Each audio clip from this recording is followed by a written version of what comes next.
going on there, Baytar?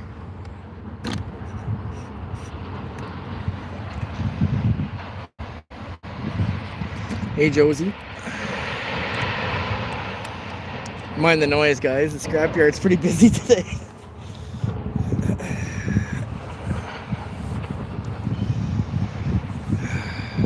Yeah, let's go.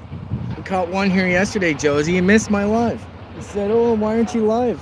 Then I went live later in the day and missed it.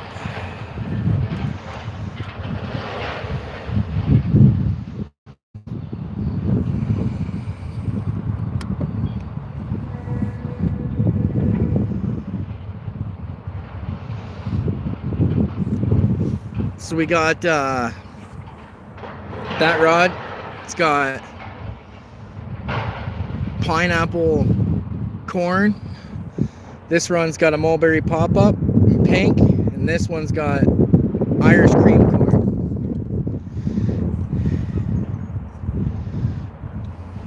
Yeah, I did go live yesterday, Josie. It's all good.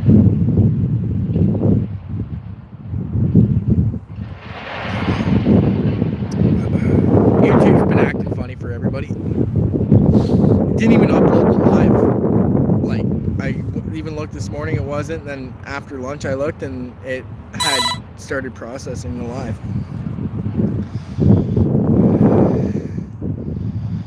It's okay though, I'm more prepared today. I know, don't worry. Don't worry about that. I know you would have been. You're top tier support for everyone.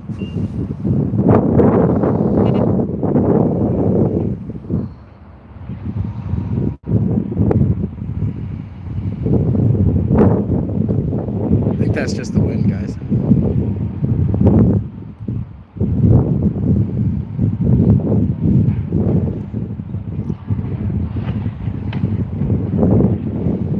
I'm pretty sure we caught the carp yesterday on the Bailey's core.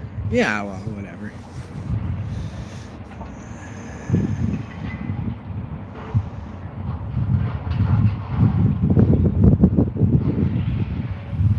%95 of the people you're a supporter for.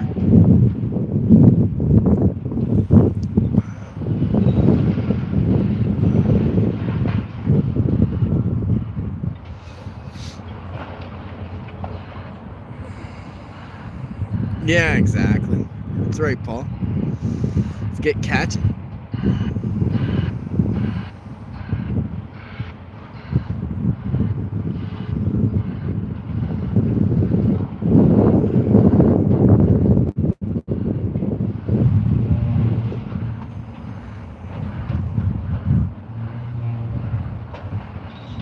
We're fishing behind the scrapyard, so it's noisy.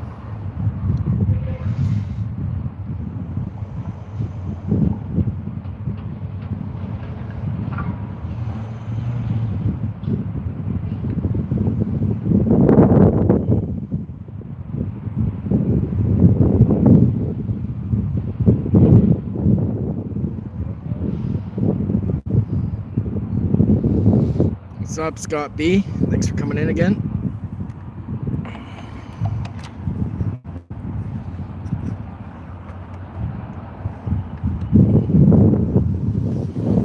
After the carp again, we'll see if we can catch another one. I've seen another guy that I've talked to before. He's out. He's pulling an all-nighter here, he says. I'm not into that, I don't think, but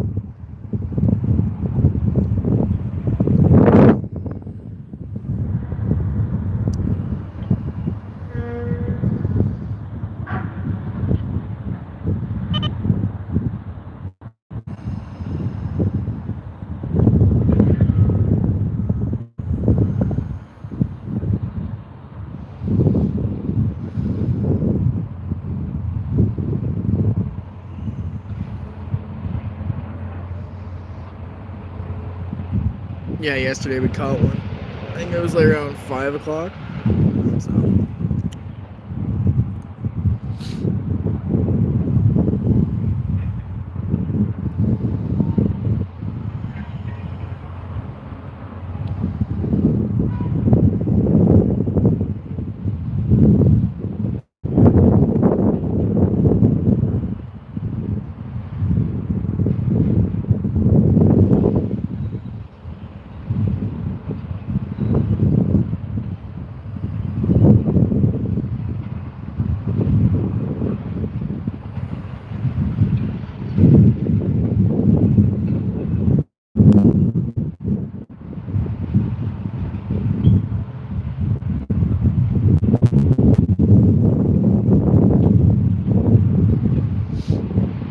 worries, Josie. You take your time. You do what you gotta do. We're just gonna sit and watch the rods, guys. Relax. Hope everybody's having a good Friday. It's a nice day. Well, in my area of the world, it's a nice day. It's really not.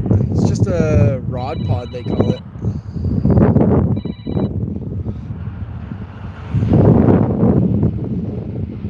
They're cheap Amazon trash, really, but it's been pretty good for me. I've had it for like 2 years and beat it up, so.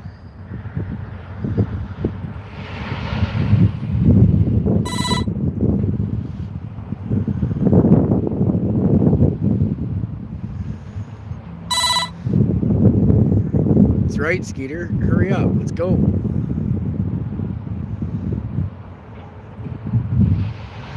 Thanks for coming in again, Skeeter. You're the best, buddy.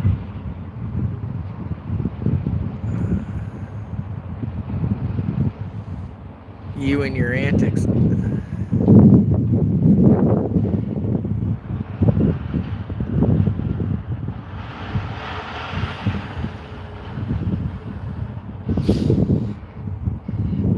Yeah, it's been good, man. It's not a bad little rod holder.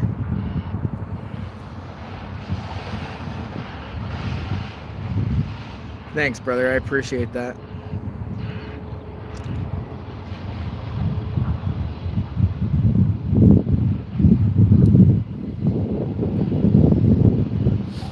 Hopefully we can put a fish on the bank today.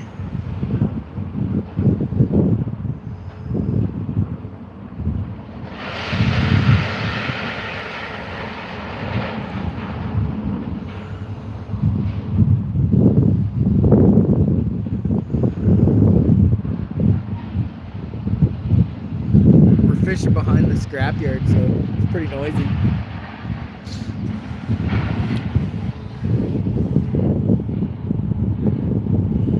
Yesterday the middle rod went off, which is surprising. Usually it's never the middle rod, but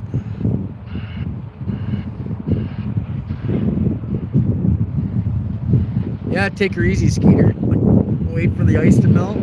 Oh, we still got lots of ice here. This is literally the only open creek that we have. I'm further north than you guys are.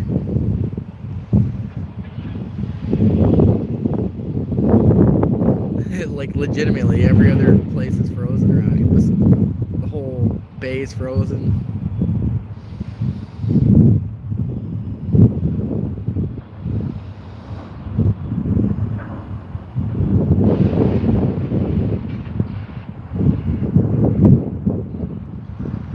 No, I'm not coming to the Skeeterville meetup.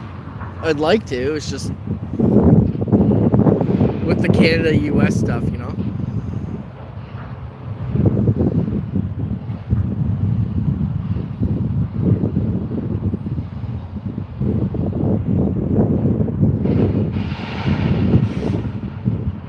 The dollar's pretty tight too.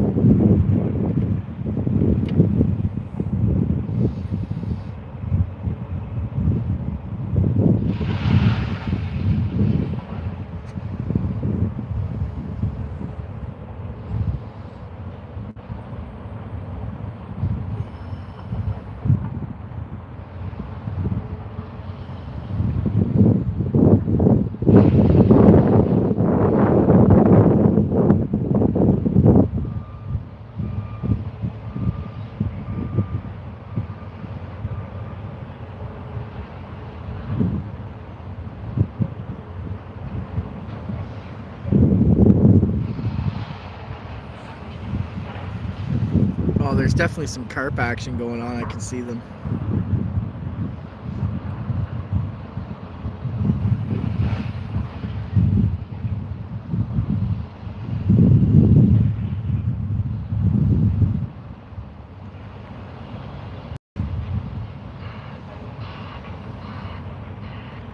Yeah, I bet there'd be lots of ice in Michigan still.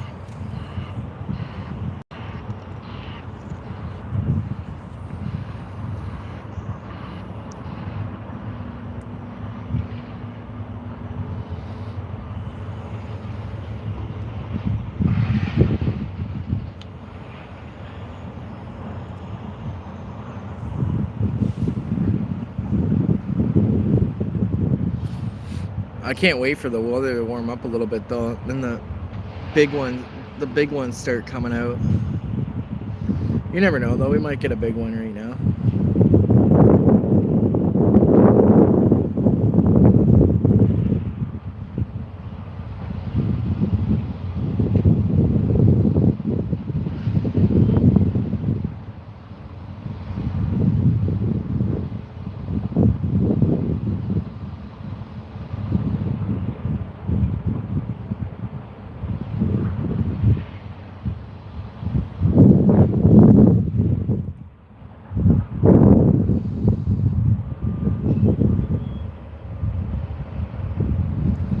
We're fishing for carp, introspective.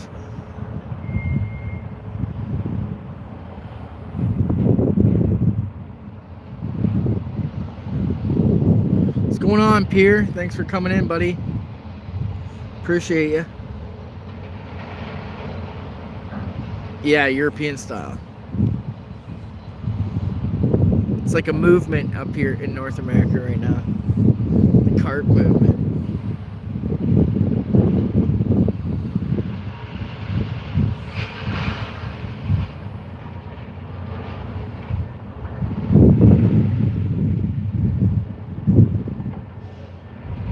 Yeah, I got some homemade corn on the outer rods, and there's a pop-up on the middle rod.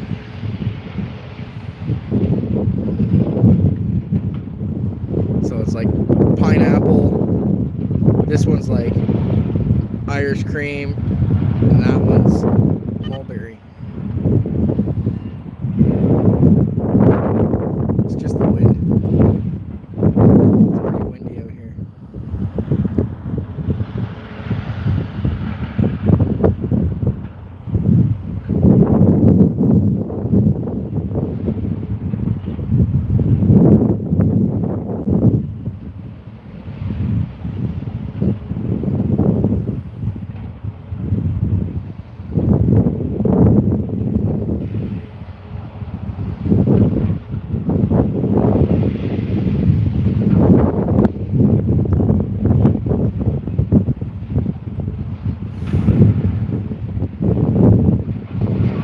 We haven't caught nothing today, but we caught one yesterday. So, caught a smaller fish yesterday. It wasn't that big, but it's still February and the water's pretty good.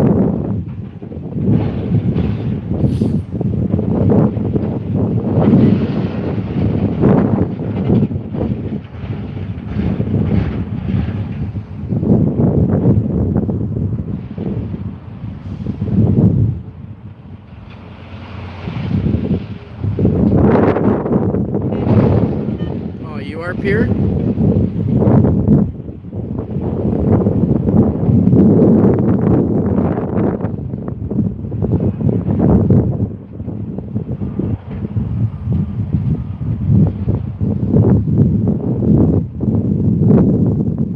Yeah, well, we're all hoping for a 30+ pounder. But you know what? You take anything you can get at this point in the game.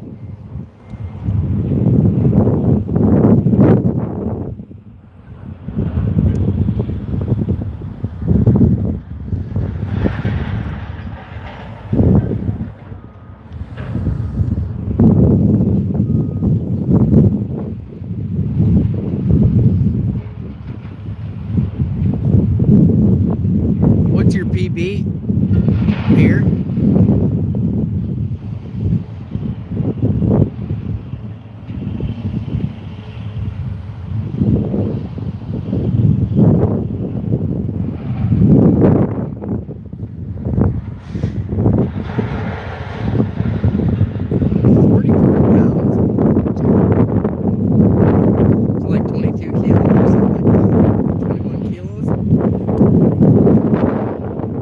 And that was in Holland?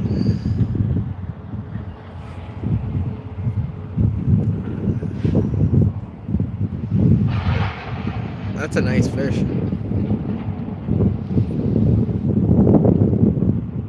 Yeah. I was just talking to Buddy there. He showed me a picture of his personal best. It was a wild carp. but 41 pounds. The thing was just pure muscle, just huge, very different.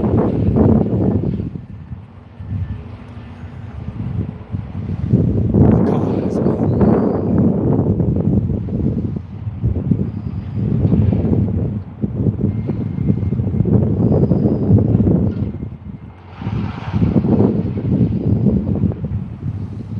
If you're new to the channel, hit the like for me.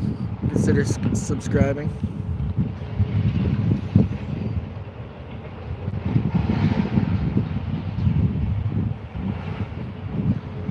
We're fishing in pretty industrial area here, Pier. This is probably the most industrial area of like Canada even.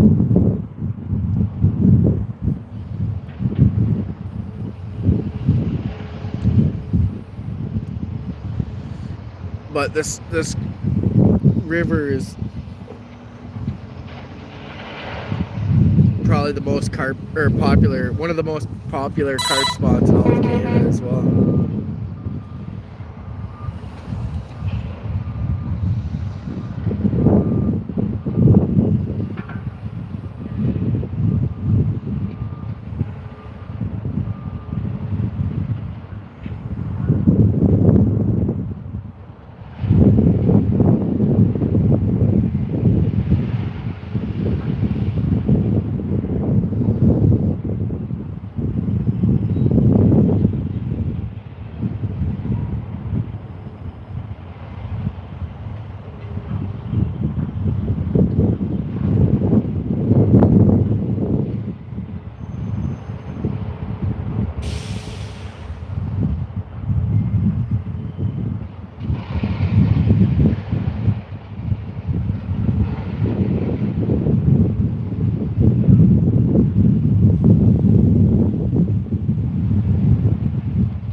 Tree wheeler.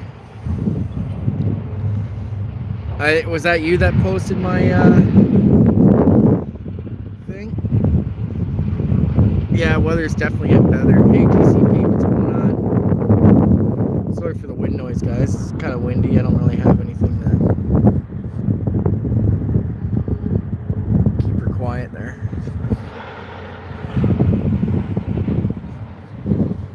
Yeah, thanks. Thanks, tree wheeler. I haven't figured out how to do that stuff yet. I'm not really tech savvy, so.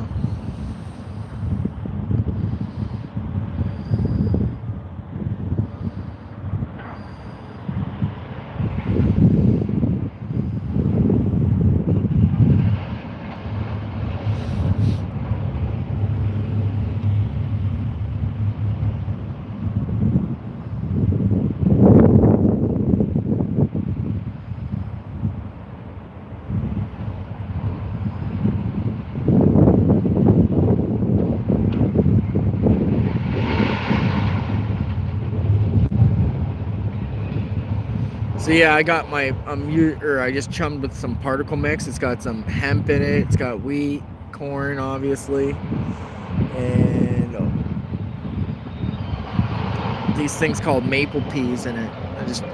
Yesterday I chummed a little bit, and today I just threw a scoop out, just see if I could get them in the area, kind of just get them used to feeding in this area, and I'll keep fishing this and see what happens.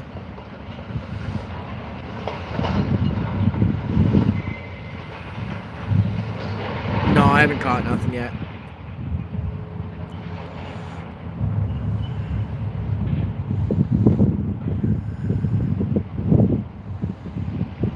These fish aren't just, you don't just catch them. You gotta sit and wait.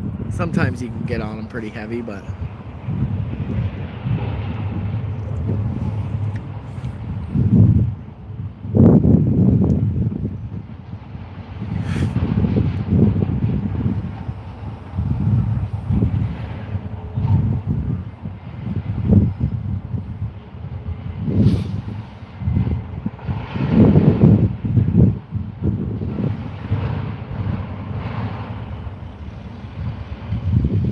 yeah, I was just talking to Buddy. He lives across the river from where you live, Tree Wheeler. and we were talking about. He says, "Yeah, we're gonna meet up and go fishing out that way, Lake Erie, this summer when it's nicer out."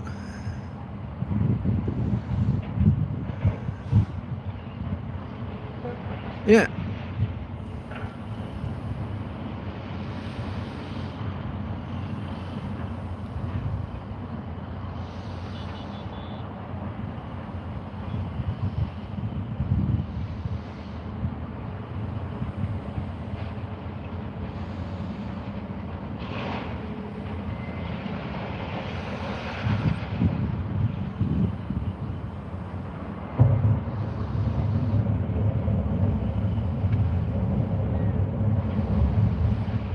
Catch some big uns.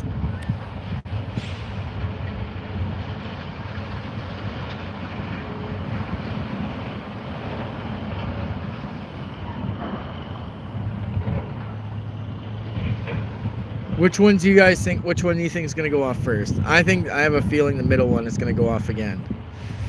Same one yesterday went off first, was the middle. I have a feeling the middle one's going off. What's going on, Chur brother? Chur bro. You think the left one? That's the pineapple corn. Yeah, that's the pineapple one.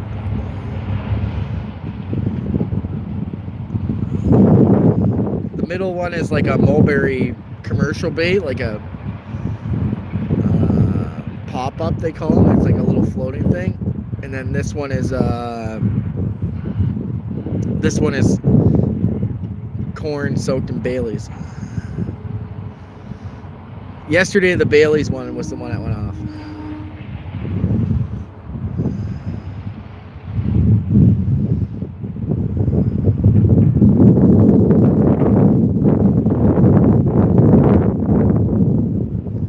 I hope you guys are right. I hope one of them goes off, that's for sure.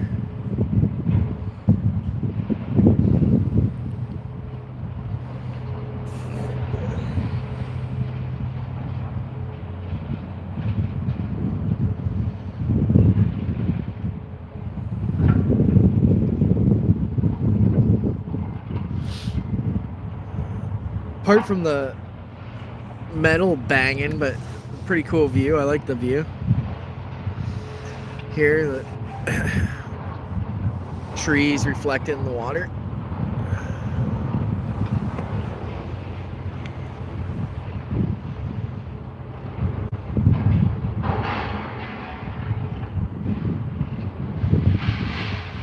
It was a smaller one, Josie. I don't know.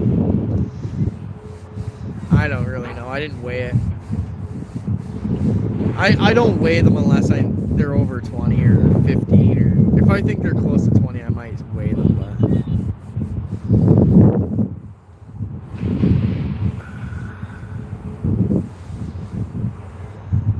what is Chur Drew? Or DCP's Drew? I don't know.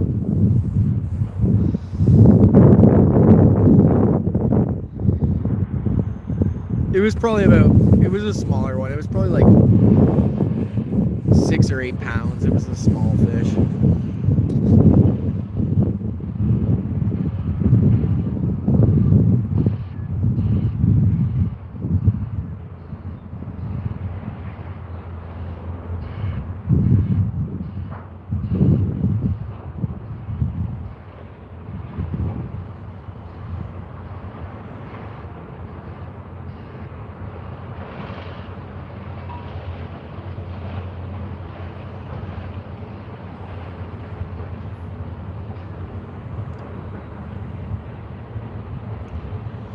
But today's been the warmest day we've had in a while, so this should be feeding. Something should be eating.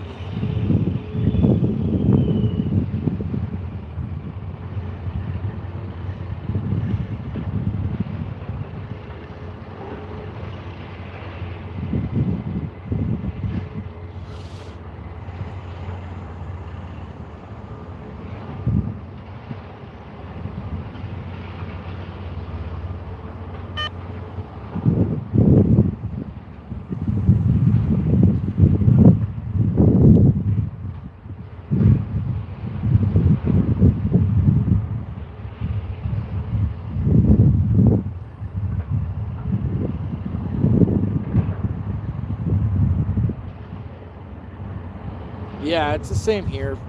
Three-wheeler, it's warm today. That was the left rod. It was just beeping. It's probably just rivers slime or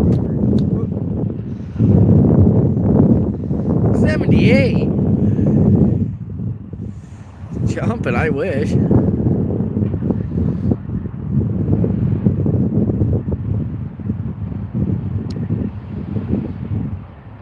We probably won't hit 78 till like May.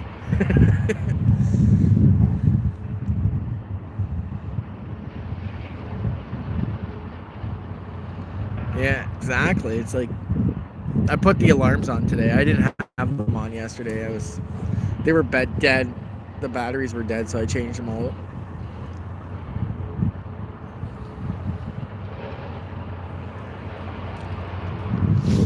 Changed them out while I was waiting for a fish.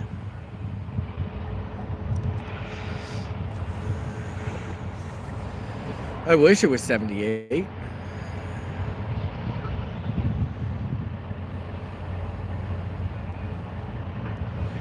But I'm not cold either, so.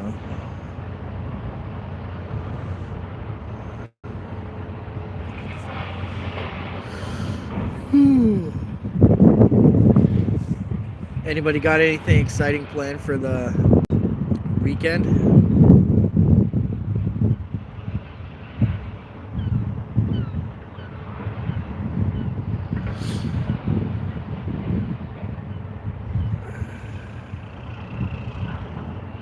Yeah, exactly. I'm in a sweater. I brought a jacket with me, though.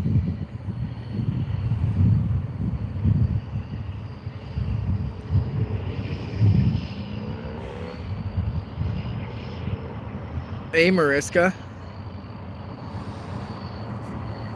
Nice to see you from the Netherlands. Pierre Coop, if he's still here, he's from the Netherlands, too.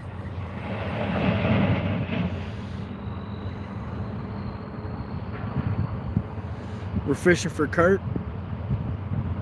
Thanks for coming in. Well, I'm sure you know what we're fishing for.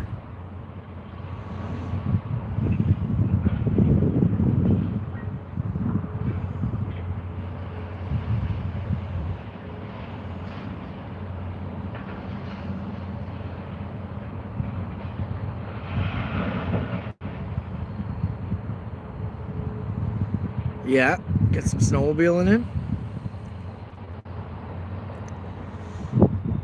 You guys probably have snow still. We don't. It's because we don't get that much. My biggest is 34 pounds.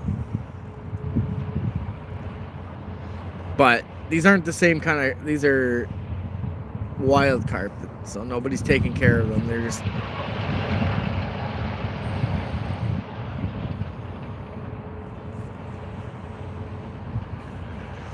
And I've really only focused on fishing for them for maybe a couple years, so I'm kind of spoiled. There's some big fish in Canada.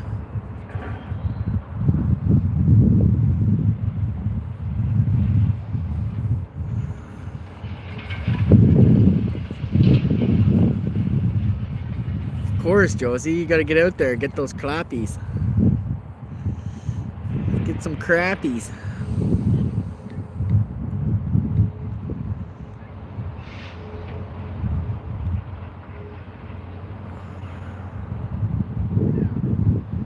Oh yeah, 97 centimeters. My pike's not that big. I don't even know how long it was, but it's like probably 10 or 12 pounds. And I probably wasn't even fishing for a pike at the time. It was just more like fishing for bass.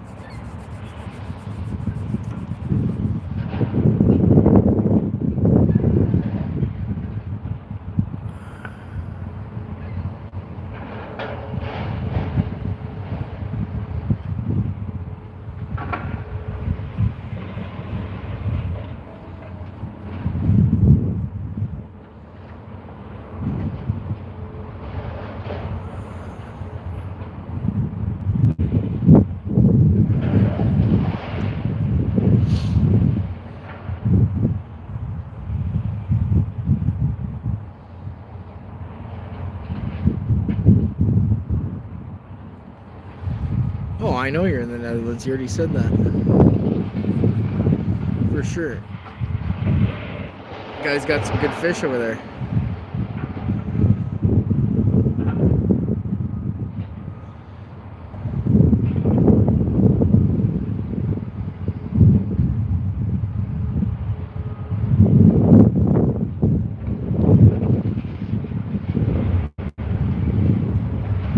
Scrapyard's going full tilt for Friday afternoon.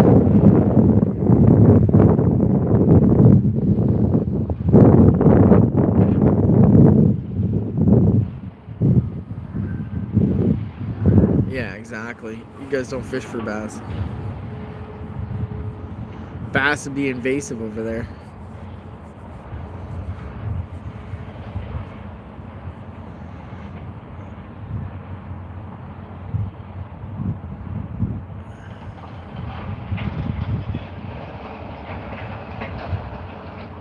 Oh, Dave's. Who knows where Dave's could be? I don't know. He's probably, you know where he probably is? Three-wheeler, now that you said that, you know where Dave is? I guarantee he's something to do with hockey. He's always playing hockey, that guy.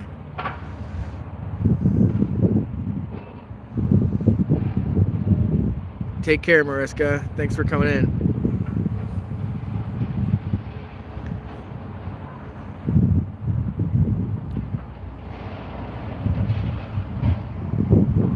Yeah, he's a hockey guy. A for sure. That guy is... Honestly, I think he plays 5 days a week.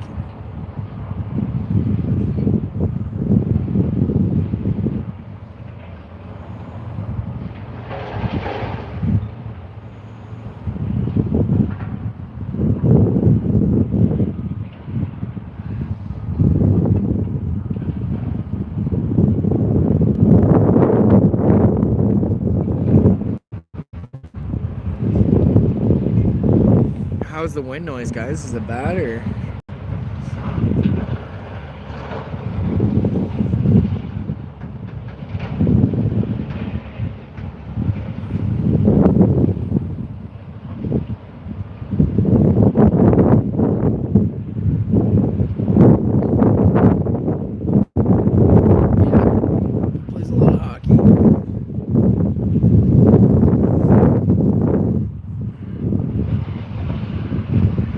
Yeah, it's noticeable. I wonder if I move it like that. Let's see if I can move the...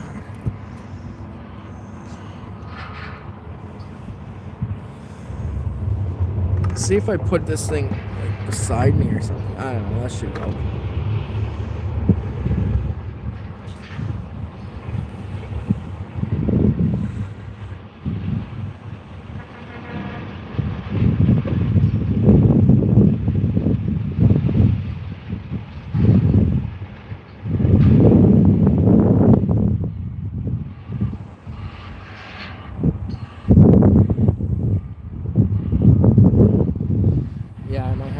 Figure something else out.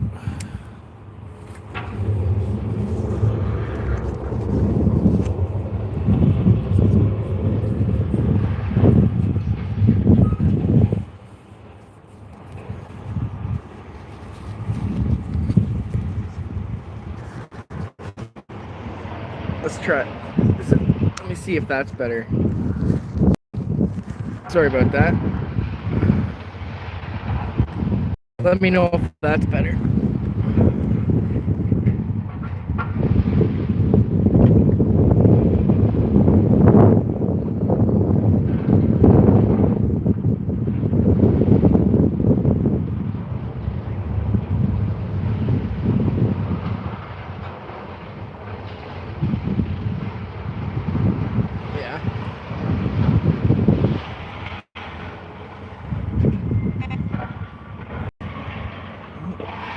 Going on.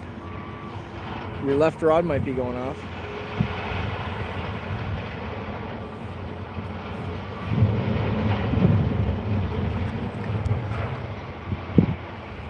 Your left rod might be going off there, tree wheeler.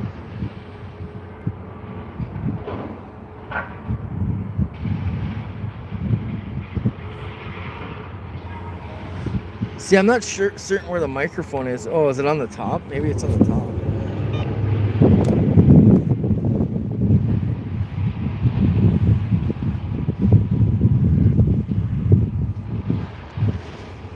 Yeah, your rod might go off.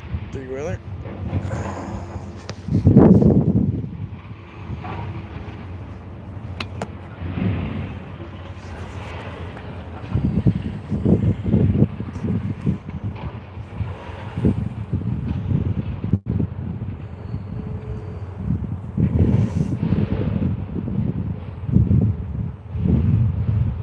I might have to invest in a microphone to stop the wind noise because it's just...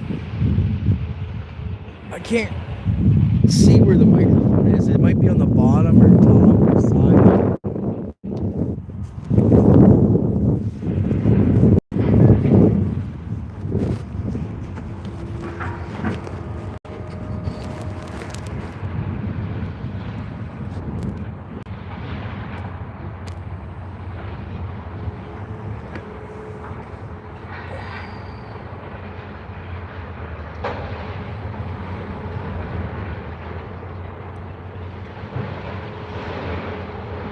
Come on, fish.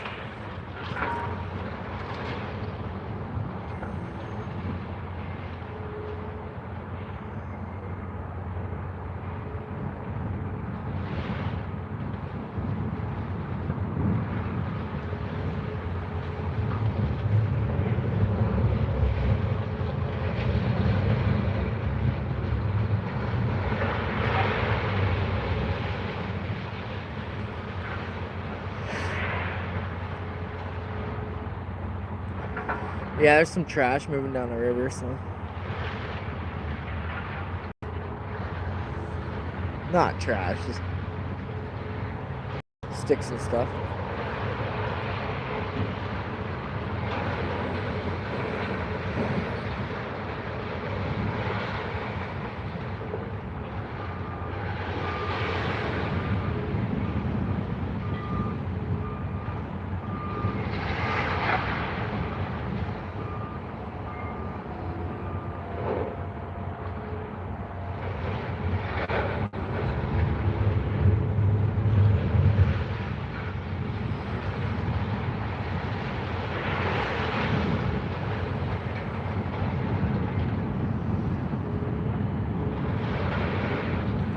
That's what I'm saying, three-wheeler. Come on, fish.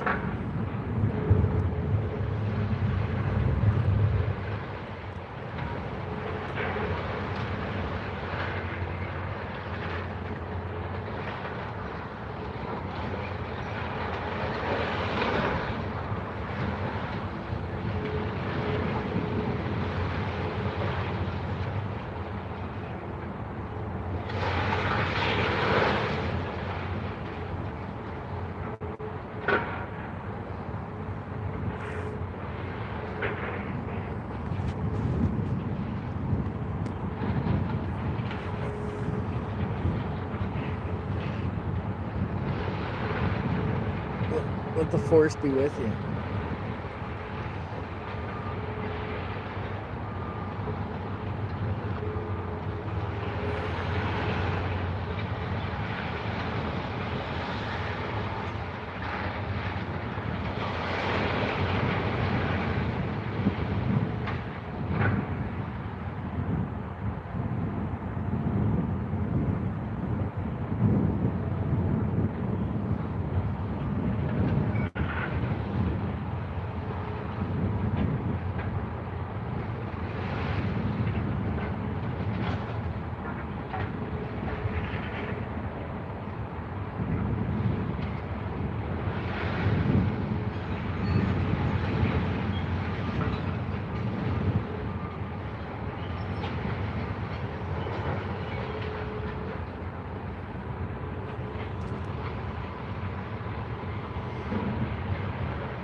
Yeah.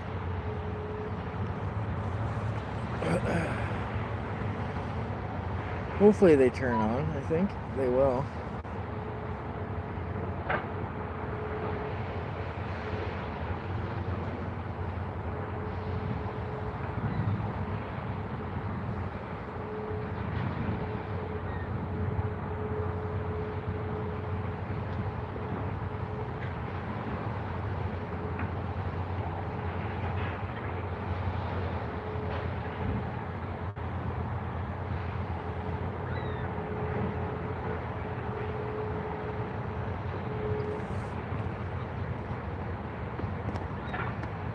Oh. There we go. Oh, it's centered.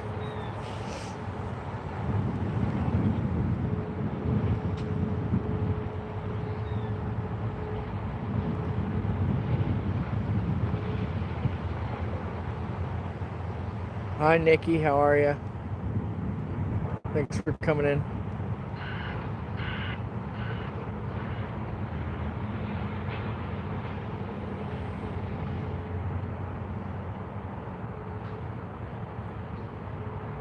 Miss me?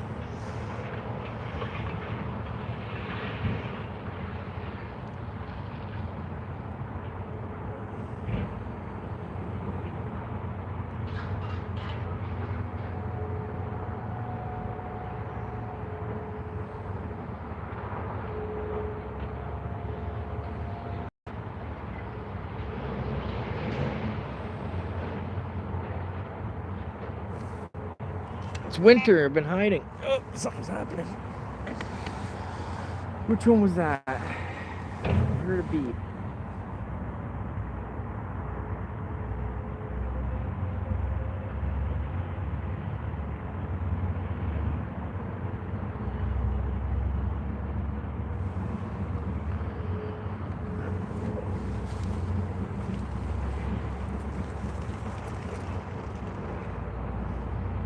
The old duckies.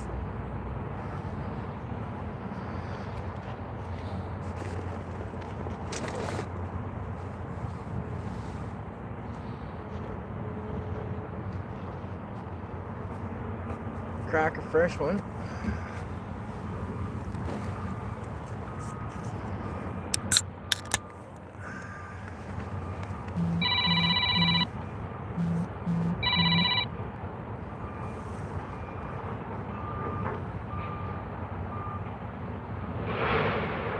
Any of you guys get tons of spam calls? I get like 40 spam calls a day. I don't get it.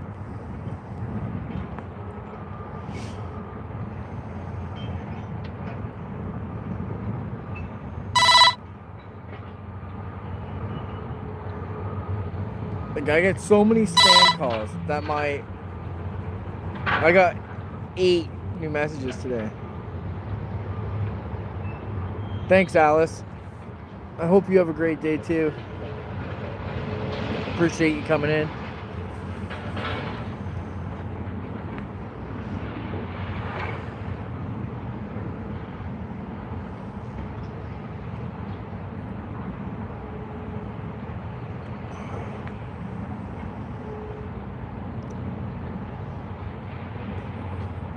Always good seeing you get older, or these people's faces, you know. I haven't seen in a while. Appreciate you guys.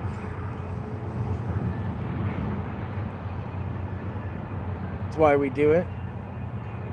For all the people that hang out and say hi and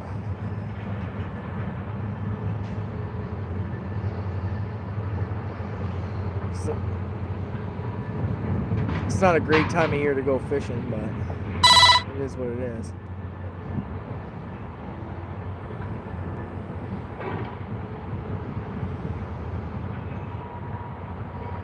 For sure.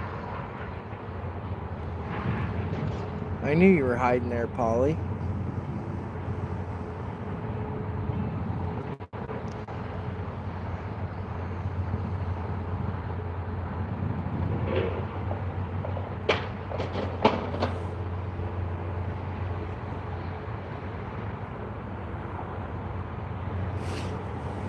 I think we can muster up one here. That's the goal. Just one, any size.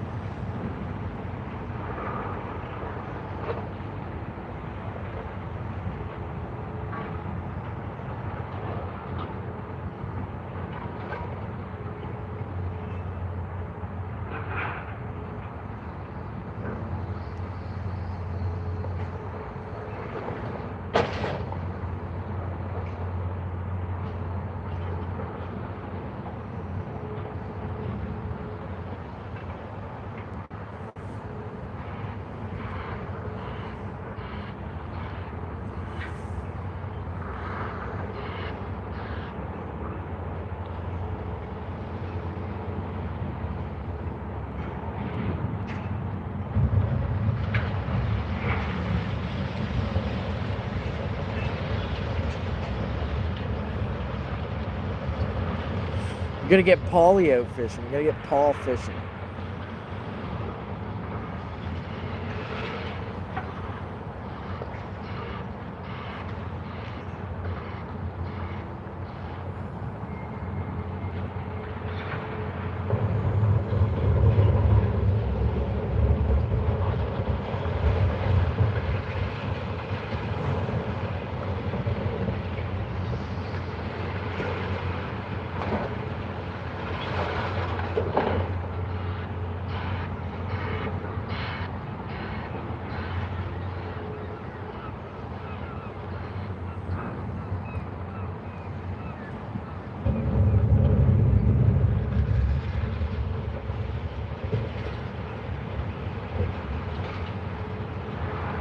Go. There you are, Dave. Where were you? Were you playing hockey? Three-wheeler was asking about you. I said, where's Dave? Where's Monty Dave? And I said, he's probably playing hockey. Or just getting back from there. Let's go, Davey. Now that Dave's here, we're going to catch one. Guaranteed. He always brings good luck.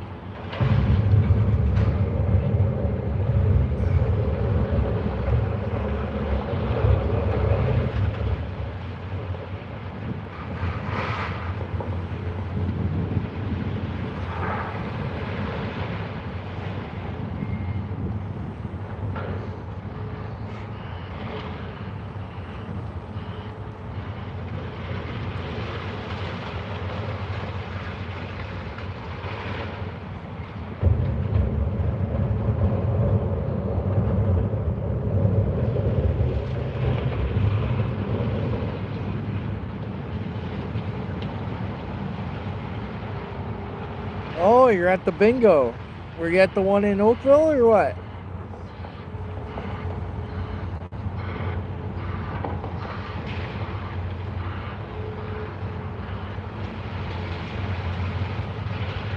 Yeah.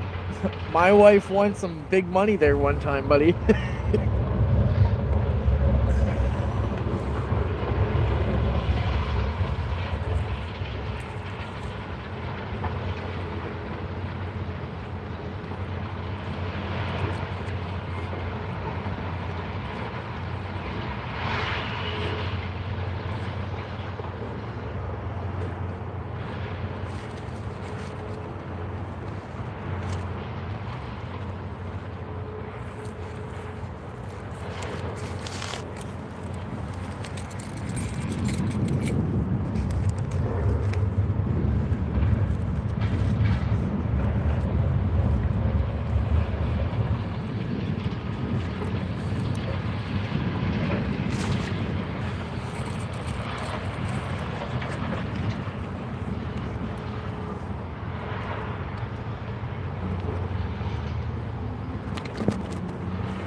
Yeah, you didn't get it, eh?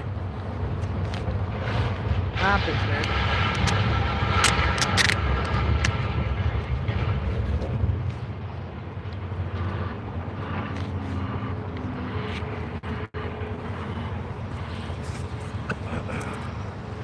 I'm just trying to make something here. Deal with the wind noise.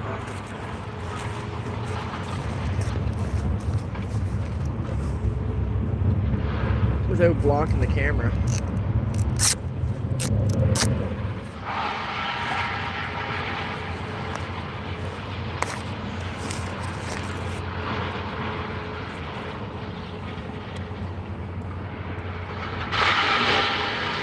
Yeah, exactly. You put the time in, you're gonna win eventually.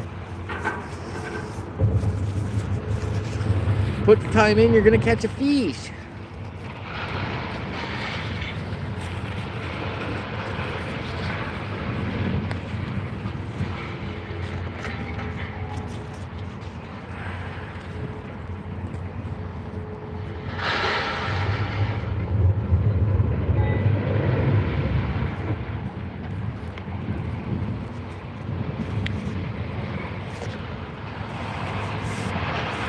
I don't know how to say your name, but hi.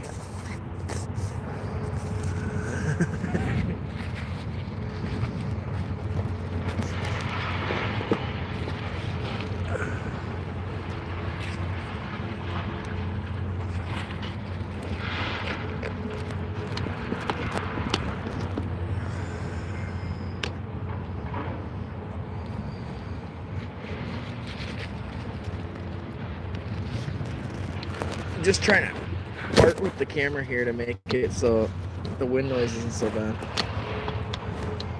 The phone.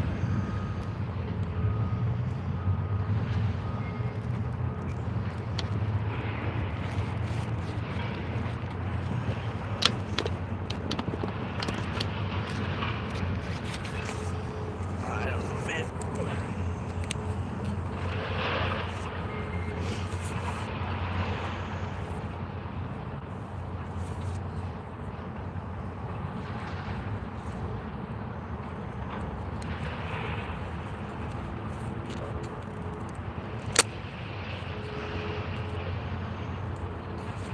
Probably end up cutting my finger off trying to do this.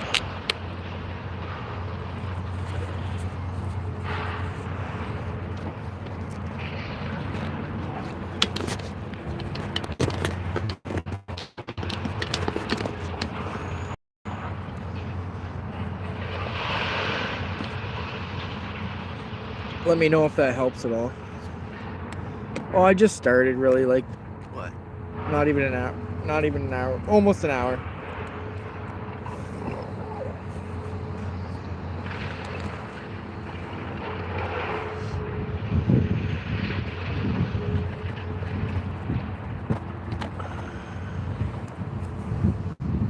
I'm a little more prepared today, but not quite prepared enough.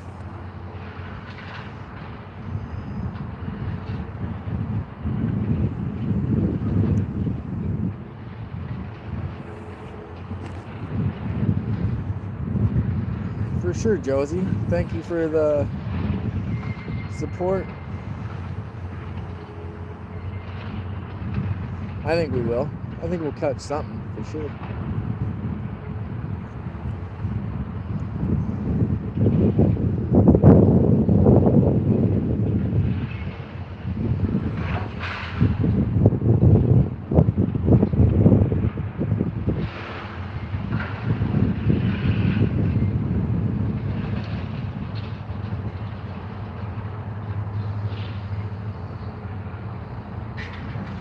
Oh, there's definitely pike in here. There should be pike, rainbow trout. There's white suckers. I'm almost positive that are in here right now. There should be catfish.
Mr. Fear. Mr. Fear!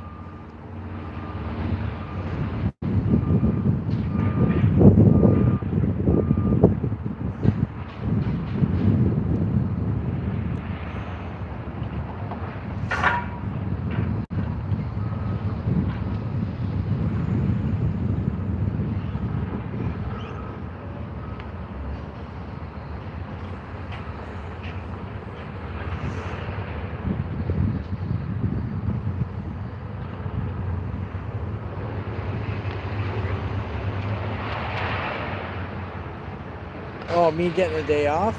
I don't know. Kind of a bit of a slow week. Next week's, I got some stuff coming up, so. And I finished up early. I was scheduled, but the calls just went really quick. Did 3 calls today. They all just like bam, bam, bam, gone. See you later.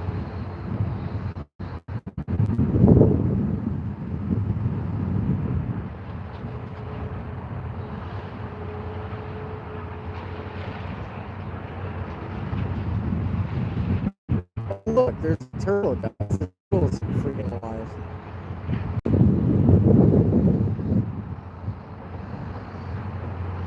That's crazy that the turtles are already awake, like little bastards, eh? You can't beat those guys.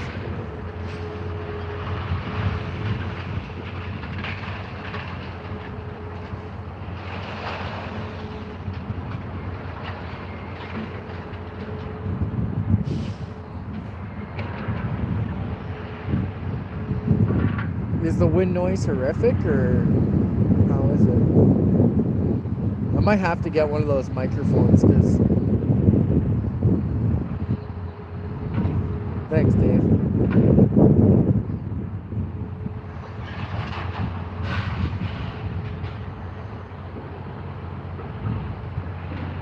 Oh, it's not bad? Good. I fixed it. It was significant. I put like I cut a piece of cloth and put it on. Yeah. Not like that one live, eh? That one live down on the pier. Holy, you guys, it was so windy, man. I was like, how can you even... I played back the live. I'm like, you can't even hear anything I'm even saying. It just sounds like I'm in a tornado. It's hilarious.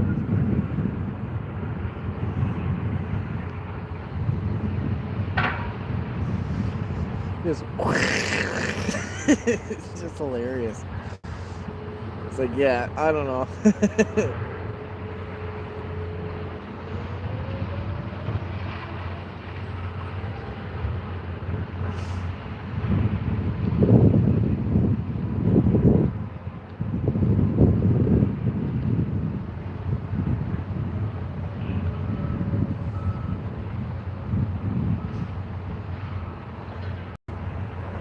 Oh, good. That's good. I'm glad it's not too... It's bearable.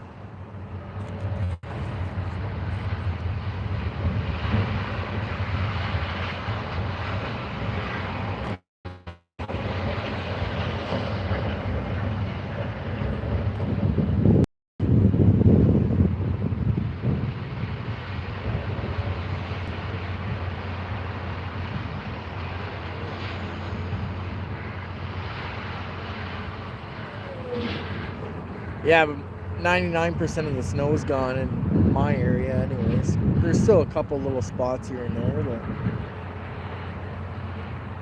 none really out here.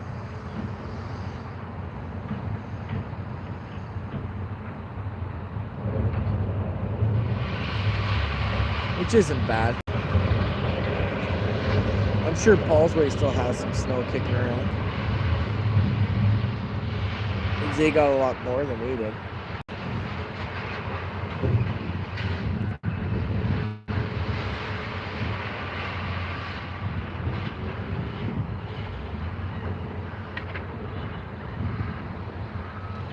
Yeah, on the ocean for sure. You'd have tons of wind out there.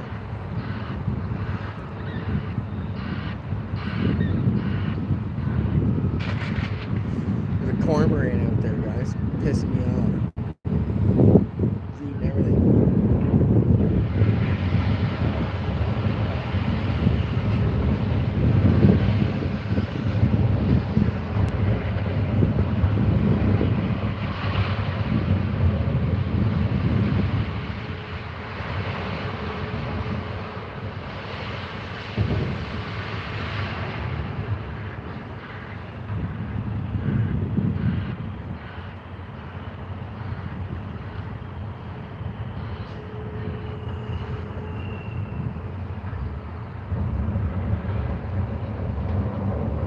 I've seen it.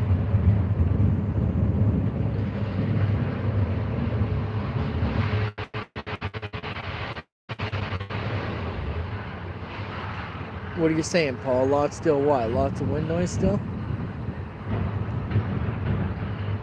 It is a nice day out here. I'm happy with it.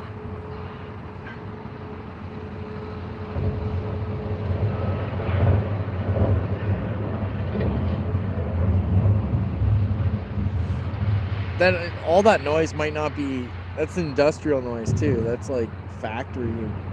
They're slamming. They make. Oh, snow. Yeah, snow. Yeah, you got lots of snow. They're literally grinding down, like right in front of us here. They got like a milling machine. They grind down all the scrap metal, like, and turn it into shred, and then it gets fed into the. It gets fed into the steel mills right from here.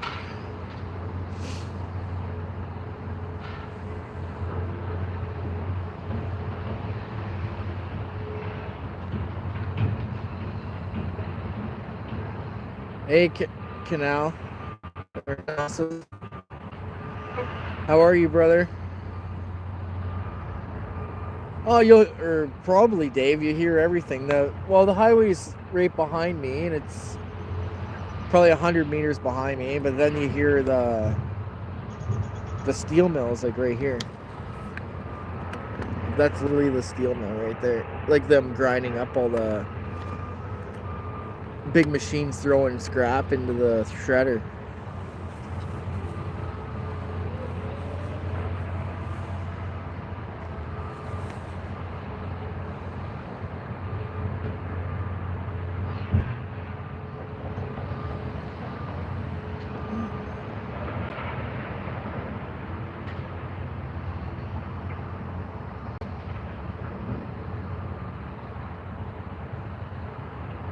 This is industrial fishing. I gotta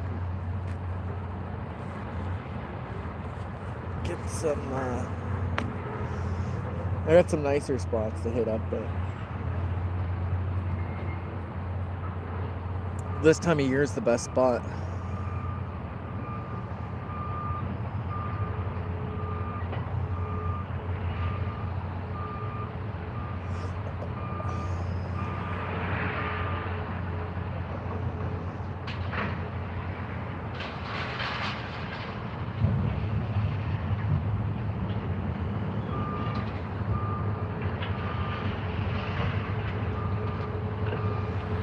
Yeah, thanks, Chris.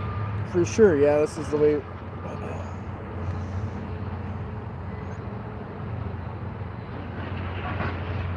This is kind of like a movement here in Canada and the States. There's a movement, like, if you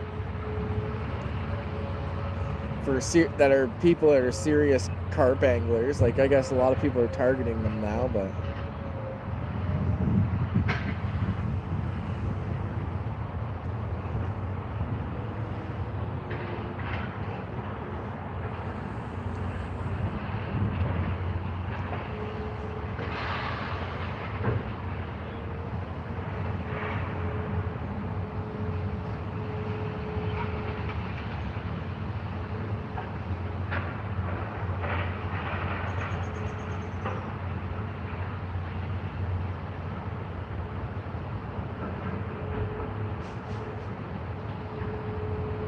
Yeah, exactly, for sure. It's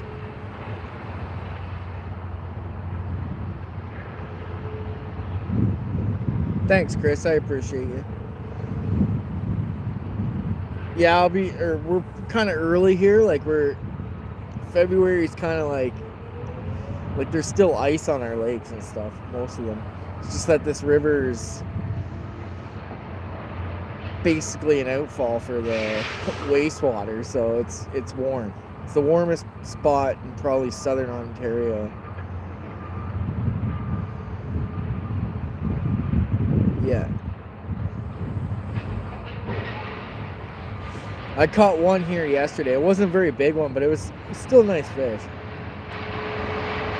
It was good to get the scratch the itch anyways. But now I'm even more itching. I gotta get a big one now. And I switched up spot. There's another spot that I could fish. Somebody else was actually on it. I caught one in, I think, April last year on live there. That was a good one. I think it was like 17 pounds. But somebody else was on it when I drove by. But still, I wasn't fishing there anyways. Yeah, exactly. We're a little bit early here still. Like in another, like give it 3-4 weeks, even a month. That's when they really start going good.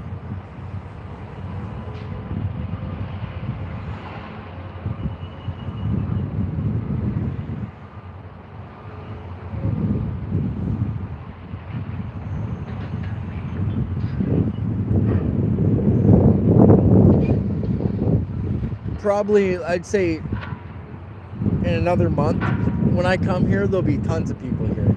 Right now, I'm the only one. Probably, maybe there might be another set of guys down further down.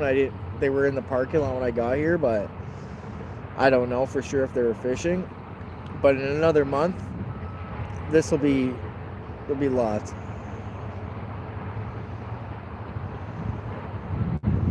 Yeah, there was just like some garbage in the river that was caught on it. But yeah, I set my alarms up today because I'm probably going to stay here a little bit after dark. Yesterday I didn't even put the alarms on. Number one, they were dead because I hadn't used them in so long.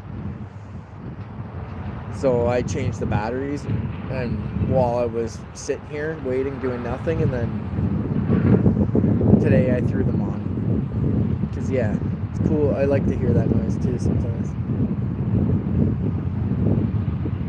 But if there's a lot of junk moving down the river, I won't even put the alarms on either because it gets annoying when it's beep, beep, beep, beep, no action.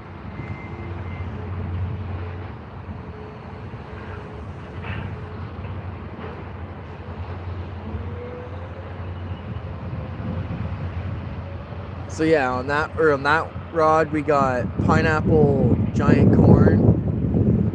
We got giant corn on this rod too, which is that's what I'm going through. Yeah, so pineapple, giant corn. This one is giant corn that's been soaked in Bailey's or Irish cream for the last like 6 months. And the middle one is a pink pop-up mulberry flavor.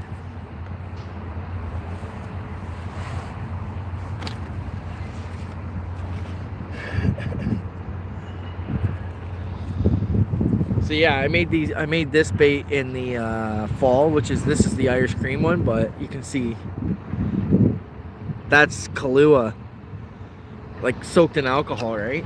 Preserves them.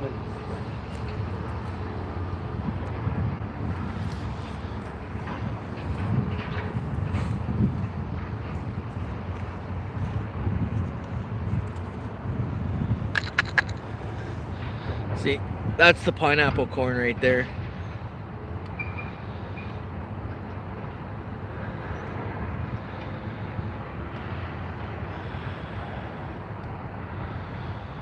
That has some sort of pineapple spray in it too. I don't know. Somebody gave it to me. I don't really know what it is.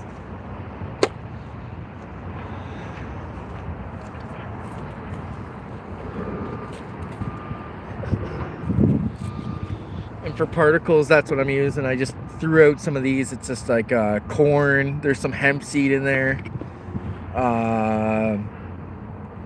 And some like this stuff called pigeon mix, which is like got wheat and a whole bunch of other little things. So I just shoveled out like 2 scoops of that, just like wing it, out to get it in the area. Not too much, not like a lot, but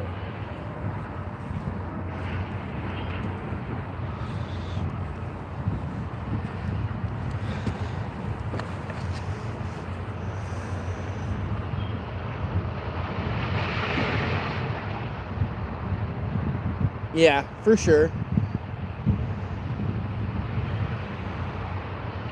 I've done that before too, but I don't even think you need to here, to be honest with you. Or yesterday I just double stacked that corn, like 2 bottom baits, and they were munching it up. It's like early time of year. There's nothing on the bottom. It's like pretty much just mud, right? Everything's dead, so.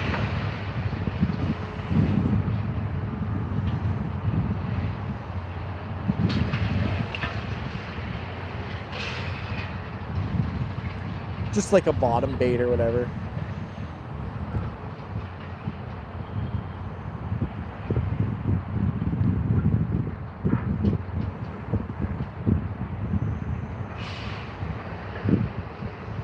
As we start getting more like vegetation and stuff growing, then I might I usually just use, like last year I used almost pop-ups almost exclusively and had good luck, but I have luck on everything really. The bottom baits work good too. So.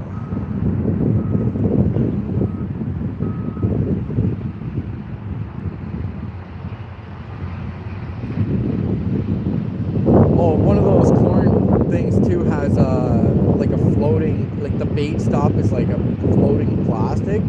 It kind of picks it up a little bit too as well.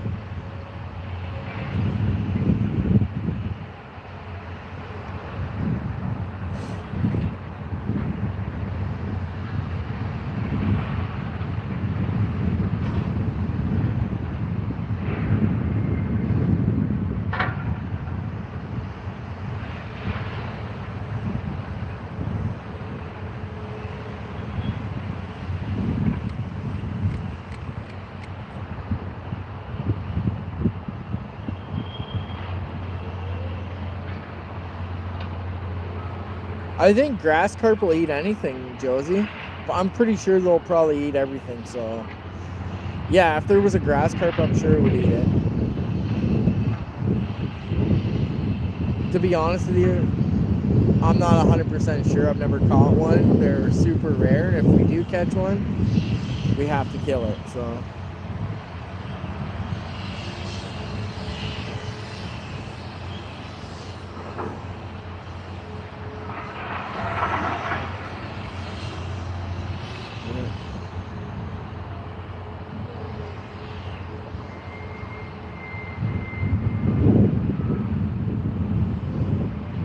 It's like a dust. There's like this iron dust that's blowing around. It's like, oh, you're like mask off a little bit. It's so pretty potent.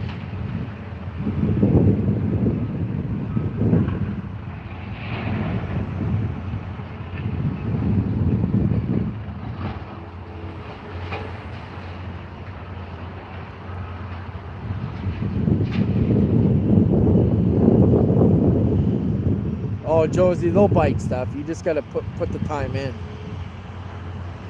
If there's carp, they're gonna eat, especially what you put in. If you pick let's say you find a spot that you like to, if you bait that spot up, you know, you don't even need a lot. You just need to go consistently. You do 2-3 every day or every second day for a week in a row. You bet your ass that when you go fish there, there'll be fish there.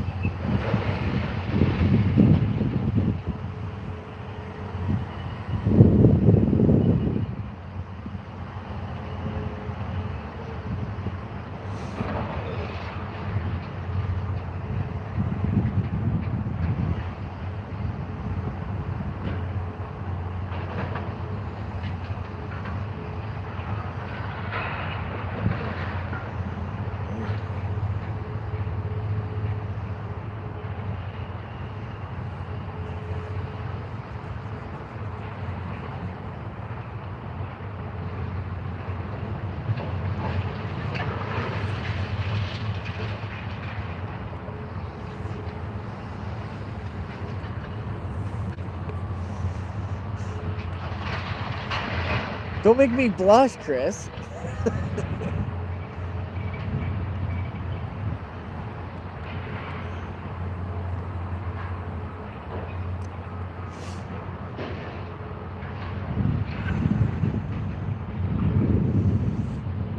Thanks, Princess. I hope you have a great day too as well. Thanks for dropping in again. I appreciate you. I know you were here yesterday too.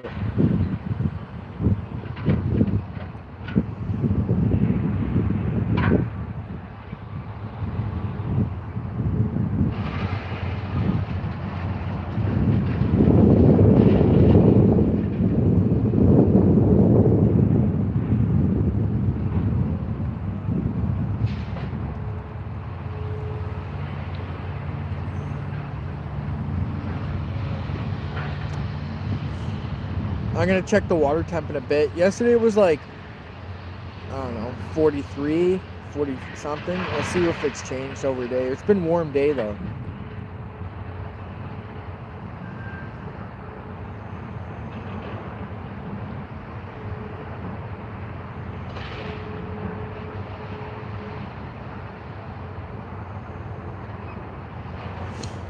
Shimano's, they're Shimano's.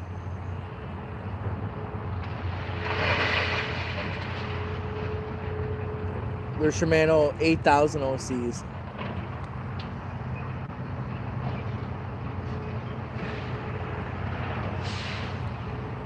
And then the Daiwa rods. It's a good Frankenstein setup. They're Daiwa cross casts, 10 footers, the extending ones. And they fit in this bag. Everything fits in everything's set up so it's contained, you know what I mean? So I can go wherever I need to go. Because most of my spots I can't really drive up to, you know what I mean?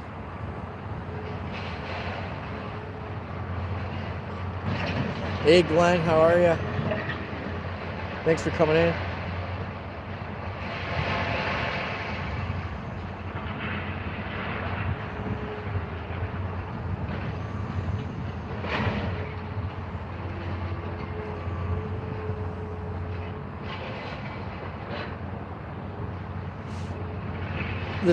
The rod pod's cheap. It's a cheap rod pod from Amazon. I think you can get it for like $60. But it's been really good. I've had it for like 2-3 years, or probably 3 years, and it's solid, man. I don't take any special precautions. I just throw things together, and it's worked really well for me. And I use it a lot. Sometimes it's 2-3 times a week. Sometimes it's even,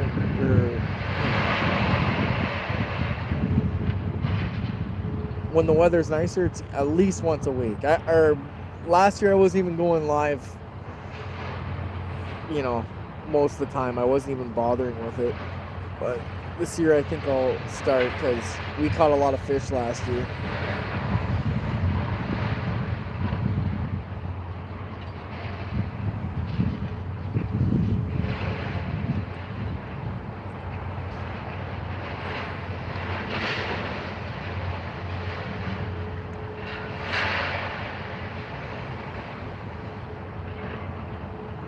Yeah, I got bank sticks too. If I don't want to.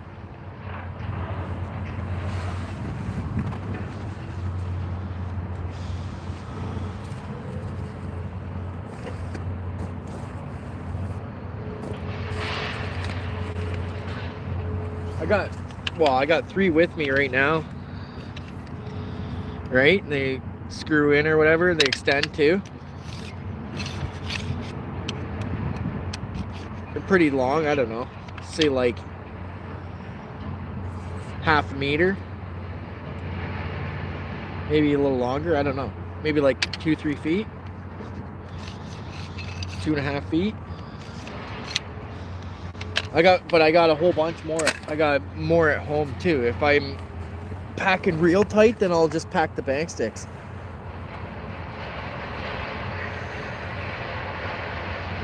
I'll just that's my backpack over there. I can fit the entire setup in that backpack if I wanted to. Just to walk in. The only thing I have to carry is my net, my rod bag. Maybe my bait bucket.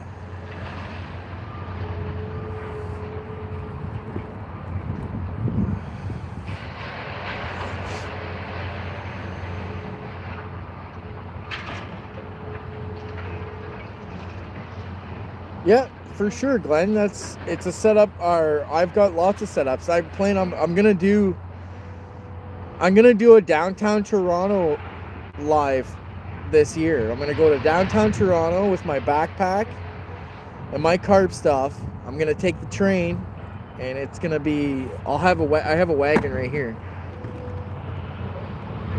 So I might bring the wagon, or I might just do a backpack walk.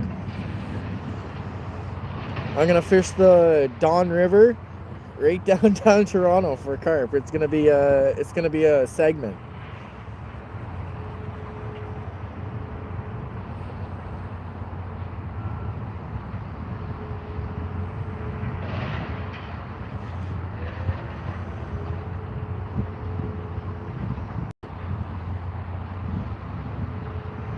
Yeah, for sure. You can, or the lines aren't tight angles. You can separate everything. It's just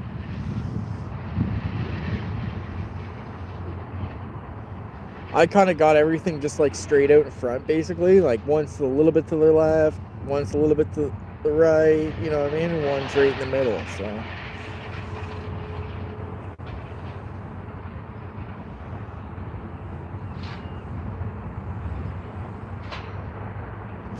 I get what you're saying though. So then you can bank, or you can run your line pretty much straight at where you're going.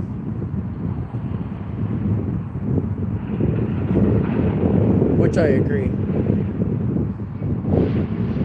Yeah, I'm gonna do a segment where I go downtown Toronto and fish the Don River.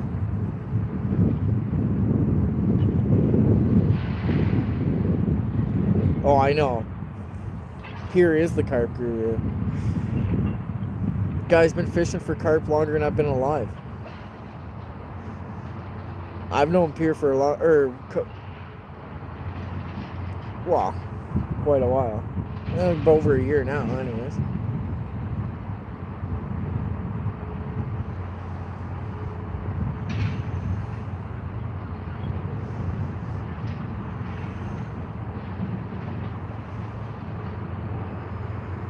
Maybe 2 years. I don't know how long I've known or I've talked to him. It's just hard because the time difference. It catches lives when he did go live and stuff. But I honestly, I would watch them, rewatch his lives and stuff, and check them out. And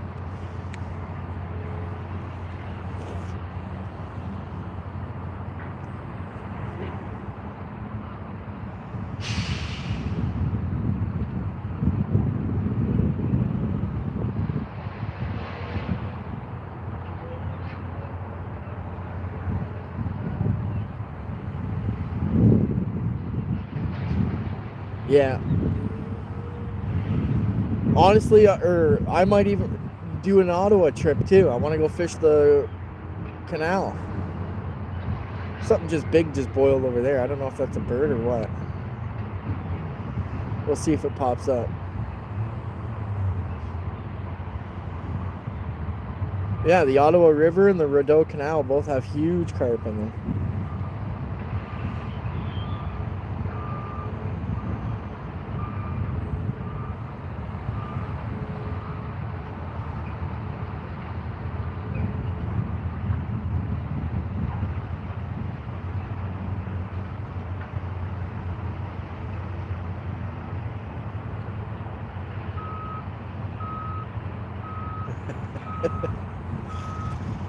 Yeah, you're my nods, for sure.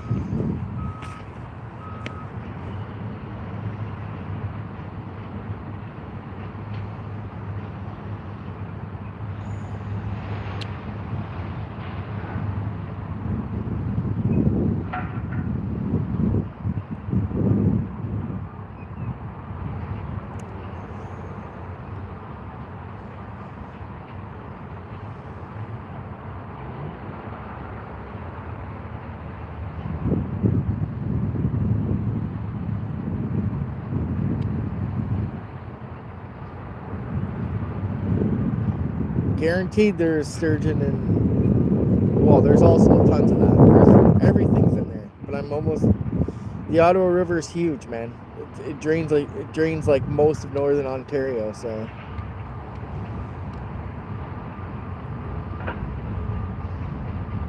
It only makes sense.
Yeah, let's see if we can get one of these fish to bite.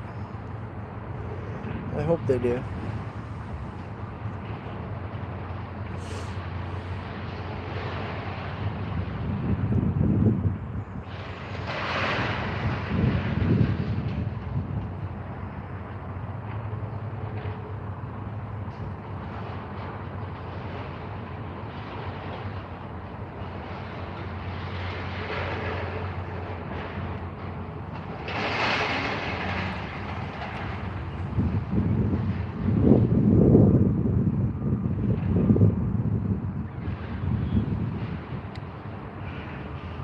Yeah, we're pretty lucky here in Canada, really.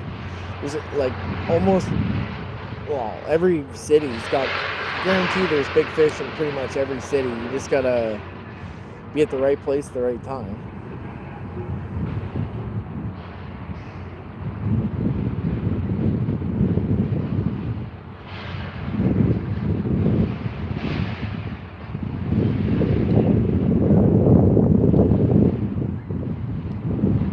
Yep, same place as yesterday, Jasmine.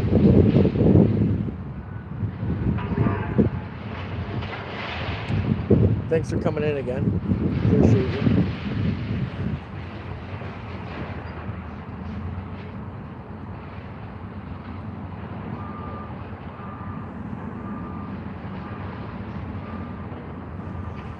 I figured we'd hit it again because I threw a bunch of bait in here, so the fish should be kicking around the area.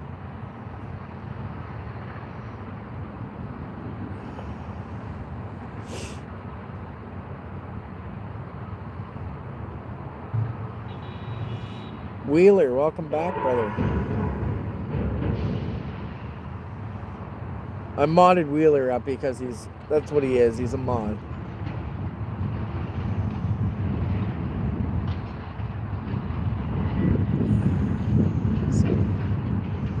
If I need him, he's there. Same with Dave. Dave doesn't really make content, but he has before. I've seen him live, but he's a mod, which is cool.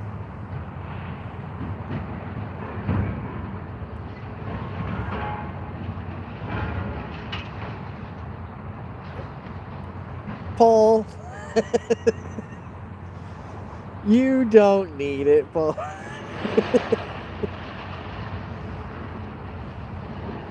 Paul, you'll be my moddy you're always my mod, man. Why, you want it?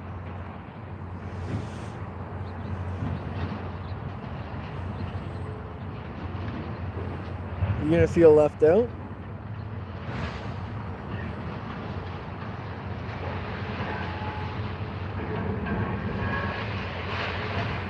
Uh-oh, the big beaver.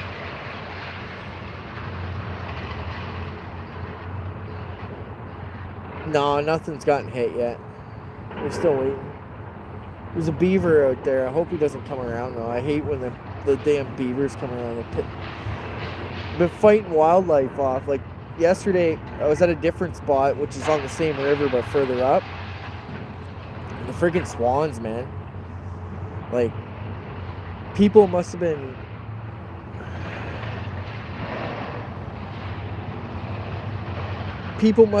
feeding been feeding them, because they were like scratching their backs off my fishing line. Most of the times if a swan or a bird gets in your line, yeah, man, it's biggest steel mill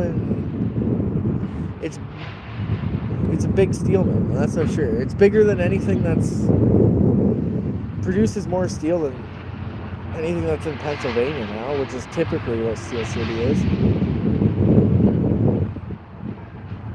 Yeah.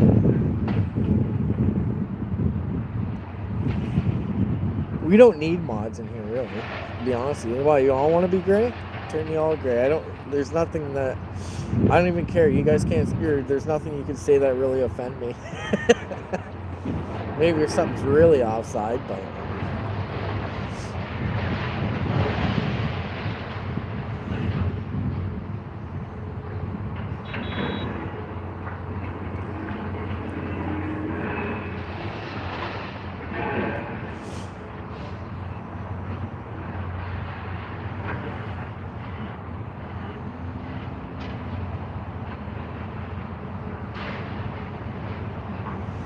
peaceful. Well, besides the steel clanging, it's pretty peaceful.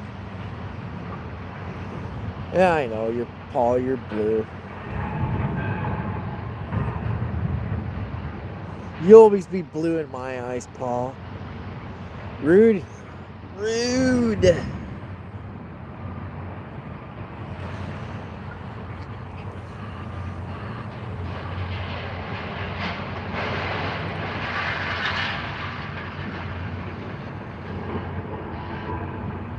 Yeah, I know, man. Those alarms will go off. It's just a matter of when.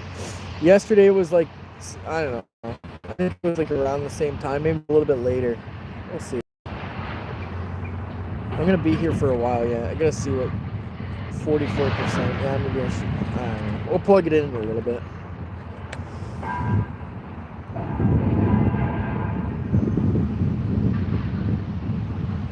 I got enough juice to be live here till tomorrow, so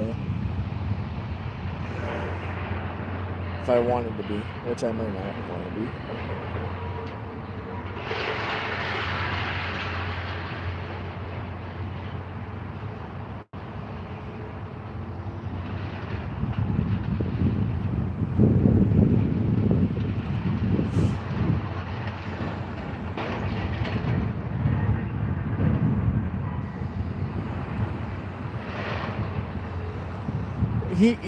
He did Wheeler. He showed up for a little bit, but he said he was doing something, so he didn't show up for a second.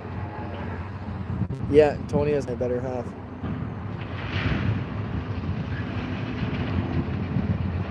She's the boss. That's what she is. She's the boss.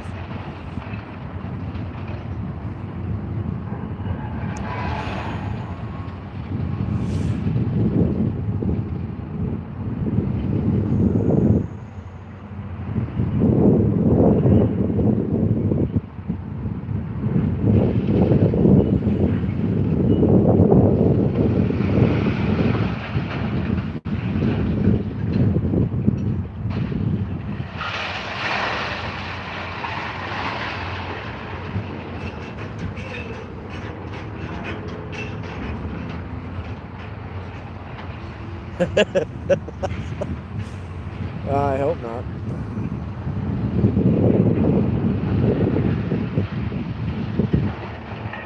You never know these days. What kind of stuff are you watching, Dave?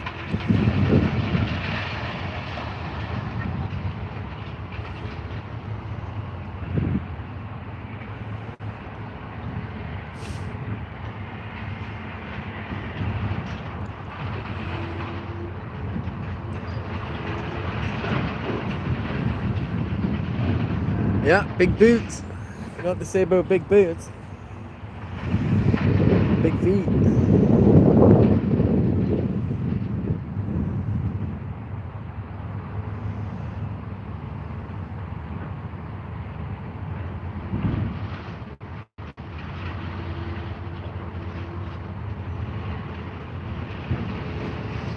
Exactly. That's right, dude.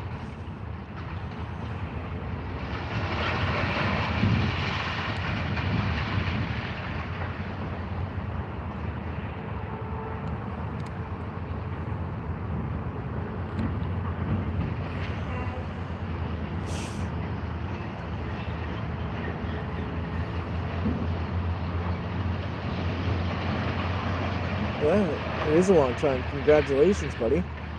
It's no major feat. Or that's a major feat.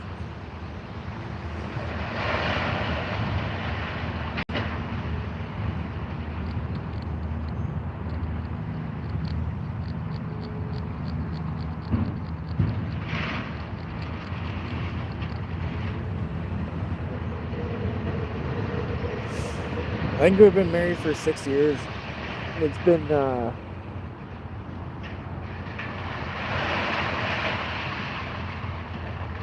I can't remember. It's either 6 or 7 years. I can't remember. We've been together for like 10.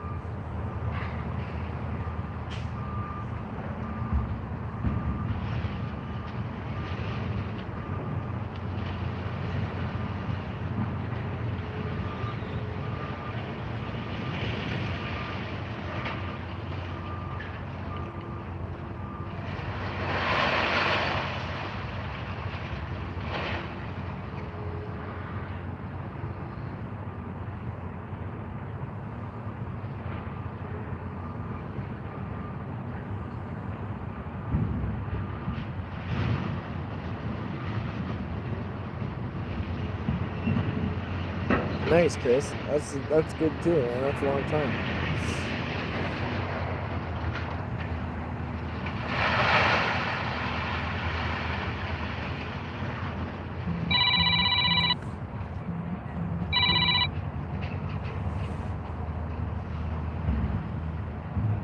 They said the spam is just blowing up my phone today, man. I've gotten like 7 spam calls today.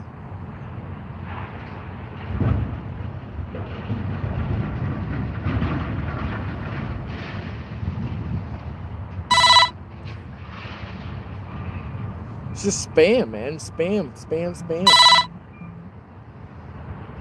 Exactly.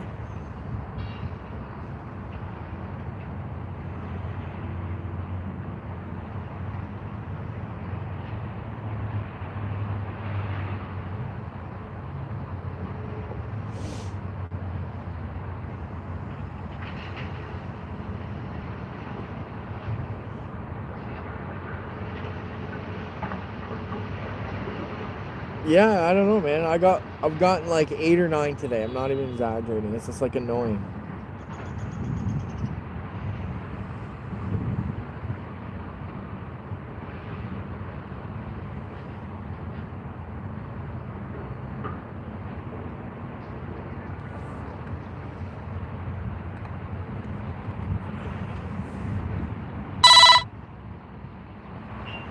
That's good, Dave.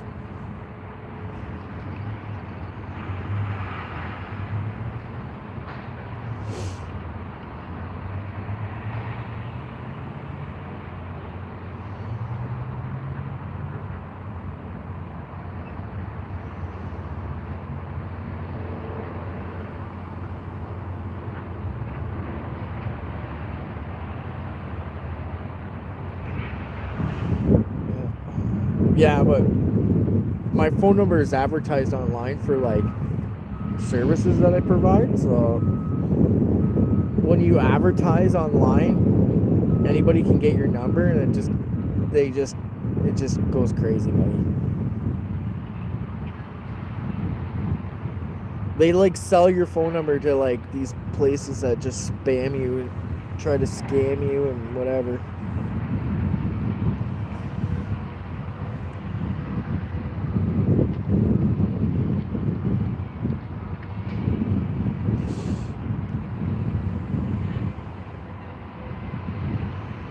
There's a little ducky. I think that's called a Maganzer duck or something like that. They're like, they eat fish though. Diver ducks. If you look closely, he's got a little mohawk on him.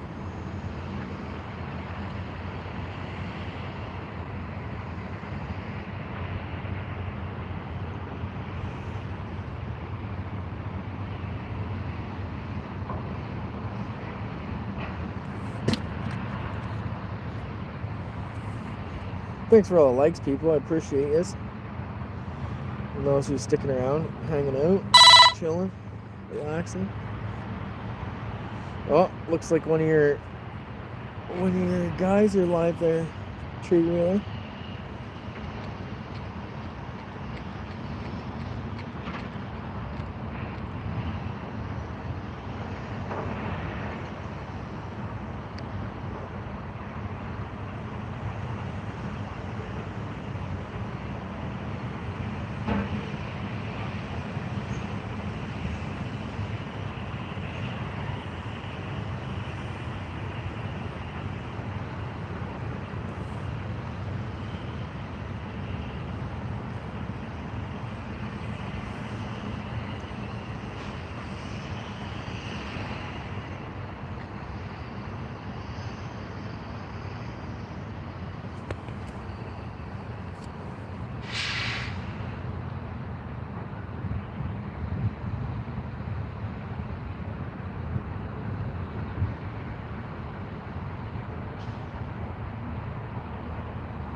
Oh, just relaxing.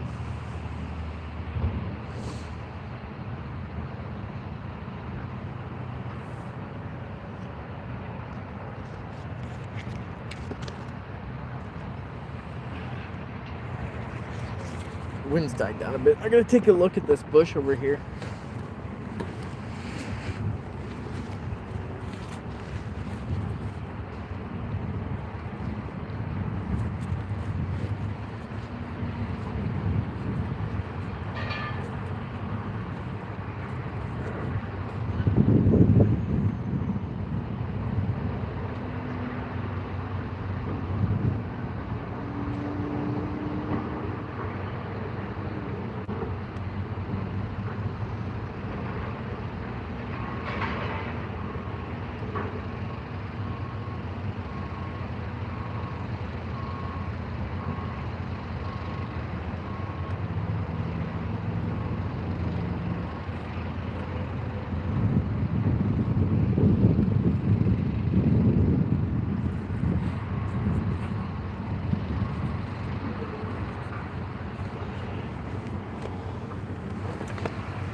Come on, fish.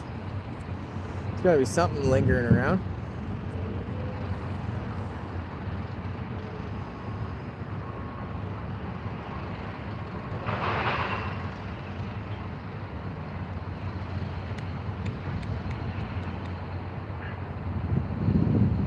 Gotta be something lingering. Let's see.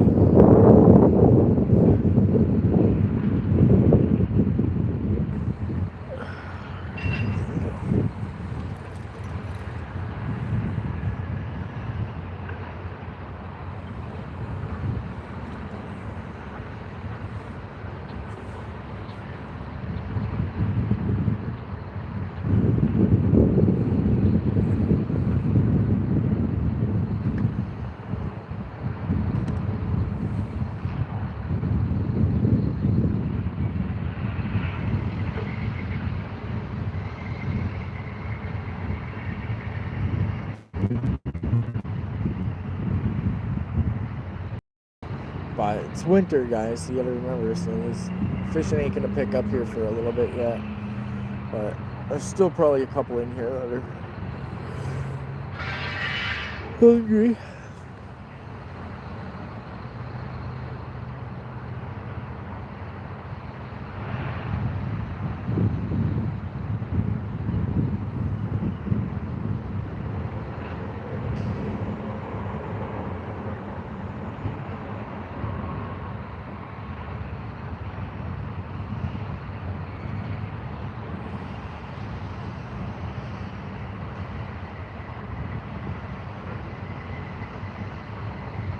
Oh, is it working good still? Yeah.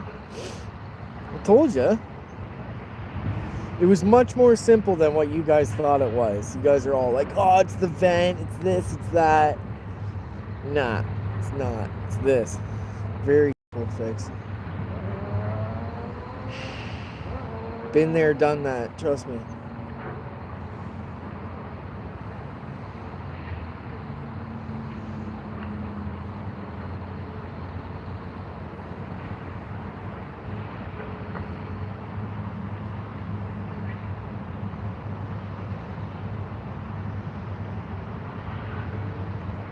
Today, that's what one of the calls today was stupid simple too. It was like somebody had they drill into the pipe and then they stick the condensate line from the furnace into it.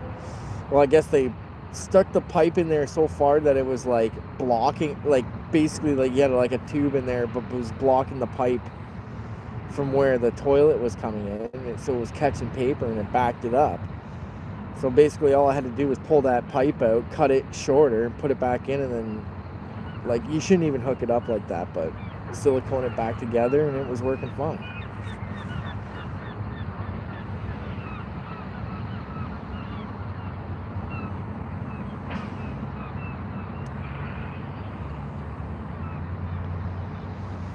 Oh, whatever. How you supposed, or you don't learn until you try. That's what it's all about, right?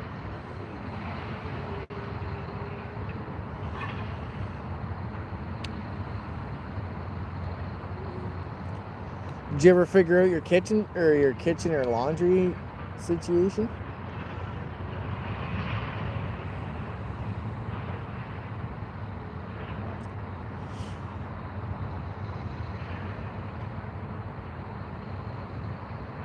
You look for me. Yeah.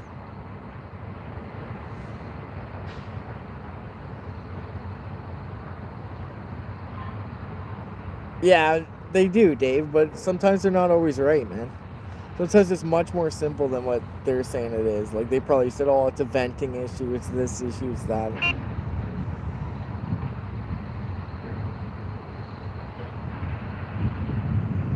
Well, something happened.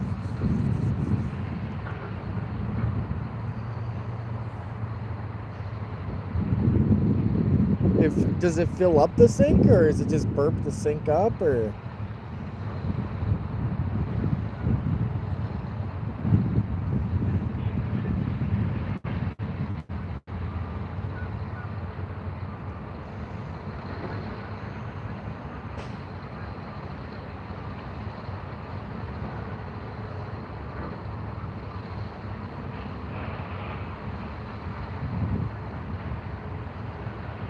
Yeah, I don't know. I think it is a venting issue. That one, I'm pretty sure that's a venting issue, but at the same time, you said before that it didn't happen it didn't happen before. It's like a newer thing, so I think it's probably, you need to snake it or something. It's probably getting gooey, like in that pipe underneath. It's probably getting choked up or whatever. But like I said, or you don't want to call your landlord, but sometimes you just have to. I wouldn't fit the bill for that, especially with how much the plumbers in the States charge. It's like ridiculous. Or I wish I could charge that much. I'd be a multi-millionaire. I could do one job a week and live off that.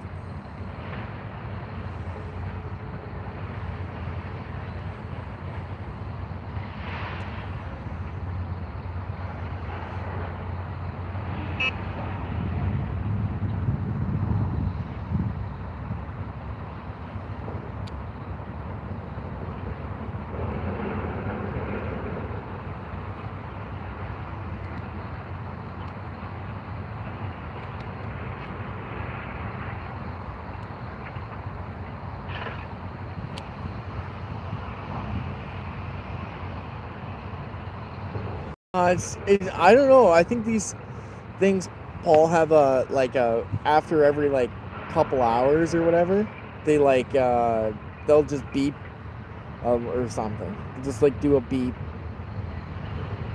to make sure that they're working or something. I don't know. Yeah, might be worth it, Josie. I don't know.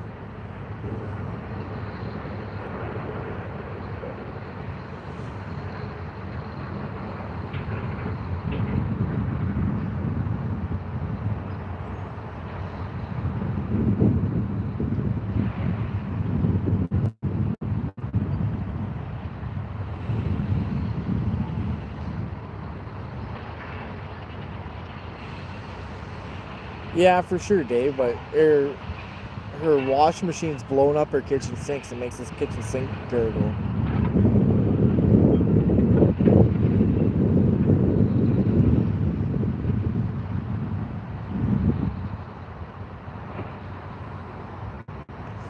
So it's telling me that either, it's either a vent or either the vent's choking up or non-existent, or the drain that the washer in the kitchen share is getting dirty, which is probably the second one.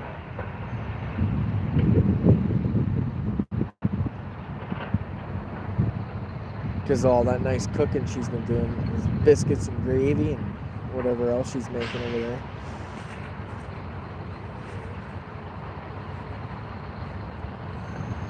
I don't have a dishwasher either. Actually, I don't even have I only have a single basin sink, believe it or not. No dishwashers, one basin sink. That's all we have. So we're constantly doing, we're doing dishes and stuff all the time. But it's just me and the wife, so whatever. But it does suck if you have to do, like, because sometimes we cook a lot too, like, so,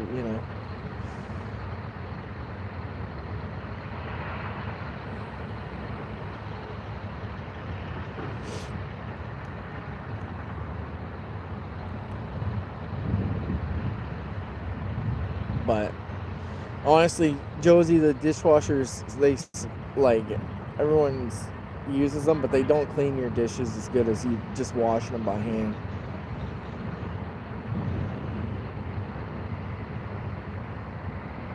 I go to people's houses all the time that have dishwashers, and I go grab a cup. Oh, here's the tagged swan coming over.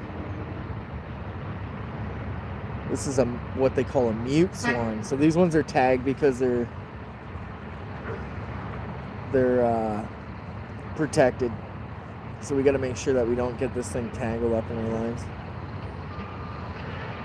He's coming over. You'll see him in a second. There he is. Or no, these are called trumpeter swans.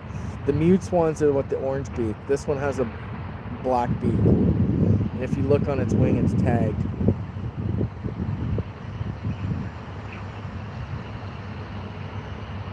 Get going.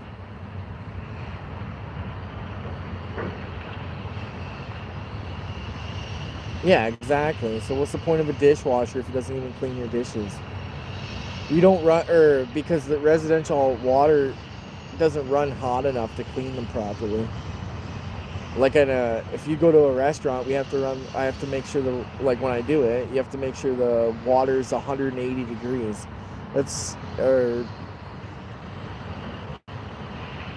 Most residential water is at 120, maybe at most 140.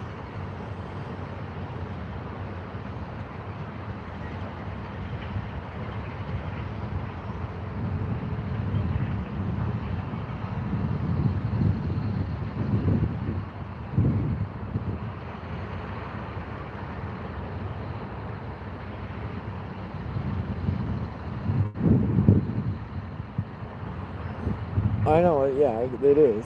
You gotta put more work into it, but at least your dishes come out clean.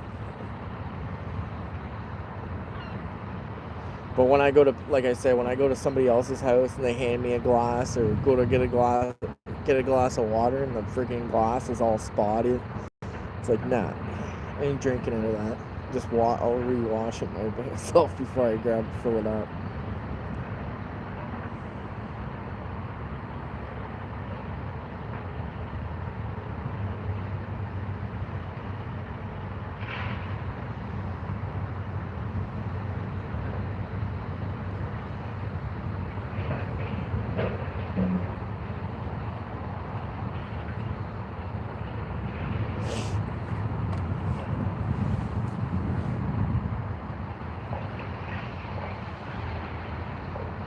I'm also skeptical of even eating out at restaurants. I've worked in so many kitchens at restaurants, it's just disgusting. very few places I'll eat.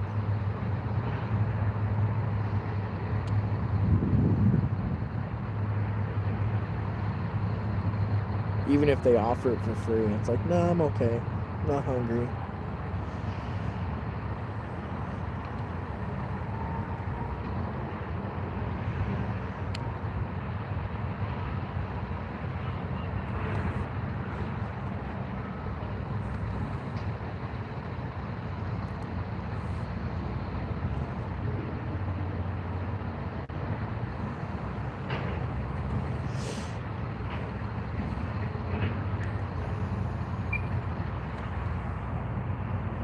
Sure do, Paul.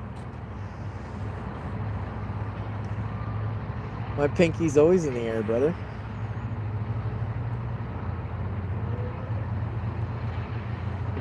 It's the British in me. Righto, chap. Tip top cheerio.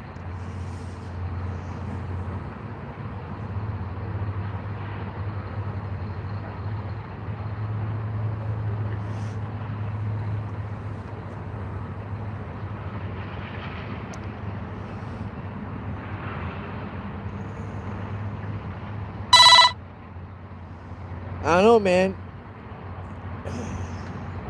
You haven't lived until you've had a crumpet soaked in butter and covered in jam. Crumpet. I love English muffins too. So. Tea and crumpets for sure. You know how we roll, Paul.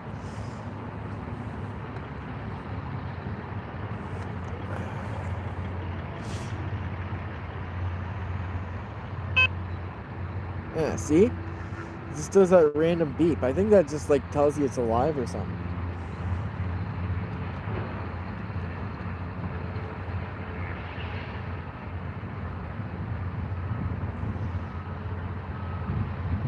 Look it up, Josie. It's a crumpet. It's like a, I don't know. It's hard to explain what it is. It's like some sort of bread product. But they're pretty good though. They're like a porous kind of bread thing. You just like put them in the toaster and then like butter them and then put jam or anything on top and they're freaking delish. Similar to like an English muffin or whatever.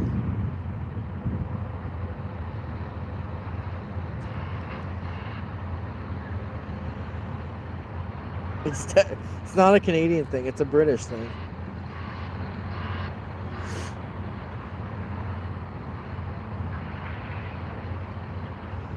Tea and crumpets, sir.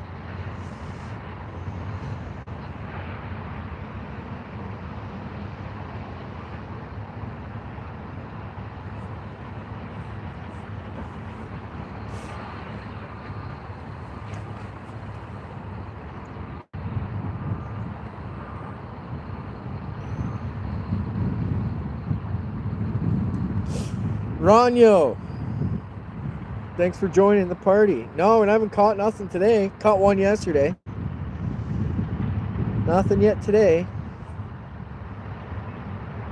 But it's getting kind of towards the time that I did catch it yesterday, so we'll see.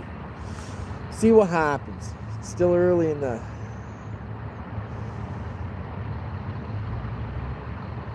Still early in the year. Sometimes they take a little bit to get them going.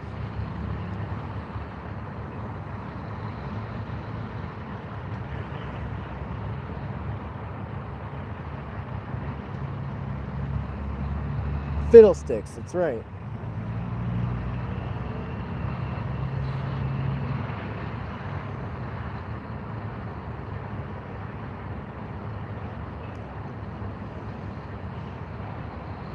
We're targeting carp.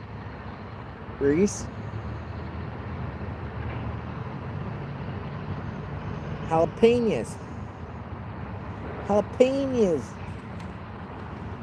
On a steak.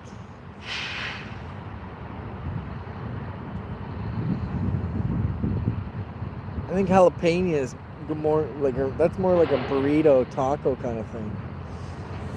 Maybe you put them on steaks. I don't know. I love spicy food though.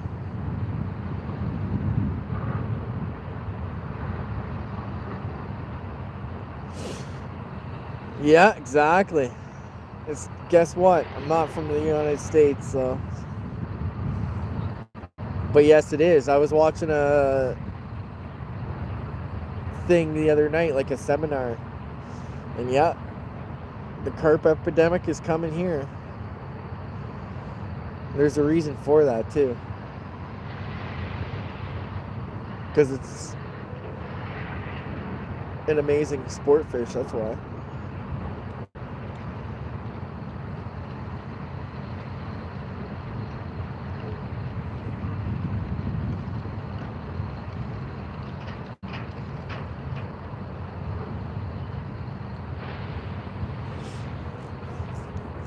Yeah, eh? You hoser? I sound American, eh?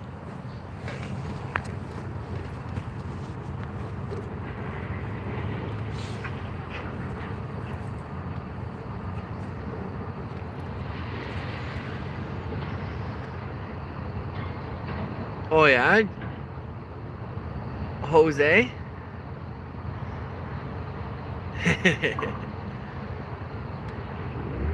I'm in Canada.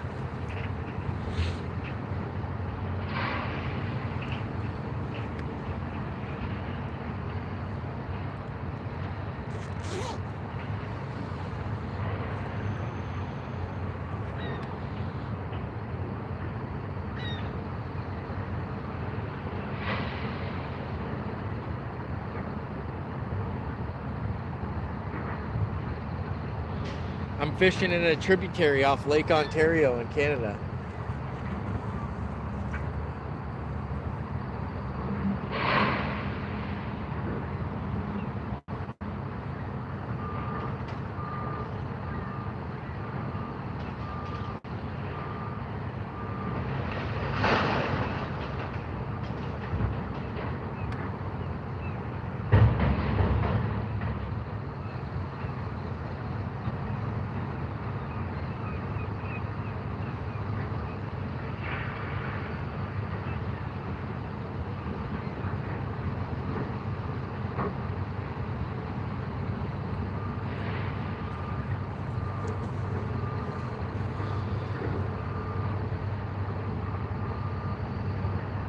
No, it's not stocked.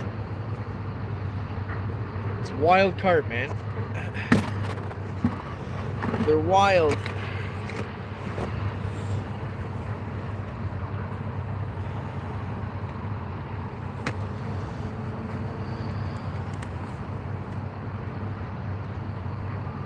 Yeah, I've watched Jeff on them for sure. It's hilarious. It's got that like one that's like a zombie or something.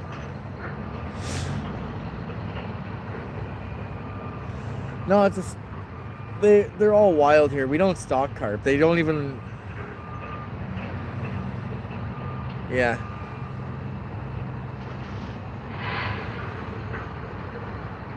Canada's good for carp, man. We got some big carp here, man, in the wild.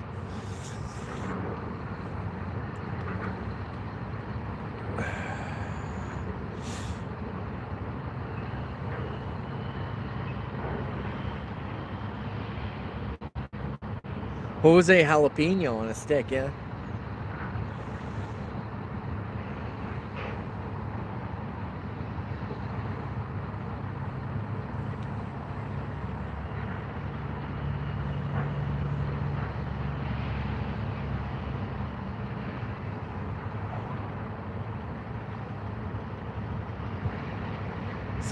See, in Canada, we don't even know what's in the water because not as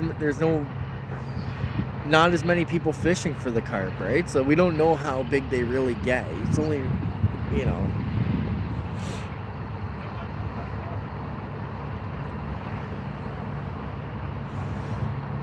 This is one right here. You're looking at one of the most like fished for carp places in all of Canada. Right here, this river. It's known about, or it's the most promoted, widely known that there's tons in here, and it's really heavily pressured. Like in the upcoming months, there'll be tons of people here fishing for them. Sometimes you come here and there's 10 people.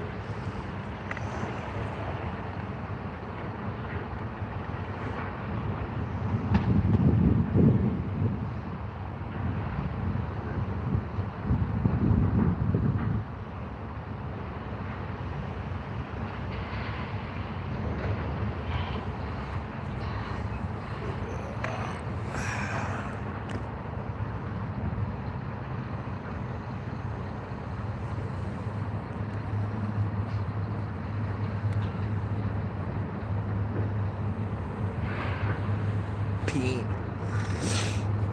Penelope. I guess they don't like that.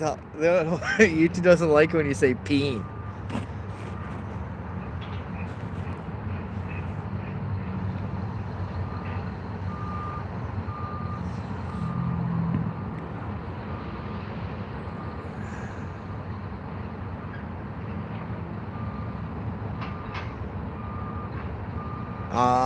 Well, we have brook trout, like not in the, like we have brook trout.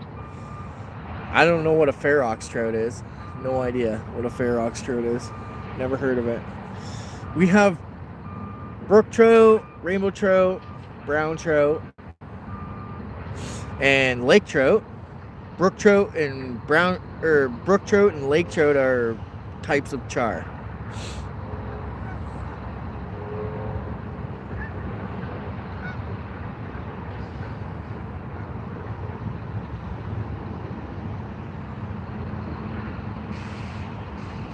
And there's also types of salmon here.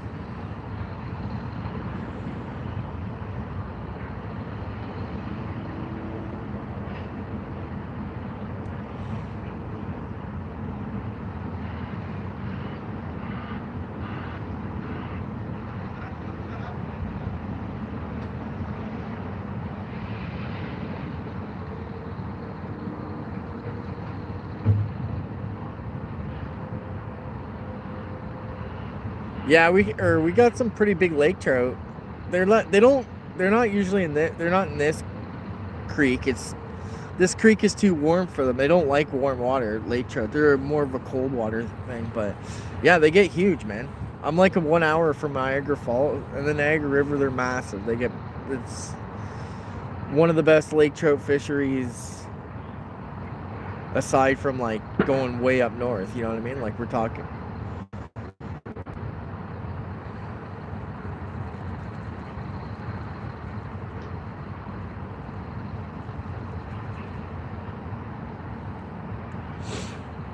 Niagara River's an amazing fishery. I just don't fish, or I don't fish it that often because it's like the Canadian side's like kind of a pain to get down into. You have to like hike down this trail that's 5,000 steps. It takes you like 45 minutes to hike down into the whirlpool or the glen, and it's winter, it's dicey.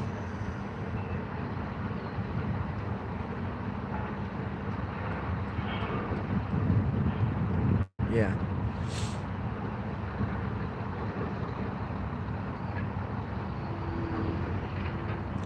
Well, that's cool. I'll have to look up what a ferox is. I'm not sure.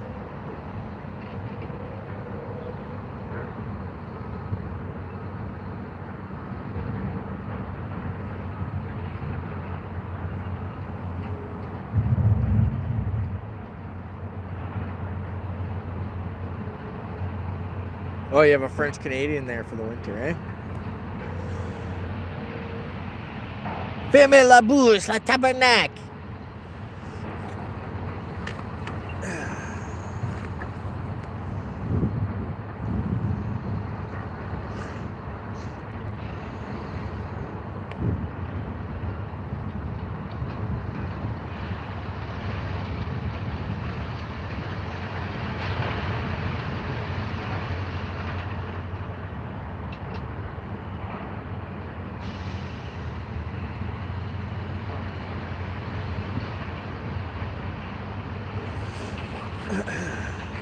You know, when a French Canadian swears, they like summon the.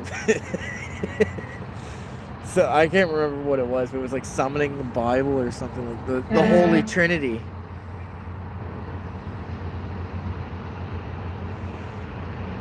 Yeah, when a French Canadian swears, they summon the Holy Trinity.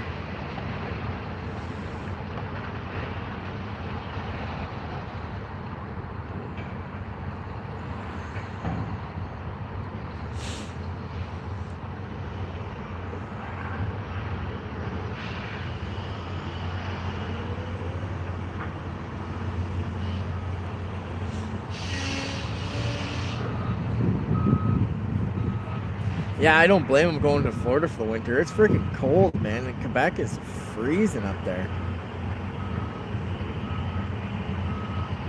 Much, much colder than it is here. Like, their rivers are still got a lot of ice on them for sure.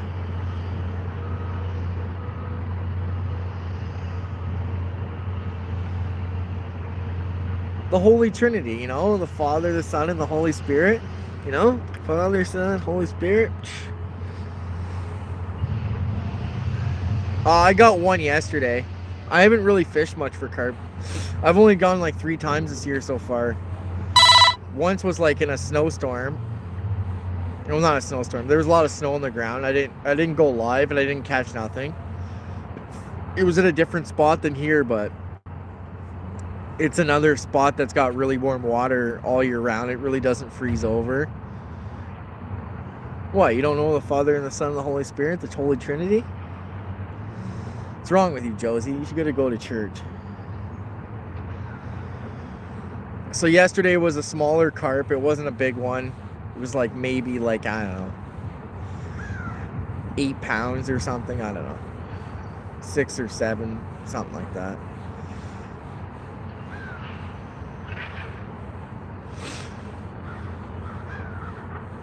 Yeah, well, it happens, man. That's part of fishing. I blank all the time, but I fish a lot too. So sometimes yeah, this is a river. This one's a river. The other one's like a pond kind of thing. It's part of a river too, but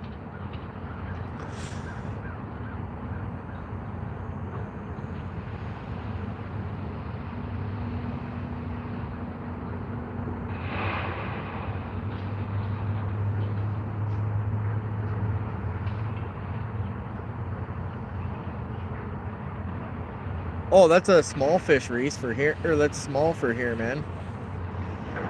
I've caught monster wild carp. I've caught a 34, or well, the biggest carp I ever caught was so far. I've only been really focusing hard on them for like maybe a couple years, 3-4 years now. 34 pounds is my biggest one.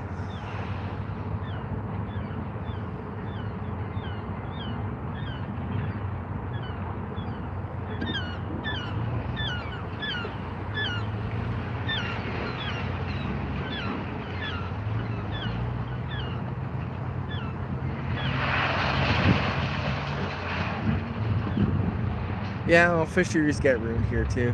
They actually are killing these, or they kill the wild carp here. Over at there's another side. There's a trap that they stop the carp from coming in. There's a bay on the one side of our. There's like a marsh on the other one side of this, like in my home city. There's like a big marsh at the one end. It's pretty like significant place.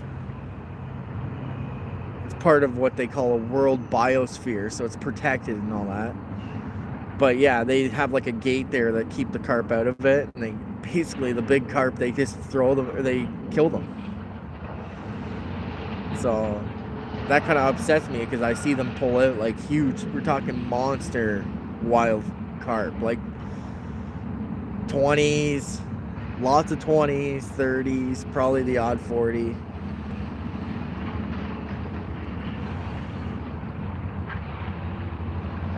You can spend all year round, you can fish for carp in my city. You just got like, you know, different spots, different times of year where they're gonna be hanging out, right?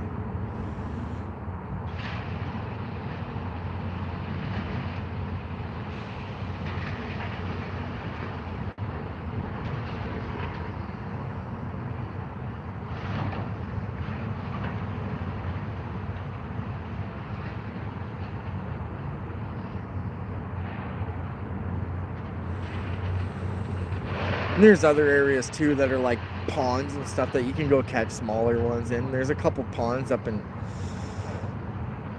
our area. You can catch real small ones there that are like a pound or two, those little ones. Or you can go further north. There's ponds that you can catch 20 pounders in. You know, when I mean pond, it might be as big as some of your lakes, but it's technically a pond.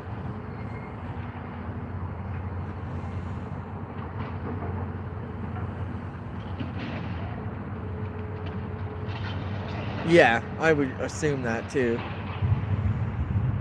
people catch them and they sell them to the syndicates and all that stuff for, you know.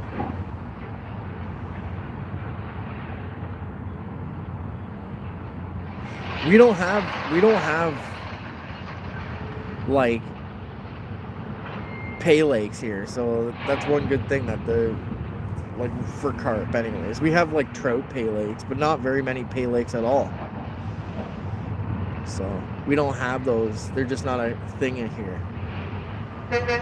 Probably because we have good enough fisheries, you don't need pay lakes. Anybody can go fish at the park, or it's kind of like in my area, it's part of like fishing's a tradition here, man. We're on the Great Lakes. It's a reason why a lot of the places were built is because of fishing,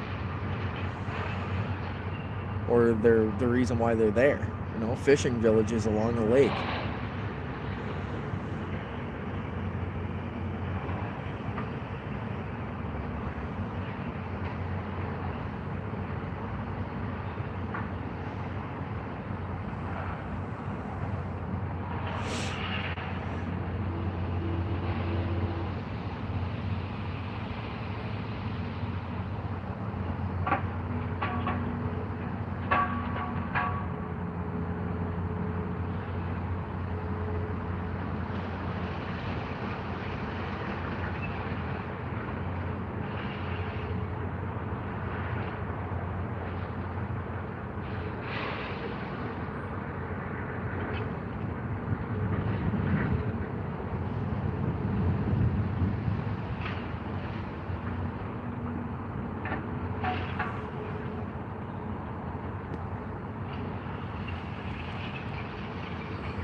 Yeah.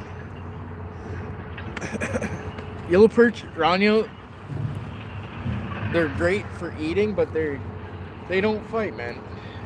I like to catch for fighting. Yellow perch are cool. They look cool. I like the way they look. So one sec, guys. I gotta find my battery pack here. It's buried in my camera bag here.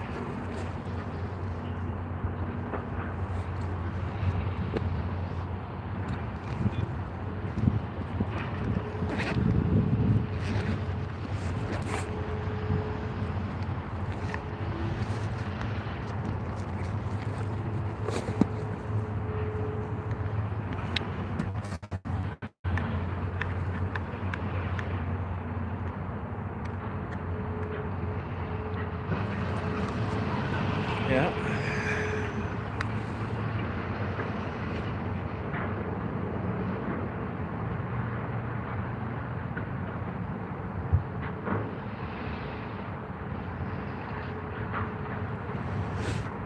Oh, you gotta pay for a fishing license here. Alright, I gotta figure out how to do this.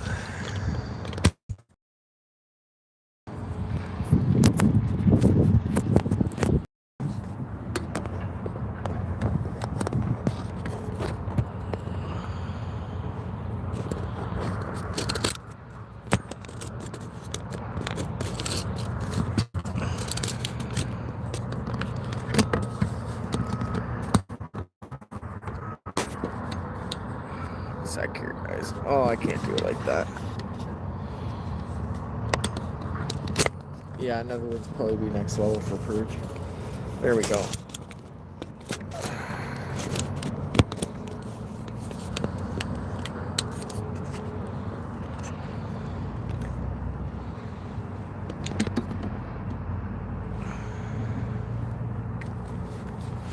Sorry about that, guys. I just had to get the battery pack set up, or she's gonna die on me. Alright, Peach. Let's go.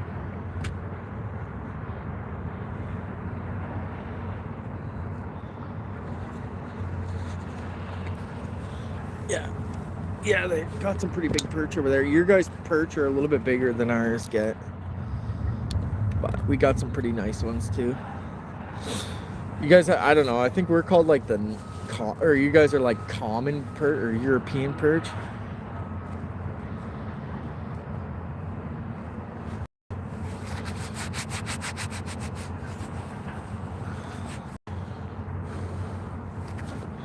I'm not sure what you mean by it. If that's like if you're talking Europe or here. The perch are usually in, yeah, they like cold water, so they're usually in deep, right? Again, in Lake Erie, there's or it's good perch fishing there. Oh, well, Lake Ontario's got good perch too, but yeah, Netherlands. I think it's colder. Like Netherlands is more north than we are, like where I am in Canada. It's just that the way the Gulf Stream hits it, it pulls the warm water from, like, you know, Gulf of Mexico up to Europe. Yeah, exactly. Here, fishy fish. Let's go. It's been long enough.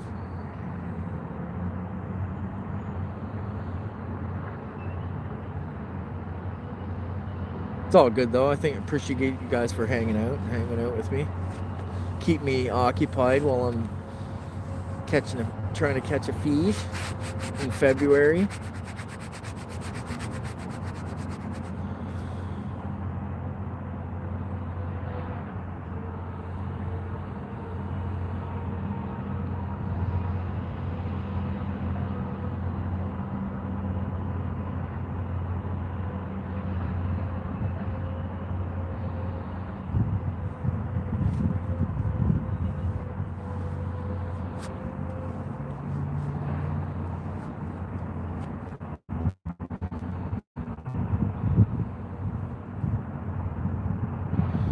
But our yellow perch would probably be like similar to like what you guys have, like those mangrove snappers or whatever you guys have. They're pretty much the same thing.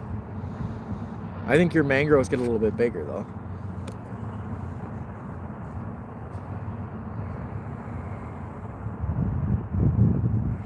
I only know about those from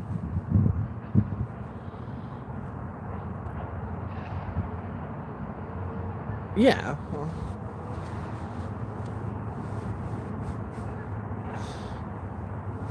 I was saying this yesterday. Like, people don't realize that there's part of Canada that's not, like, we're on the same level as like Northern California.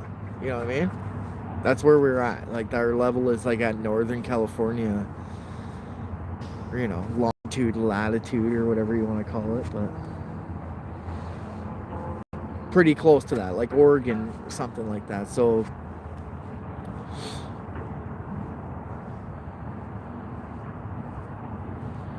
we're still, yeah, of course I go pike fishing. I usually only target pike when I'm ice fishing usually. Like, but our buddy Outfish Ontario, that's all he cares about is pike. He loves pike. That's his whole thing. It's pike fishing. He's always, which is, we got both, muskie and pike. You can go for either or.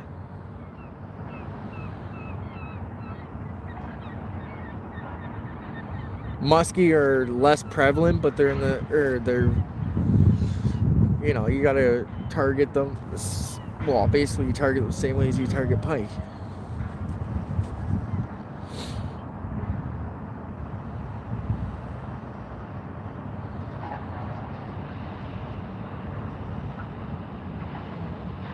But there's like usually certain areas where you would go to that are known to hold muskie, right?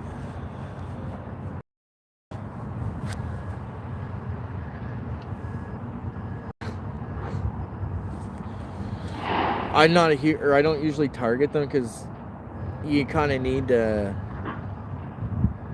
You don't need to, but a boat is much easier to target them. You cover lots of water. You got to cover water with muskies.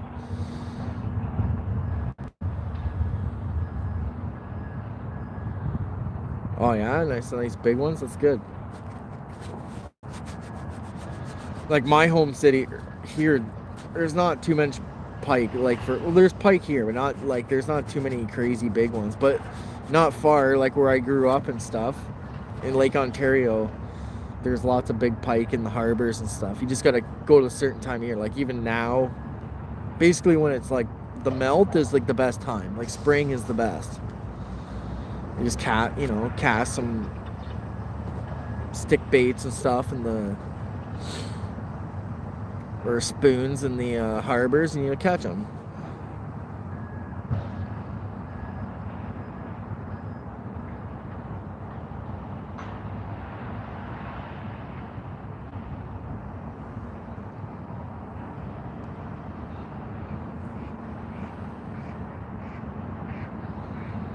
I really think the big thing here though is like yeah, for sure. I'm sure if he caught one like fishy things, he has been putting work in for them. They're not easy to catch. 30 pounds, that's a huge pike. Those are monsters.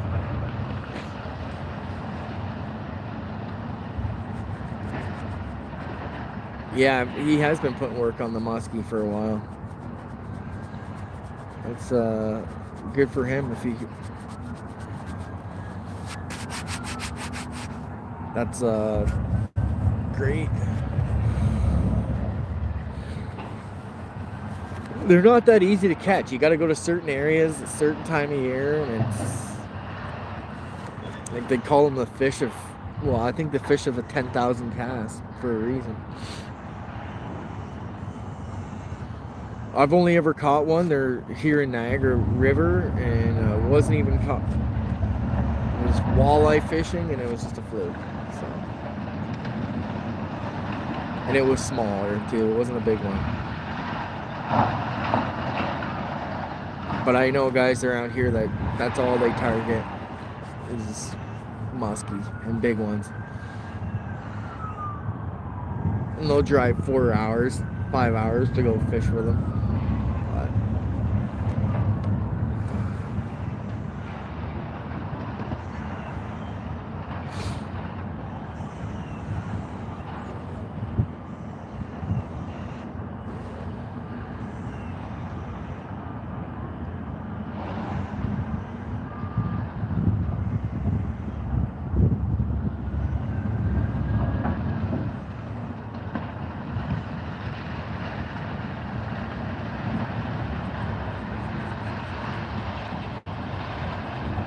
Oh, I'm sure he would have been excited for sure. I'm excited for him. That's awesome to catch something like that. He'll probably remember that for the rest of his life. Probably hasn't caught one in a while, so.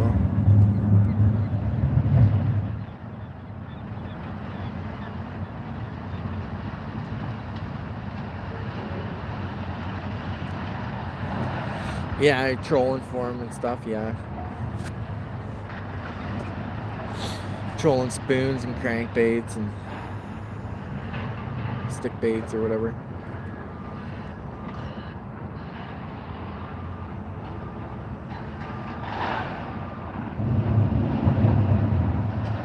Yeah, like if I had a boat, I could go or big enough boat, I guess. I could go troll for salmon or whatever. Even troll for walleye or pike and muskie too.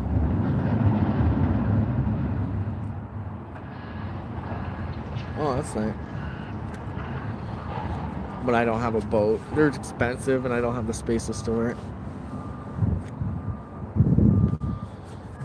That's still pretty cool. Are they the spotted gar or are they the alligator gar, Josie? So we have spotted gar, but we don't have alligator gar. Those are the ones that are like get like 200 pounds, those alligator gars. We have like the spotted ones or whatever.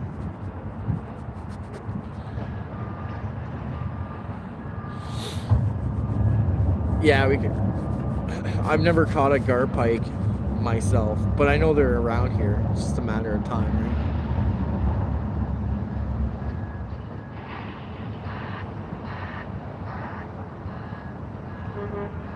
What, an inflatable boat? Is that what you're saying? I don't know what a sib is.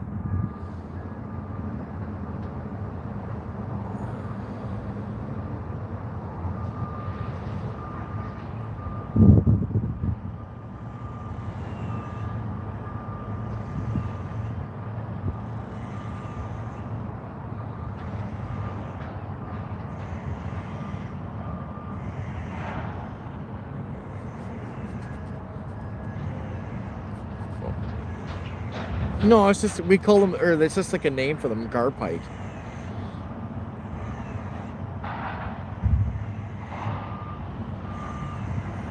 It's a spotted gar or something like that. This is the name that we call them, gar pike. Because they're aggressive, right?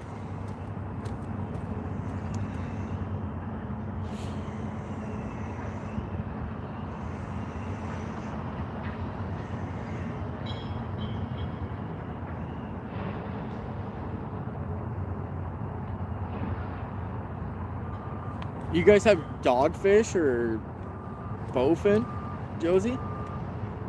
Those things are pretty cool. They're fun to catch. Those things fight like a horse.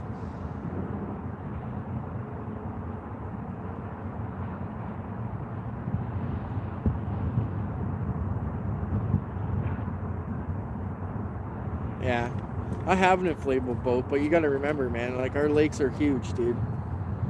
You can't, or you shouldn't be going out on our lakes with some of those lakes with an inflatable boat. You'll die. You know what I mean?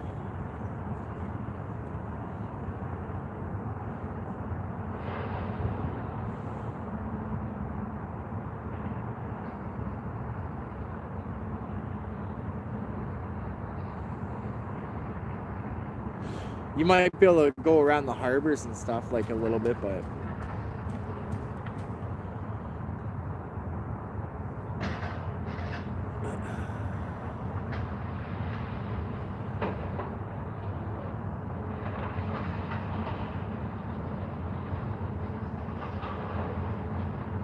yeah, I think we have.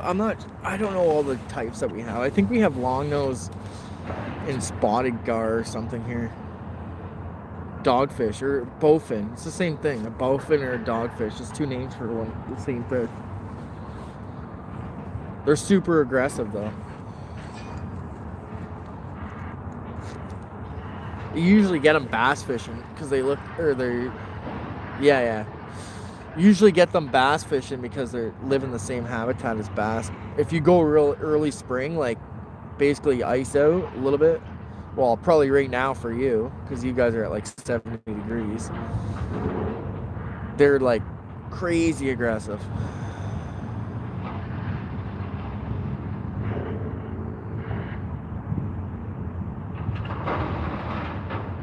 Yeah.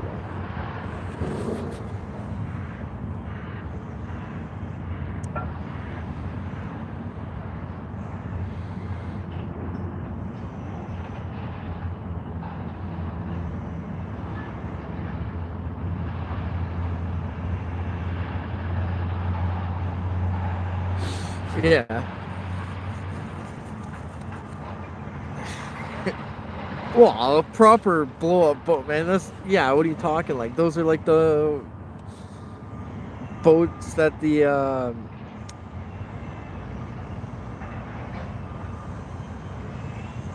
what's it called have? I can't remember what they call them. Coast Guard. Like the blow up boats like that. If that you're getting that, you might as well just get a boat, real boat, because they're pretty much the same price. Real boats are probably even cheaper, like, you know what I mean? You need at least I'd say an 18-foot, 20-footer to go on the lakes here, the big lakes, to feel confident. If it kicks up a little bit, then you're not gonna die. You'll be able to get her back in. You need like 100 horsepower, 50 to 100 horse to get her in quick enough, I'd say.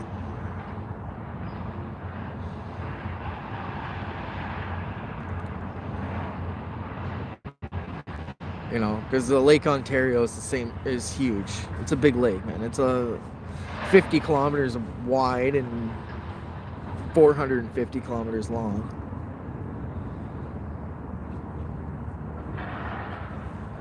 Walking catfish. I've never even heard of those.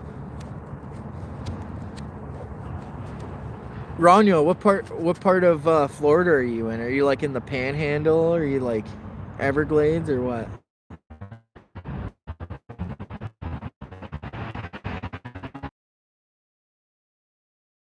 Like 200 minimum.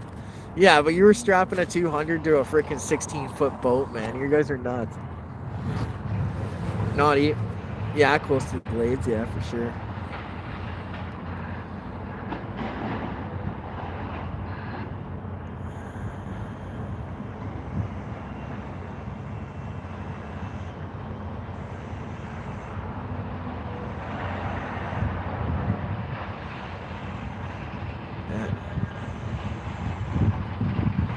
Yeah, I'm just like, depending on what you're fishing for, man. Sometimes you need to go like a kilometer or more out into the water, like out into the middle of the lake, like. And if the waves can kick up, I've seen 6 or 7 foot waves on that lake.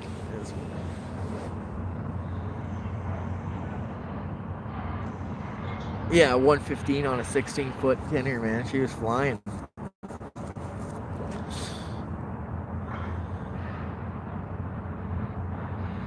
Yeah.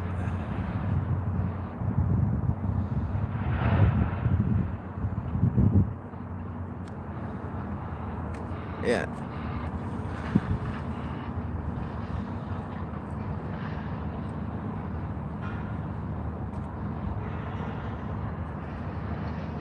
Yeah, that's naked.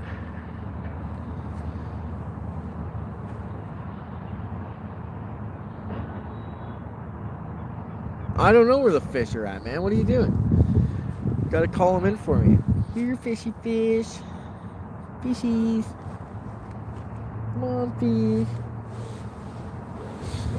I think that honestly, like, this time of year, night bite is pretty good too. So I think the night, you would think it'd be opposite, but I'm not certain.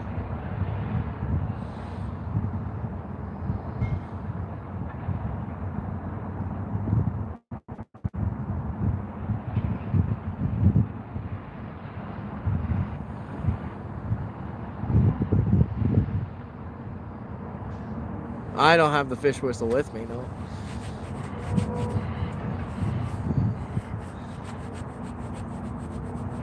The fish whistle gets to me too sometimes. I'll freaking it.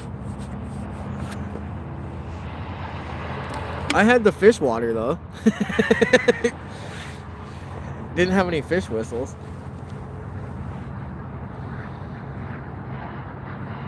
I didn't bait up much. I haven't put too much in here at all. I put like one little. Yesterday I put like two half scoops. Today I put like one scoop and just kind of like broadcasted it over the area.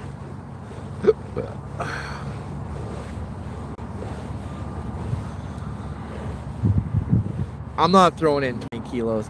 But I'll tell you this right now. Me and Paul's way there, we did like an overnight fishing thing on like a lake or whatever. It's just a camping lake. It's not a pay lake. It's not.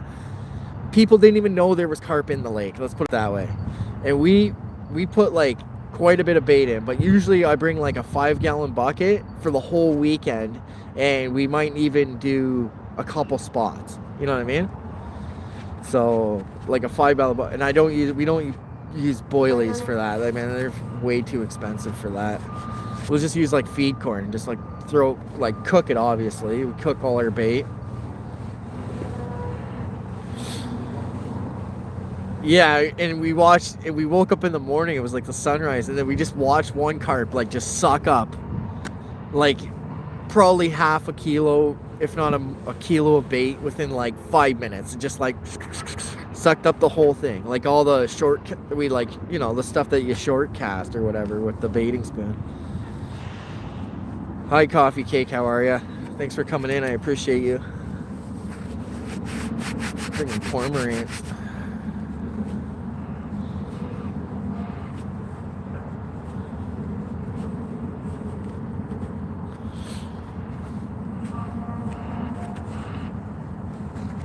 It's like not a full moon, but it's kind of getting there. I don't know if should be like a pretty light night. But yeah, throwing in that much bait is absolutely just asinine. It's just stupid. You don't need that much. Well, this time of year for sure. If it was like, I don't know, it depends on what the scenario is. If I was going to a place where it's like, I know there's fish, it's wild, and we're kind of setting up a swim, I would probably go there a day before and chuck in half a bucket of bait. Or a couple days before, like half a bucket or whatever. Just keep them in the area, and then we'd go hit it. And then we'd probably chum it up pretty good. If it was like, pre-spawn temps or like,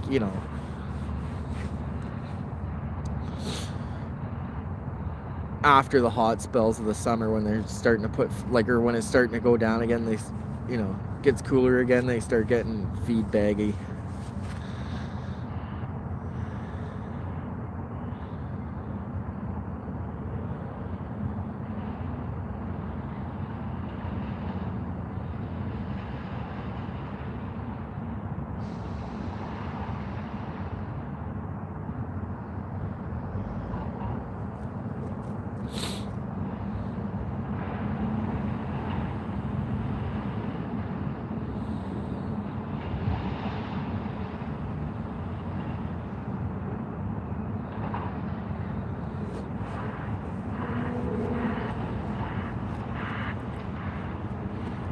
Oh yeah, I gave you like a GPS coordinates to say, hey, like there's some snakeheads in these creeks or whatever, ditches. Oh, that's nice of them. At least you can go catch one or whatever. If you've never caught one, I don't know. I went to Florida once. I was in what's that place called?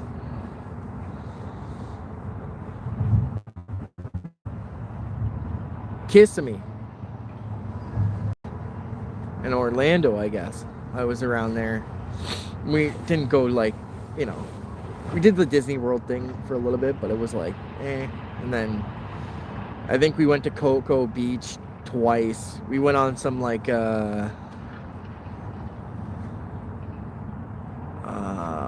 casino cruise thing because my wife's got a gambling issue. She really doesn't. She just likes to gamble sometimes. Yeah, I would like a peacock bass. That'd be cool. But I've seen a couple places that, like on the resort, there was like a river or like a pond in there. I definitely was looking at fishing that. That was sweet.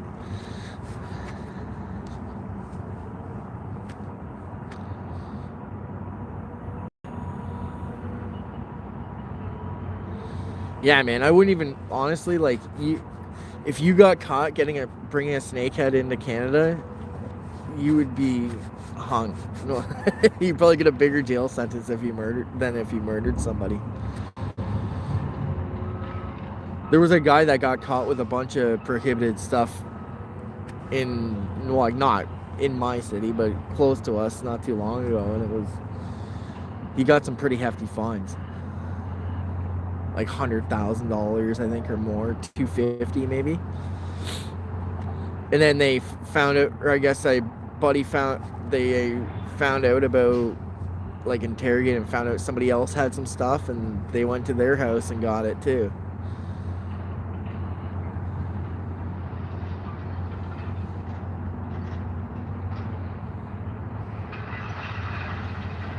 But yeah, a bowfin is essentially a snake. They're basically a snakehead, but native species.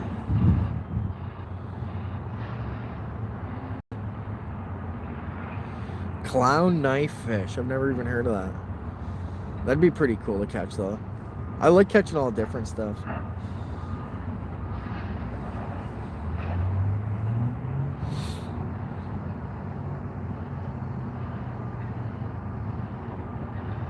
Golden Dorado. Yeah, I'd like to go catch Dorado too, man. Those things look interesting to catch. Down in South America and stuff.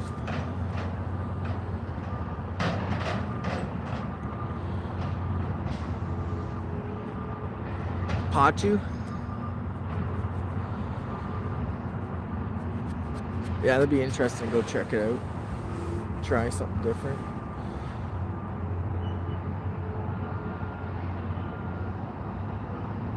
Now's the time, guys. This is when they bite. Oh, there's a huge beaver over there. Freaking beavers, man. They piss me off.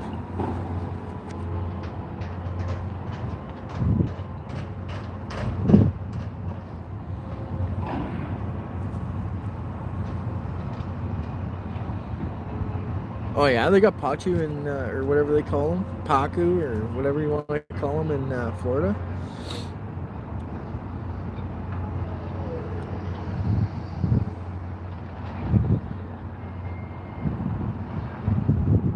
Yeah, man, they grow fast, dude.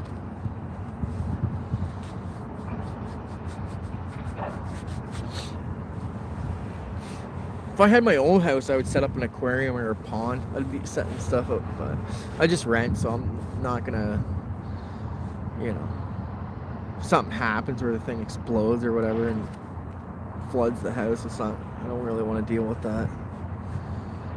If it's my own house, whatever, but somebody else's.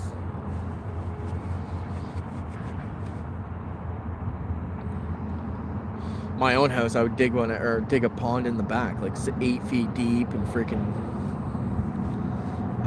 I'd be doing this in my backyard, fishing for koi.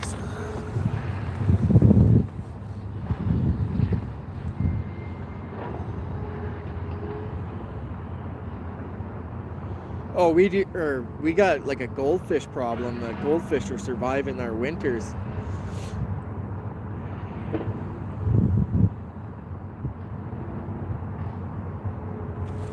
Actually, I was fishing for creek chub. I was like fishing for bait, like creek chubs or whatever. And there's like a hole that's up in the, like a small, like a hole in the creek. And then so we're talking, this is Canada. There's like a goldfish living in it. It's like, whoa.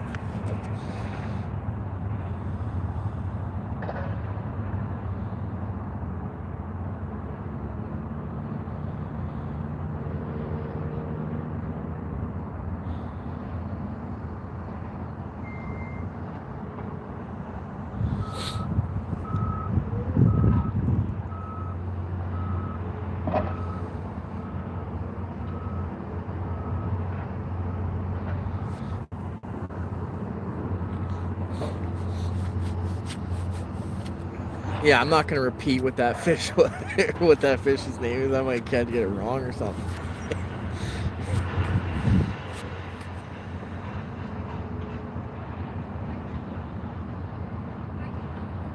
Yeah, 100%, man.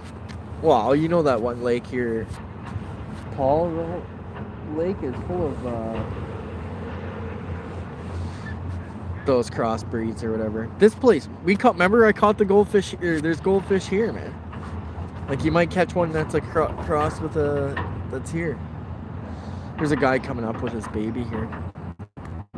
His dog.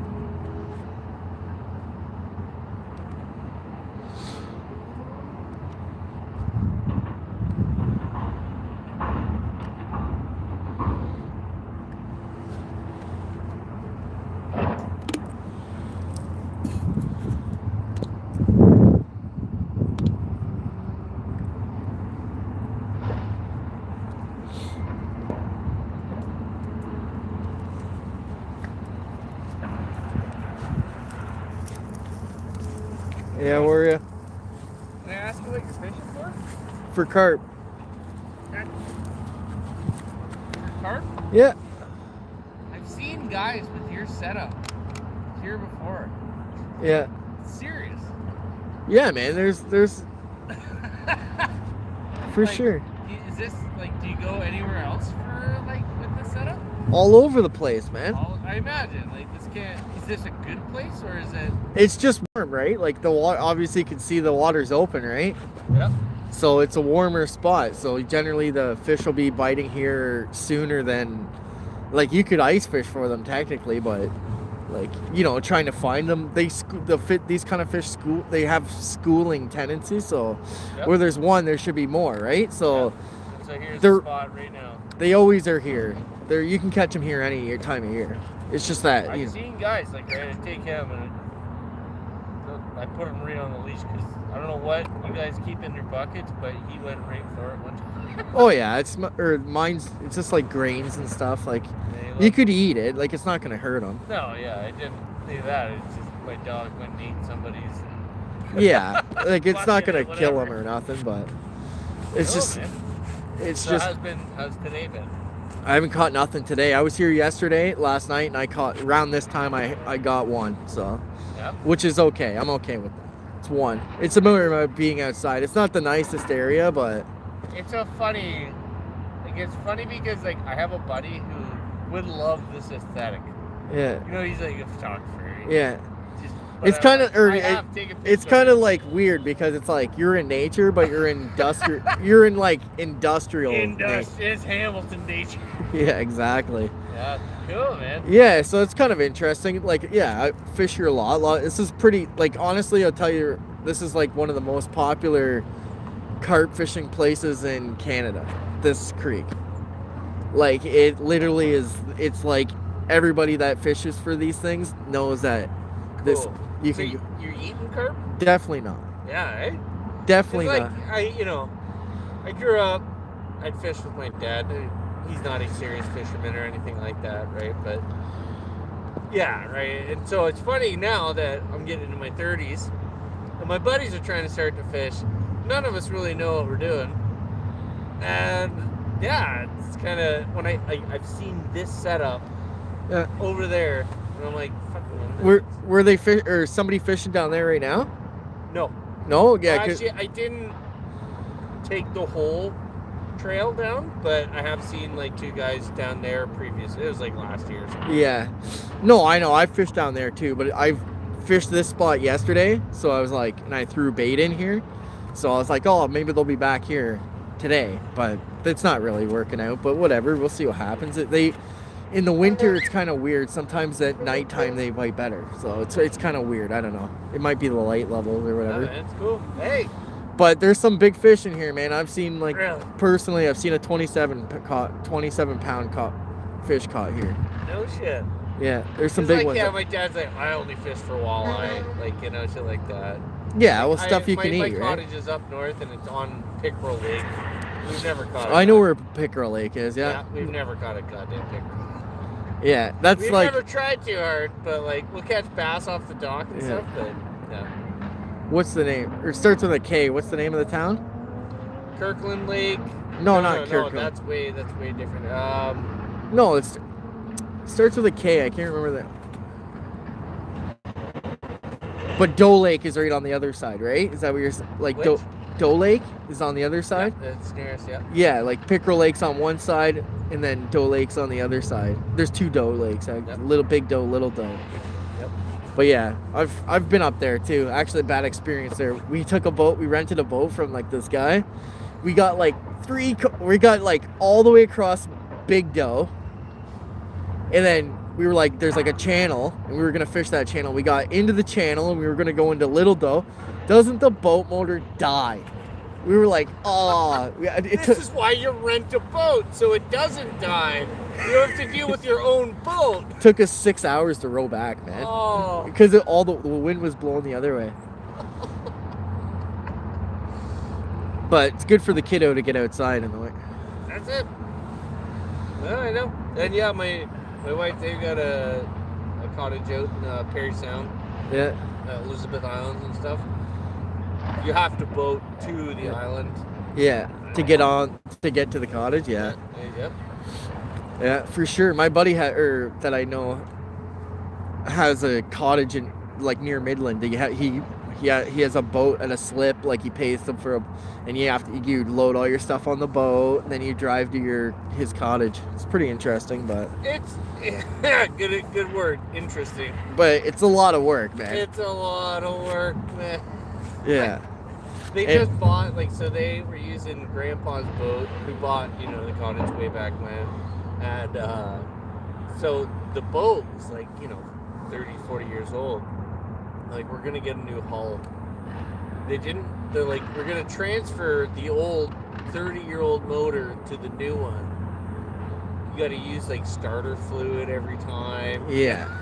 Like, you guys just couldn't spring another 5,000.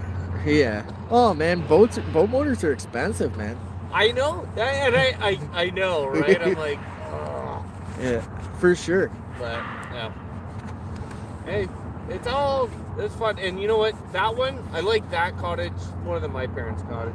Like, it's when they were selling Crown land back in the 70s, 80s. Yeah. That's when they bought that. So you can walk around that island for 3 hours. Yeah, for sure. Mine is you can drive up to it. Yeah. I miss my family had a cottage near, north of Belleville. And I miss that cottage so much, man. Like, I honestly, I grew up there. This is why I love fishing, is because of that place. Yep. I used to fish from the time the sun, like, as soon as they could teach me how to put a worm on a hook, I did. And I swear I would I would fish 24/7 there, man. That's all I did was fish. I could catch bass. I caught pike there. Caught any kind of fish that you could catch. I caught it there. I've caught a muskie there. I caught everything. Like, you know what I mean? I even knew, like, it was like right in front of, like, you go in the river, flip rocks, catch bugs, and I hook them up. And then, like, I knew a spot where they were all sit. You just catch every cast, bam. Like, I didn't fish that much, but I just, like, my cottage, like, I spent every day catching frogs. Yeah, exactly. You know what I mean? Just like bare feet in the fucking swamp. You know, just yeah. Yeah, for sure. It's just the way you do this. Like, you know, it sucks that, like, now I've got 2 cottages to go to, and, you know, this and that, and yeah. And not enough time to spend at one. You know what I mean? That's it, man. And so, like, that's why when I see you guys here, I'm like, fuck, like, because my one buddy, he's now in Jerseyville, and he's the one that wants to, like, fish. I'm like, fuck, I see guys fishing here, like. Yeah, well, you can fish by Jerseyville, man. I know exactly where that is. It's like just past Ancaster. Yeah, I know. I know exactly where it is. Yeah. Oh, there's lots of fishing around there, man. Trust me, my buddy fished. That's one of his favorite spots. Is kind of like up that way. I'll let I know. You just gotta get out there, dude, and just try. It. I know. You just gotta get out there. Just give her, man. Whatever. Put a freaking worm on a hook or whatever. Hey, bud. Well, take her easy. Have a good one. Yeah, man. You too. Enjoy the rest of your walk. Sorry, guys. People see you with fishing rods and they always want to talk, but it's okay. Vegetarian piranha, eh? Pachu, yeah. I think I've seen those ones. They like got some big chompers on them, but it's not like they don't munch fish. They like dig up, eat roots and stuff or whatever. If you guys are still here.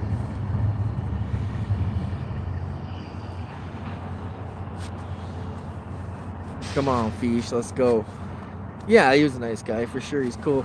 He had a little baby with him too. It's pretty cold out, like it's chilly, but the baby's all suited up. Maybe like it was pretty fresh baby actually. I don't know. Maybe a year old.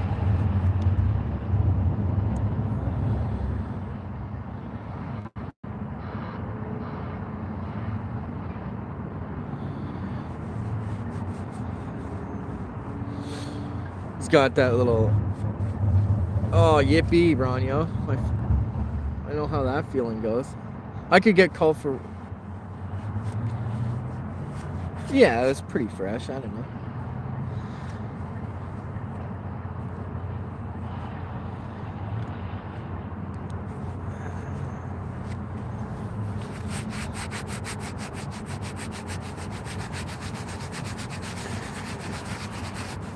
Well, the kiddo was probably under, like, I don't know, under 1, man. Like, that's...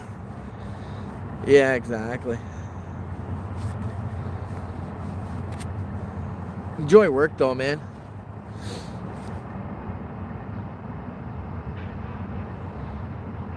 Nothing wrong with working. It's fun sometimes. Get out, do something productive.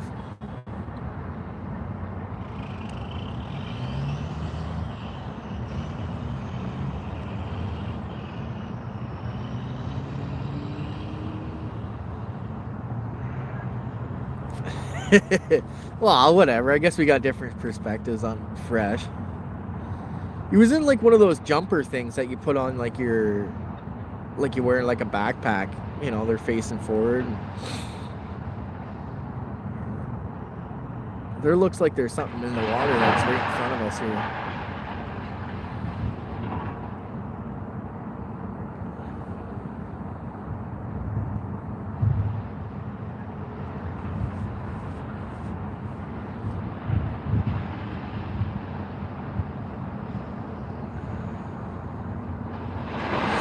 What do you think, Josie?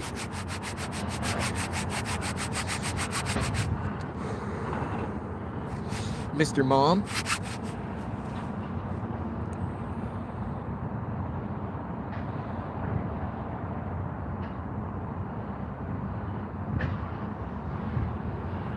Liquid fertilizer, what was that, like freaking manure?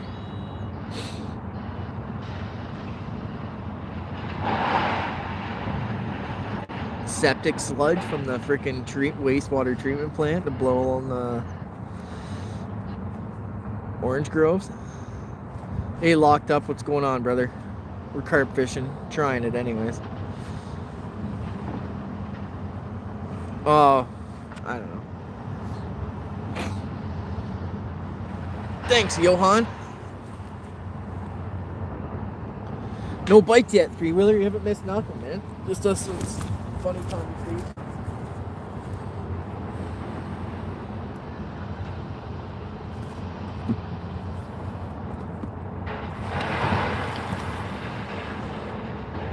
You know what I need to do, guys, though? I need to put my net together because that always...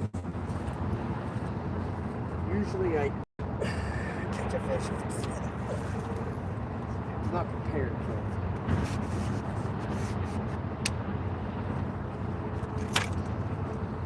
I just meant, like, what do you think about the Jolly Jumper?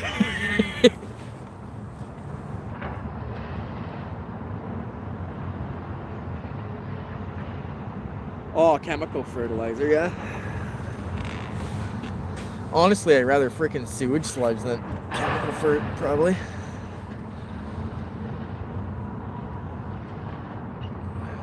Who knows? There's stuff they put on that stuff, but whatever. People gotta eat. What are you gonna do?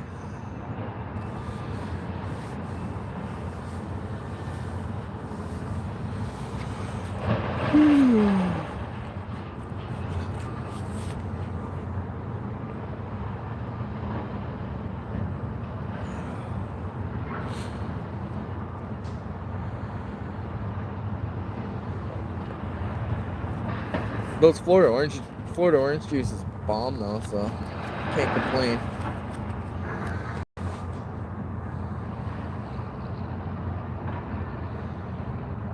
It's expensive now, man. I think it's like $7 or $8 a jug here.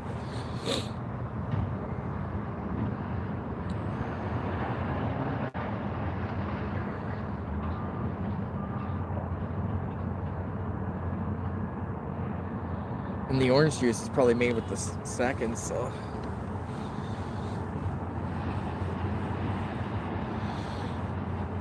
Ronyo, if you're still there,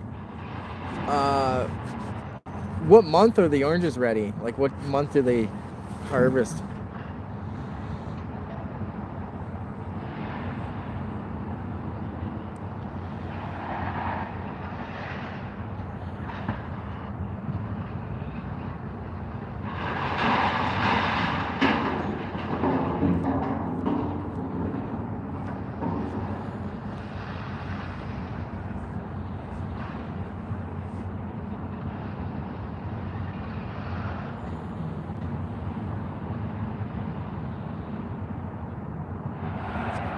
Oh, now, hey, yeah, they're harvesting now. So February.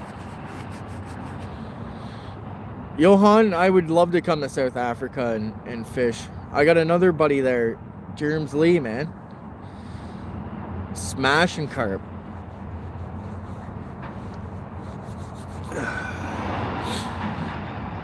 The carp in South Africa, they stocked Florida strain largemouth bass in South Africa too. My buddy was saying that there's 22-pound largemouth caught or something stupid like that.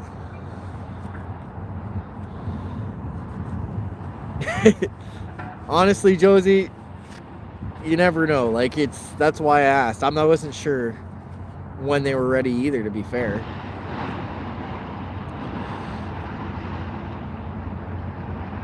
November till March, yeah.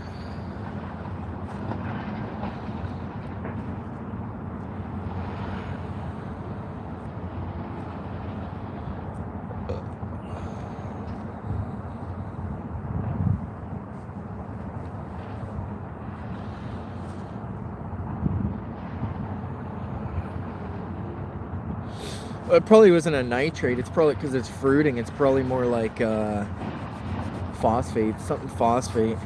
Oh, it is calcium nitrate, eh?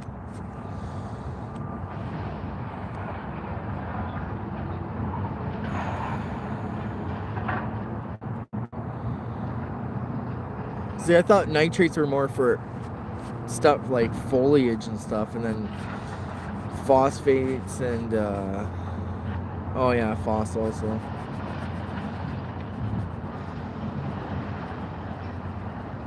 Phosphate and potassium more for like fruiting vegetable or fruits and stuff.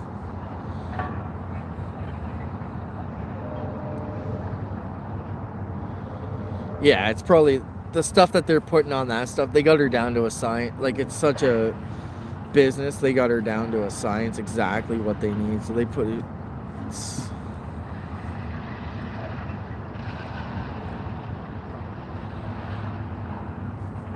Oh, he said there were huge bass in South Africa, Florida strain. I don't know.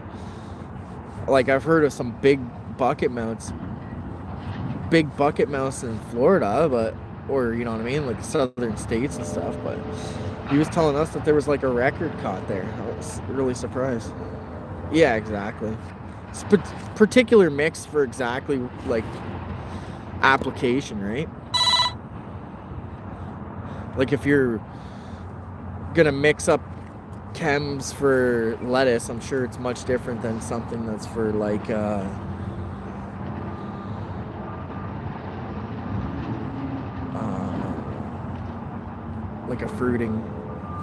fruit of some kind. It's the same thing here. Like Canada grows like all our greenhouses. We used to grow like tons of, like, you know, you get Canadian cucumbers, peppers, and tomatoes, like hothouse stuff. All the greenhouses have switched over to growing pot, which is like, okay, it's great in one sense, but at the same time, it's like, well, now you rely on growing those foods, so we buy those, you know, that stuff from Florida. You know what I mean? Like, I don't know. Just doesn't make sense to me.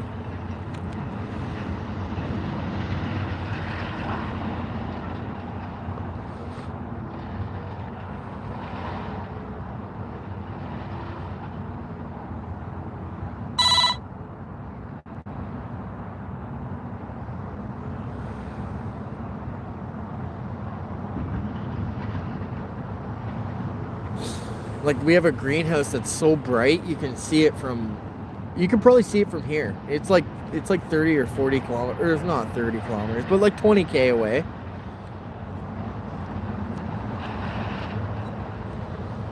And it's just like at night, when you get like a good dark night or whatever, you can see the light pollution from it. It's so strong, the greenhouse. And the smell of her. You can smell it on the highway. It's rolling through.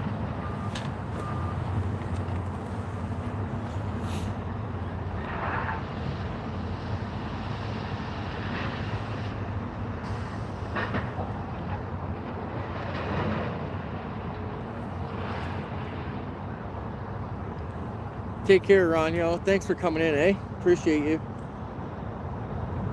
Stay safe at work and all that stuff. And next time you're live or whatever, I'm sure I'll be in there to see what you're up to.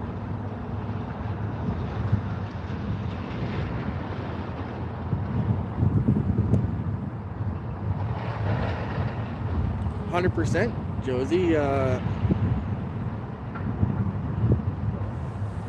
Josie, so I'm actually making this stuff to make fish bait because it's a good stuff too. But what you should look into is you could just bury the fish like that, but you can. Oh, Johan, my biggest carp is 34 pounds, so pretty close to that. Like, I think 16 kilos or something like that would be. I don't know. But Josie, this stuff called EM1, look up that.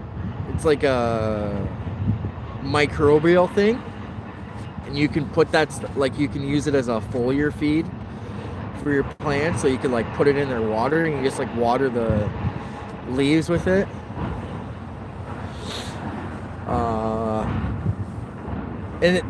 Johan, that's not even, they get way bigger here too. There's guys here, guys that I know personally have caught close to 60 pounders here in Canada. So like 30 kilo almost. And these are wild fish. They're just like you guys, you know, these are wild carp. They're not in ponds. But Josie, this stuff called EM1, you can use it as like a foliar feed. It's like a microbial thing. You should look up that stuff on YouTube. There's a bunch of channels. Yeah. Well, this stuff is natural. It's like you make it from like rice water and milk, like a lactic acid thing, and you can put this stuff, like mix anything. So you like could basically put your fish in a bucket and then throw it on top, and then what's it called? Makes it called a hydrolyset. So it breaks down it'll break everything down before you put it in the ground, and then you can like put that stuff in the ground, and it makes the nutrients even more available than if you just like put it in the ground or whatever.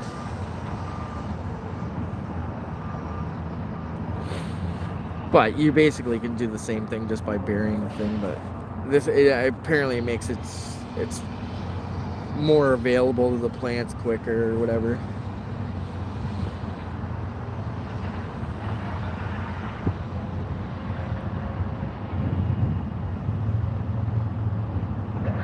Oh yeah, it stinks for sure. But you can use it for, you don't have to use fish. You can use anything really. You could like any kind of plant matter. No, Johan, we're actually fishing right behind a scrapyard, like a metal scrapyard. So yeah, it is kind of, see over there, like that, or that hill right there, that's all steel. That's all metal that's been shredded. And it's because we live in, or where I'm fishing is industrial, like heavy industry.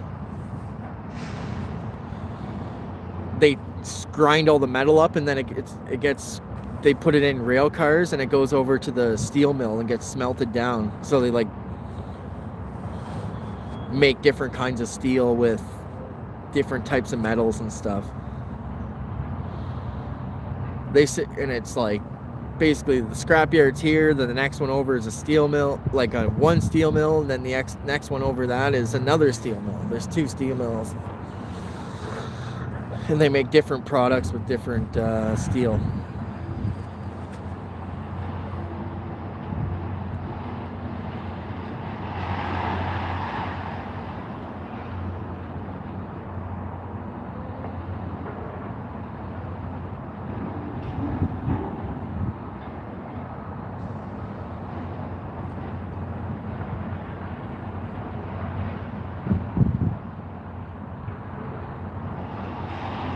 I'm a plumber, so we're pretty good. We're pretty close in trade.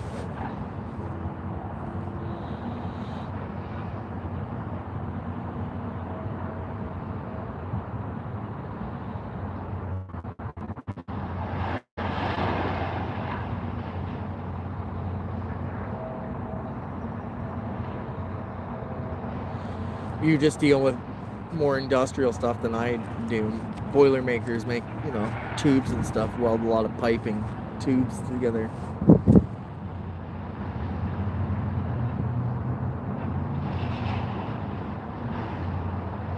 Yeah, that's not good, Josie. You should or maybe get checked out for that.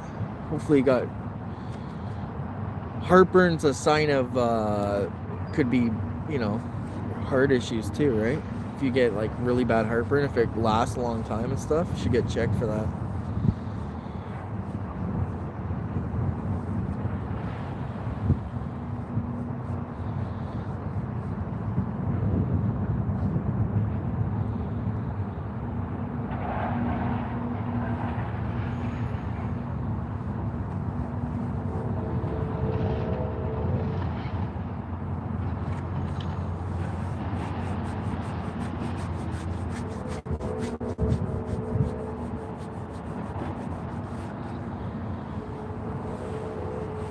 You never have heartburn, eh? That's weird. Have you drank milk? Oh, okay. If it's whatever, if it keeps going on though, you should definitely get checked out.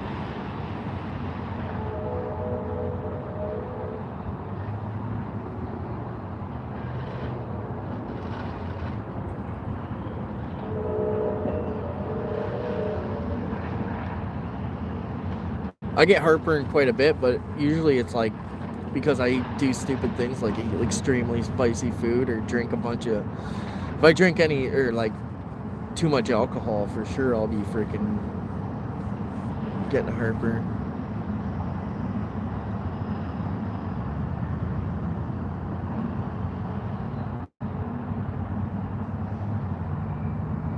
Oh, I mean acid reflux maybe.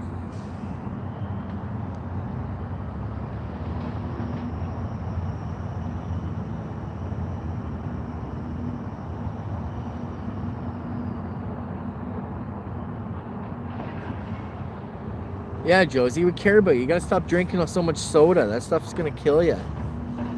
You and your freaking Mountain Dew Red Line or whatever it is.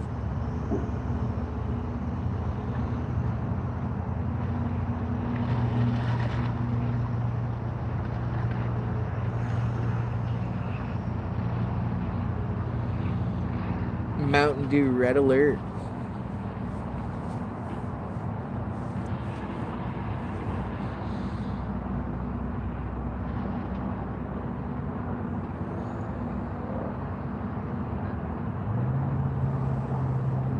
We're gonna get a fish, guys. We gotta get one. I have a feeling, anyways.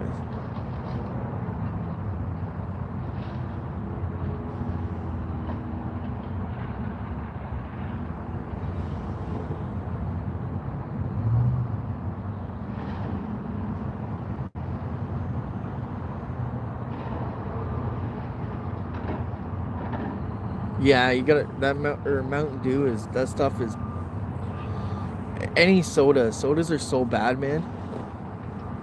That stuff is like liquid poison. I'm surprised that we're like, I don't know.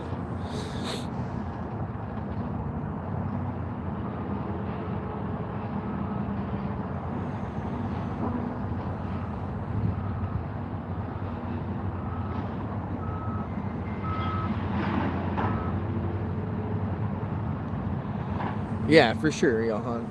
I've got lots of different skills too. Woodworking, I can build different things. I build all sorts of different things. Whatever I need to get by. Welding, metalwork, woodwork. I've done tiles before, stuff. You know, is it my favorite thing to do? No.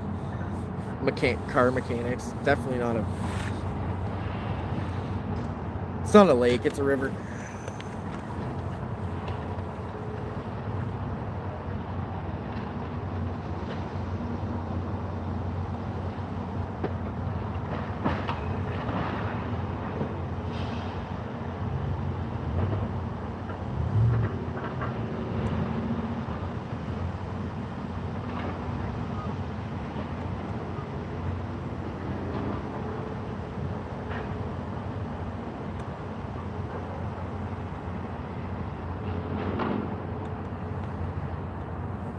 Thanks for coming in, Johan, though.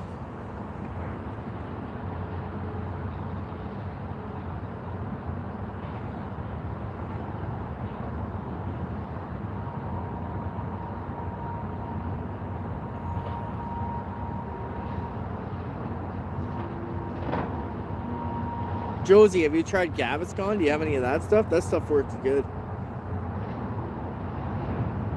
Yeah, it's getting dark, but I haven't got the light on yet.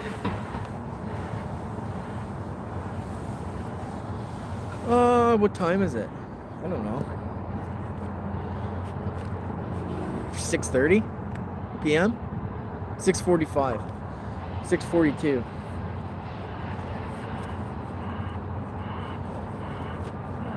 No, I'm not gonna put the light on until we need it. Save the batteries. Plus, I got a battery pack. It's got Gaviscon, it's called. I don't know if you guys have it. That stuff works like mint. You like chew it and it like foams up like crazy. You like chew one pill, it looks like you have the pasties from hell. You're all foaming at the mouth. You're like, like rabies. But it really works well for Tums. Or I mean like for heartburn. It's like Tums, but even stronger. Or this other stuff called like Mylanta. It's like drinking liquid chalk.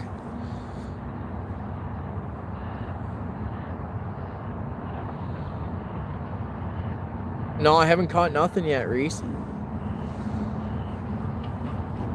I'm still here for a few hours though. I got all night really. Like Mike can stay out here as long as I want. The wife's got hanging out with friends or something later, so she'll be out till probably midnight. I'm not gonna be out that late for sure though.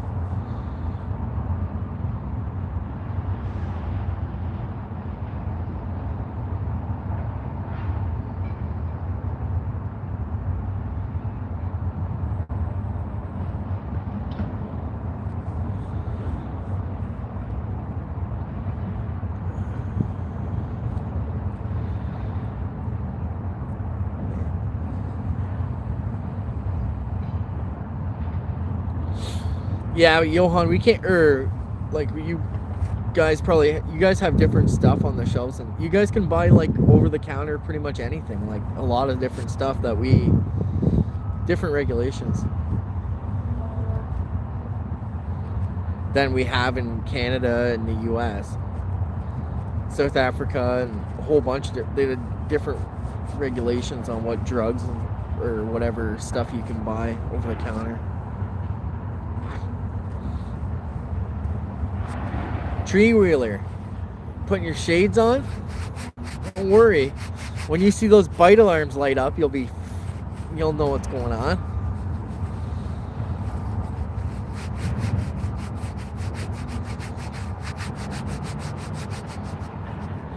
You got the alarms on, so you'll know when something happens for sure. Come on, fish.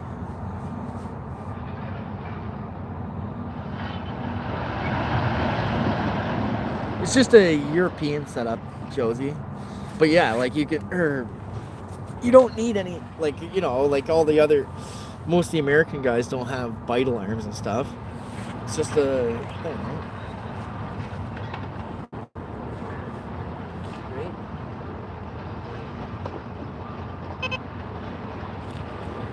You know? Tells you what's biting, right? And I have a receiver too. I can fall asleep and go off, or have a thing that can go off.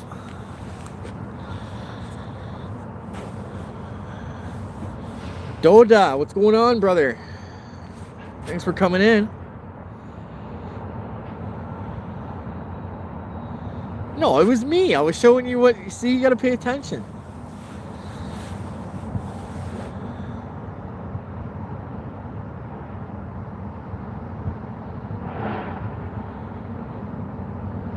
Yeah, he doesn't know where yet. Well, I'll tell him. I'd probably say don't come to Canada. Everything's freaking expensive here, man. Like ridiculously expensive. You're better off in the States. You make more money, and you know, I guess you don't have health care. You got to pay for that. But if you can land a decent job that pays for that, then it's problem solved.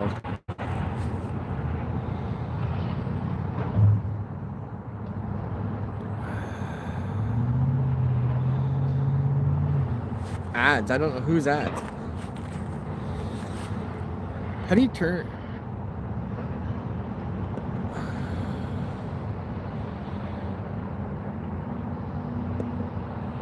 Oh, settings. I'm trying to find Oh, I'm only on top messages. There you go. Oh, I see everybody that's messaging anyways.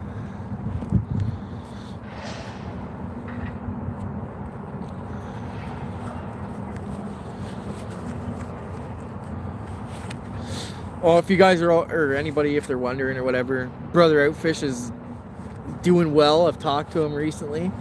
He's doing great. Everything's good. He's just taking a slight break from YouTube just to get his stuff together so that he can focus more on the fishing aspect later in the year when it's a little bit better for him.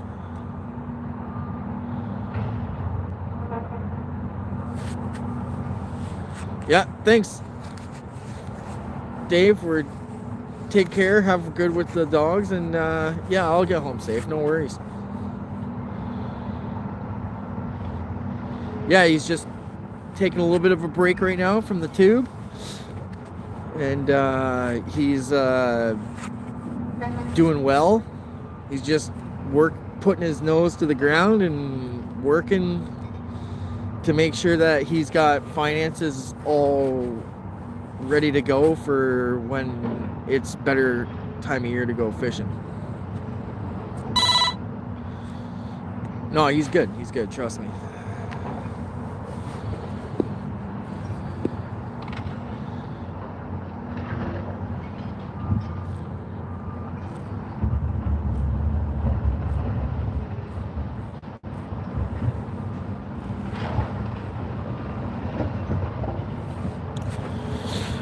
I'm gonna give her 10 more minutes. I'm gonna put the light on so we can see what the hell's going on. Hey, Rob Fox. Thanks for coming in, brother. It's past your bedtime here, Rob. But it's Friday night, so whatever.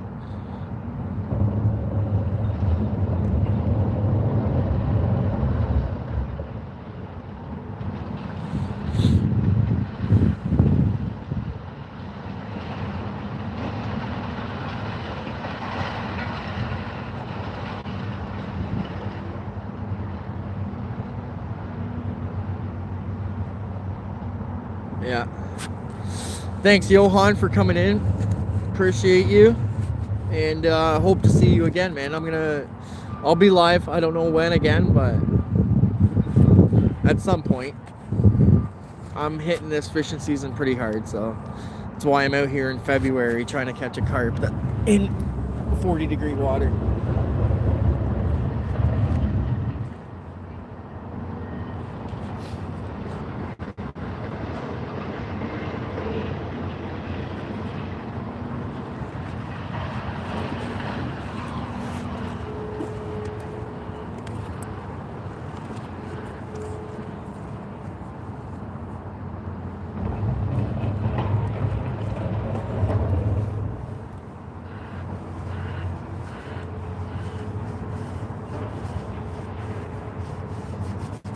Thanks, brother. I appreciate you. I'll be right back in a second. I just gotta find a bush here.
You guys want to hear something crazy about this place?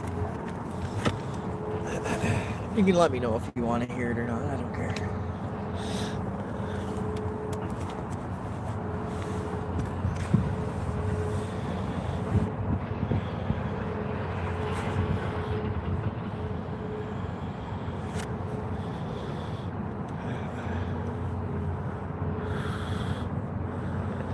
Hey, Nons, how are you? Okay, so this place, like, it's kind of sketchy. There's coyotes that live here in this park or whatever. They have like a den here. And this guy went missing in Toronto. Or I think he was from Toronto or something like that, around, or whatever, one of those cities. Anyways, they ended up finding parts of him in this park. They found parts. So his, like, somebody must have offed him and they dumped him here, and they found parts of him, like bones of him here, like years later. Like, we're talking like 4 or 5 years later, they found him here in this park. So yeah, it's kind of messed up. Was murdered basically and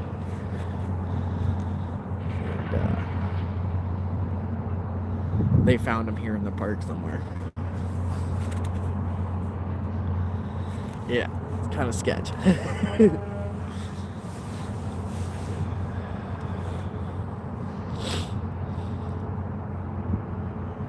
Yeah. What, you lurking, Nons? You been lurking?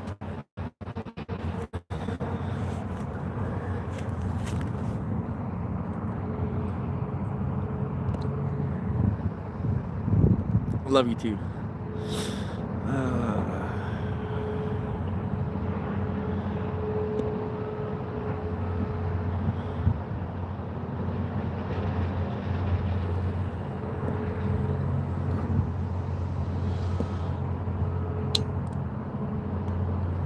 Just working on the lighting here. I don't know how to do it. I'll call you later, yeah. There you go.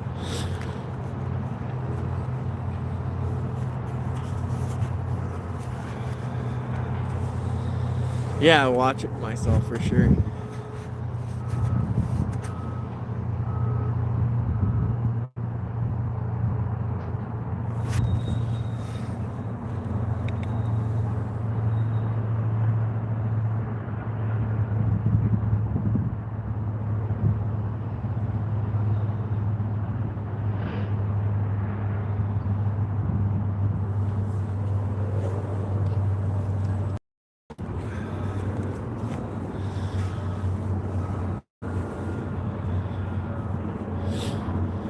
It's a rough city, right? Like, rough area. So things happen, right?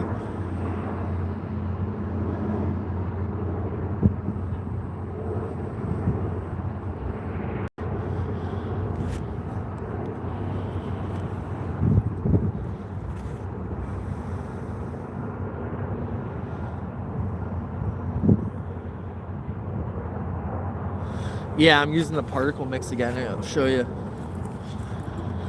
The giant corn. This stuff is like from Peru or something, I think. It only comes out like once a year, but yeah. It's like that. There's some particles on that one, but that's like giant corn soaked in Kahlua. I'm not fishing in the dark with you, Free Wheeler, you sick bastard. I don't think that song's actually about fishing in the dark.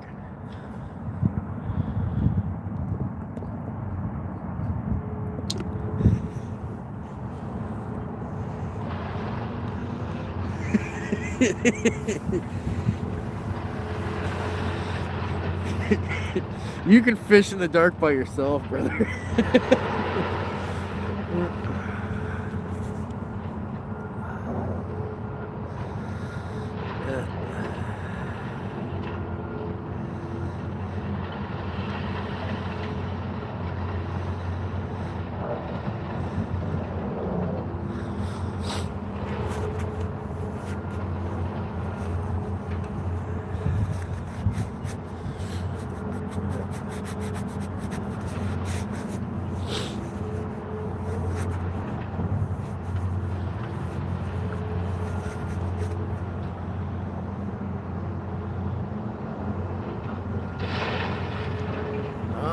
There's lots of light pollution.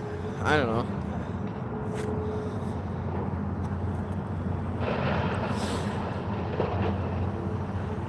How do you know if they're stars or satellites, though? I don't know.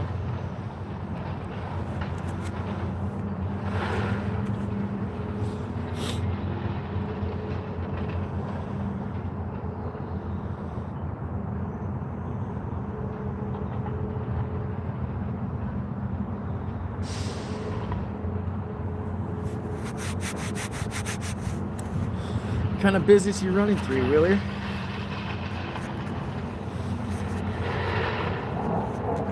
Don't swing that way, brother. Counting stars with you, come on.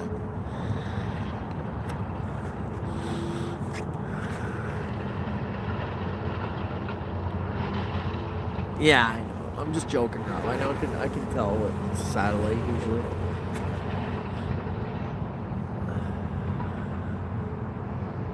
There's so much light pollution out there that's though, like, honestly, you can't even see, they can barely see any stars anymore around here. It's all everything's a satellite. There may be a couple, not many though. Stars.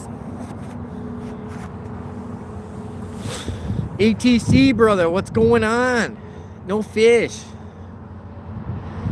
No fish. Maybe you bring some luck in here.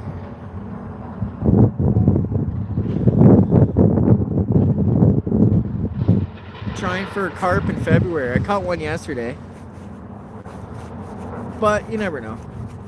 Might be a skunk one. I'm okay with that.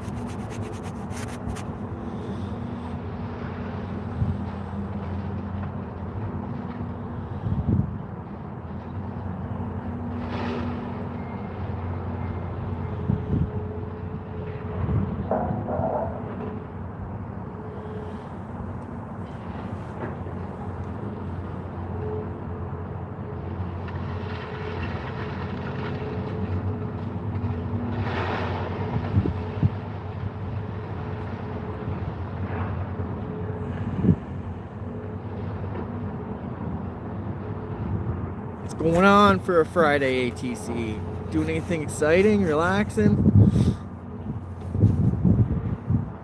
Yeah, 3 pike through the ice for sure.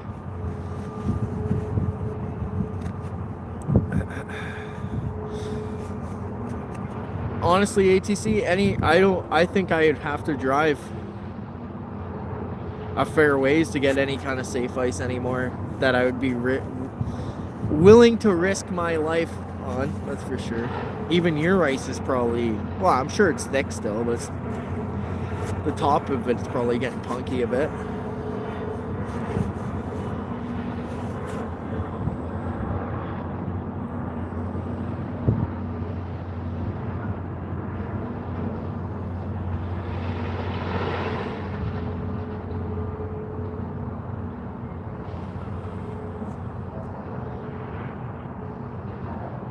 Oh, yeah?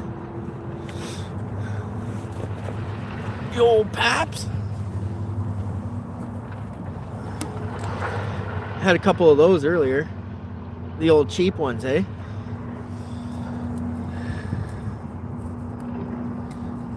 Honestly, it was the only thing I had in my fridge I could drink, so I was like, oh, I'll grab those. Yeah, I might.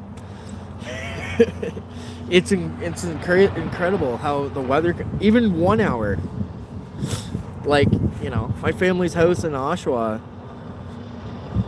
they have like 3 feet of, or like snow, you know what I mean? We have nothing here.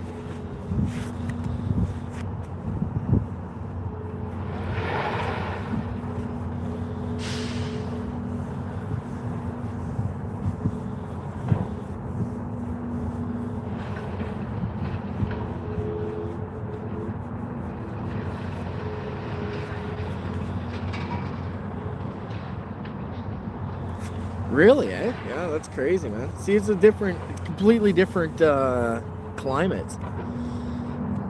We're in the banana belt, I call it.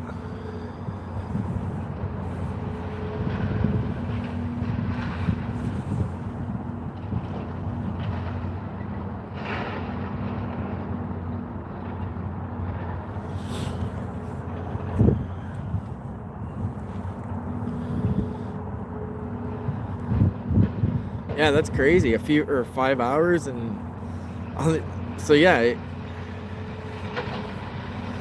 ATC's on the other end of Lake Ontario, the opposite end of where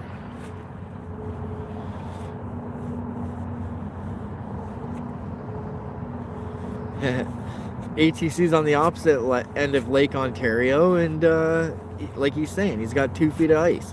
So you can pretty much drive a truck on that. Over here, we're like, open water pretty much. Like, well, the bay's got, like, the harbor has a few. There's ice, but there's not, like, I don't know. I don't feel safe going on it, that's for sure. I wouldn't risk my life. There's probably guys out there fishing it, but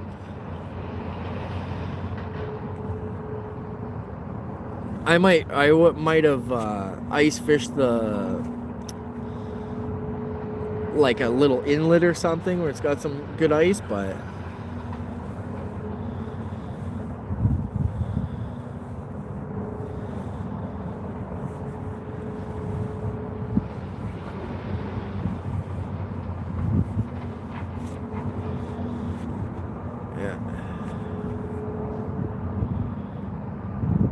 yeah, exactly. I've only ever been in a truck on the ice. We went on Lake Simcoe, believe it or not, when I was a young kid. And that was, I think we even popped through a little bit, a little bit on that one. We didn't fall through, but something happened. I think we got off though.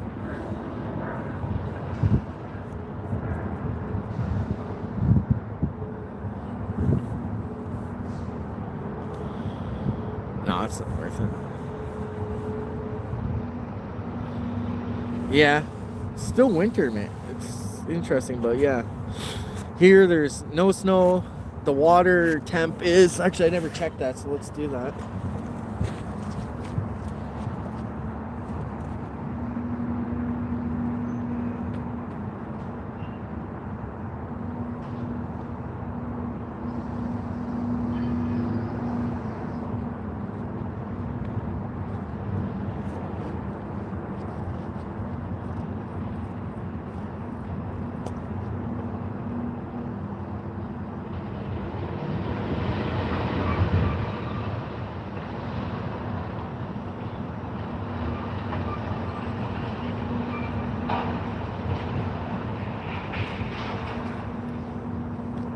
Guys, yesterday it was 44 degrees.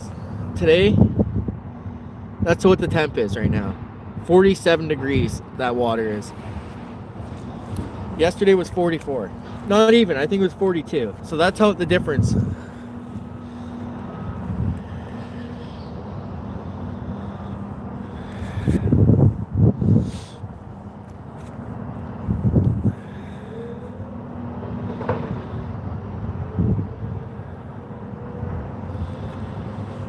Yeah. No.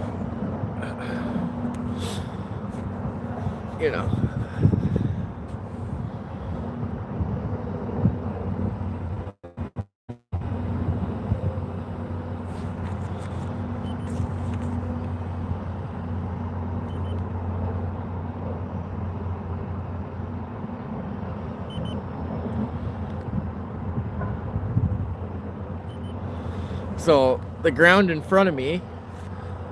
So what was the water? 47 or 47. The ground in front is 34 degrees. That's what the ground right here is. 34. The water is 47. That's the temperature difference.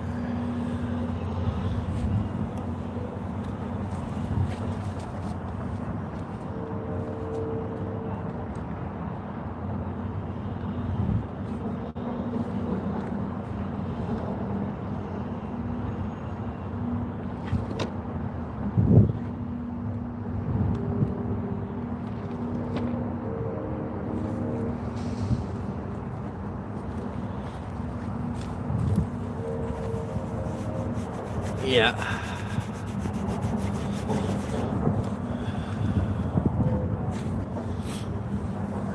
It's warm water. Like, the water's warmed up a lot today. You got to remember though, this is the warmest water probably in southern Ontario right now. because this isn't normal water.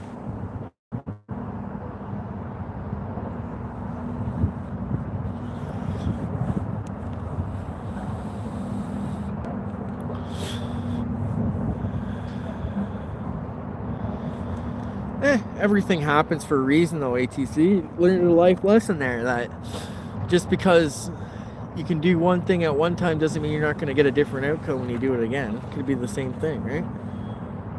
Or a different outcome, like you said.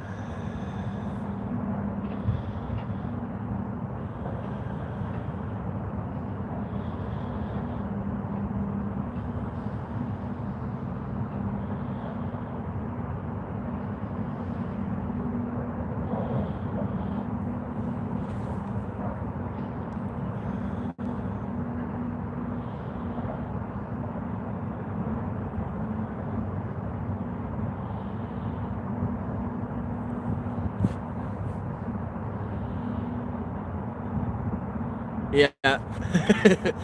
those older diesel VWs were freaking dynamite, man. Those things were, you probably couldn't kill them if you tried to. Take a lot. The motors anyways, the body's usually rotted in half before the motor was even thinking about quitting. The body was rotten in half before the motor was even broken in.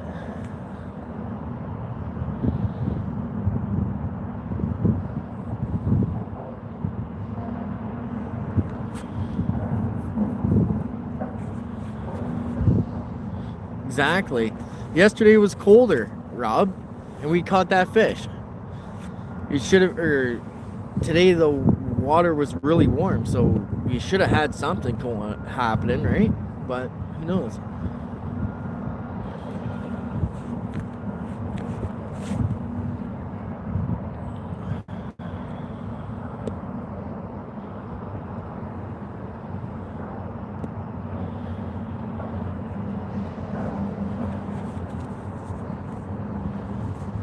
Yeah, were your drawers okay? I'm pretty sure they were probably stained a little.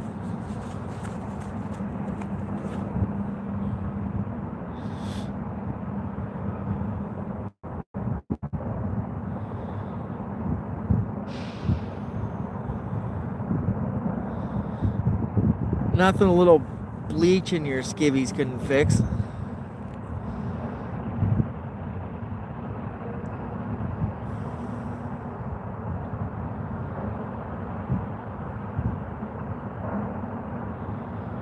Professional Canadian, yeah, exactly.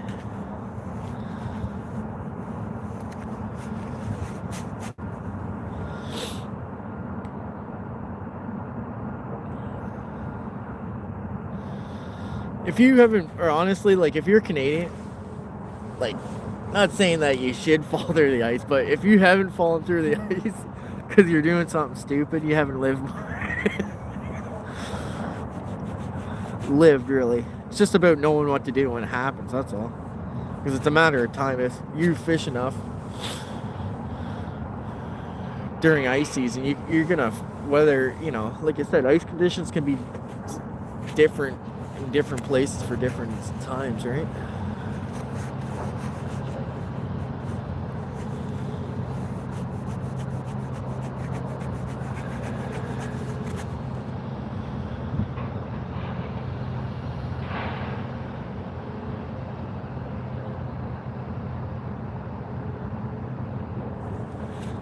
Exactly, that's right. It's gonna cut into my fishing time, bud.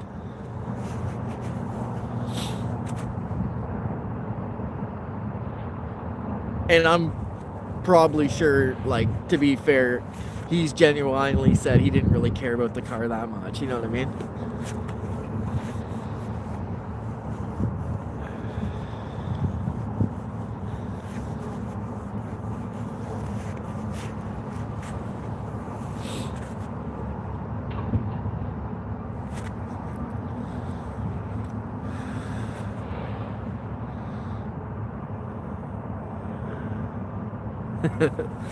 Exactly.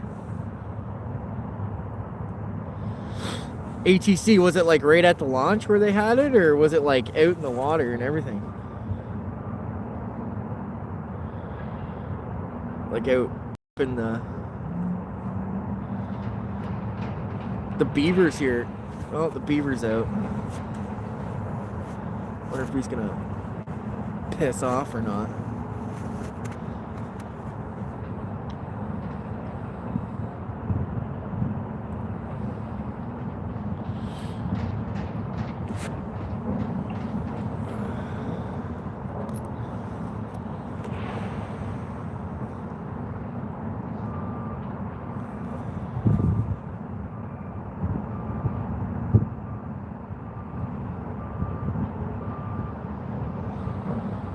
Dude, what's going on, brother? I'm out here carp fishing. It's it's freezing, bud. I'm cold. It's like 30. It's like 0 degrees out. Well, 32 degrees, I guess, for you guys. It's like 30, and the water temp is actually warmer. Yeah, I made it out about 40 feet. That's not bad. I was figuring that's what happened. You probably drove her off the boat lawn, or you know.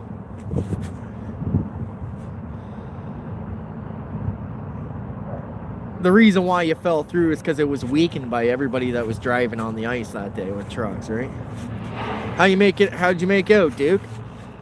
I seen you were, or what about yesterday? How'd you make out?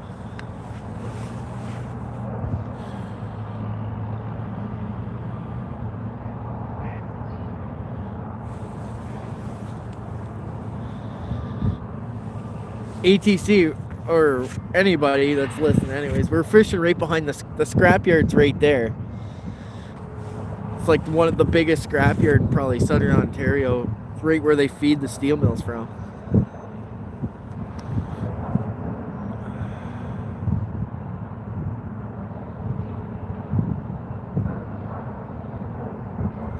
You skunked both days, eh? Oh man. Yeah, today, I'm hoping today's not a skunker, but it might be.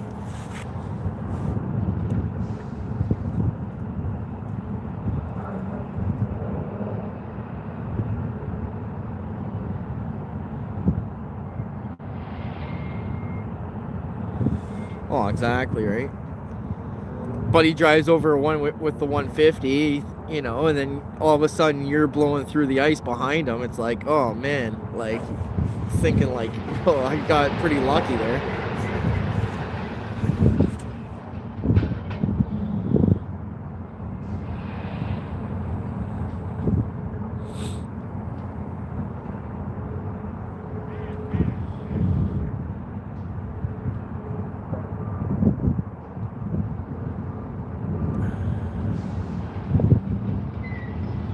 Oh, they probably have more than just metal poisoning, by far.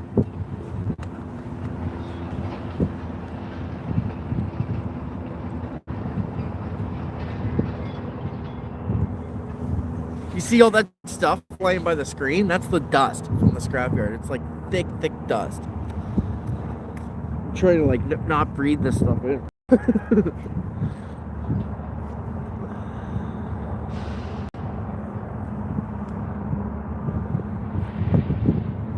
Look, you can see, or even if you look this way, it's just like haze. Like it's hard to see it, but I guess, but it's just like haze.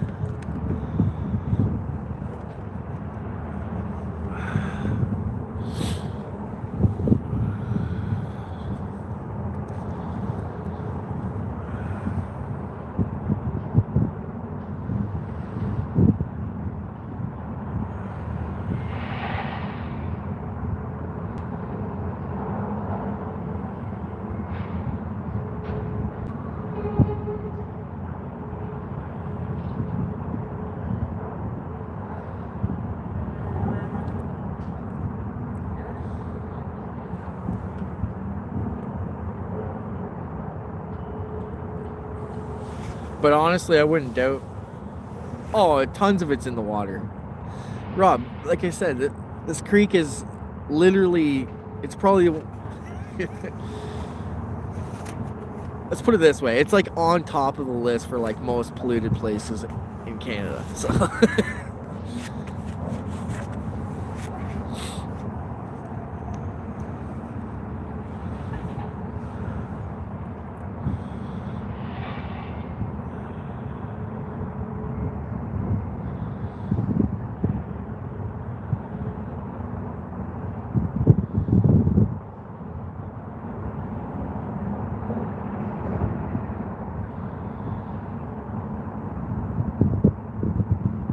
Oh, lots of people come here and do that. There's tons of metal in here.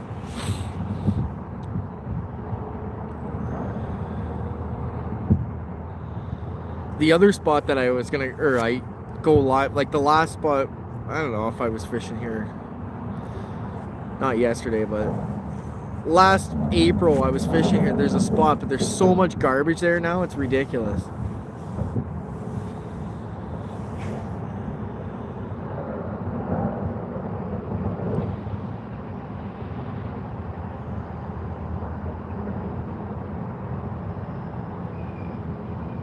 Yeah, there's like, their drainage can't come directly in here, Rob. They have settle like all the, there's like a big berm kind of built around, so none of the stuff can like, well, is supposed to leak into here without going through like some sort of settling pond. There's a pond on the other that's a little bit further over that their drain, like the area drains and stuff go into and settle out. Hopefully whatever garbage is getting collected, but the dust for sure. But you gotta, there's also a huge highway that runs right, like the biggest one of the biggest highways in Canada, between the Canadian US border right here. You know, think of all the stuff that's just falling off the cars and then washing into here. Brake dust and all sorts of different fun stuff. Let's put it this way, Rob. This place's nickname from the fishermen is called Chernobyl. So let's put it that. That doesn't tell you something. And I'm not even joking, it's probably that bad. They probably only take off Christmas Day. Christmas Day, New Year's Day.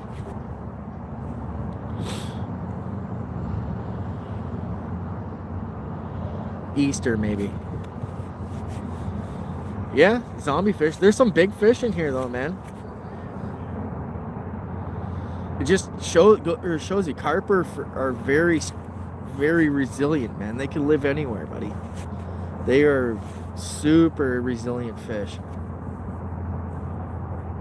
Yeah, I do fish the worst place I can find.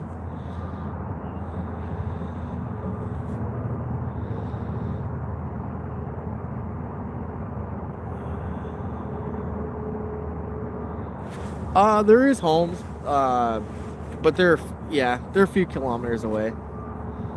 There's like a subdivision that's behind this, but they're like really old homes, like wartime houses. They were actually built or put there like after World War II when the soldiers came home. They did like prefabs because there wasn't enough places for people to live, so then they just prefabbed and then brought them down and then set them in. There's like a subdivision that's, I don't know, but a kilometer or two away.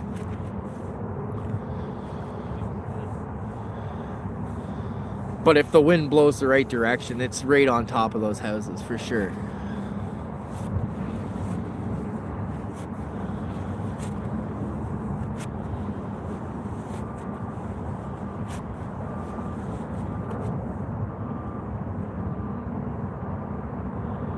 Oh yeah.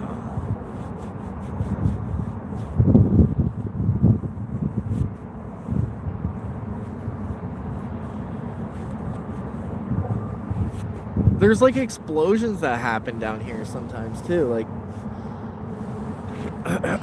it wasn't too long ago, there was a big explosion down at the steel mill, which isn't too far from here.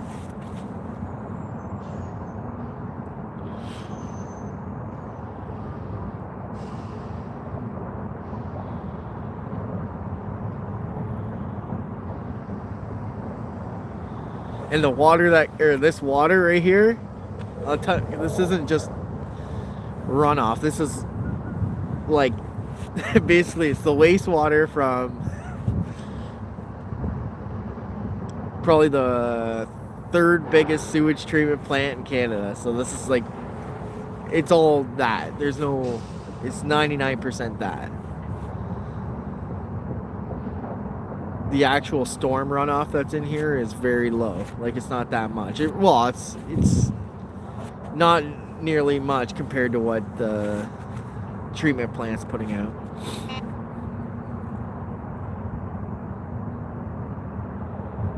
That was something.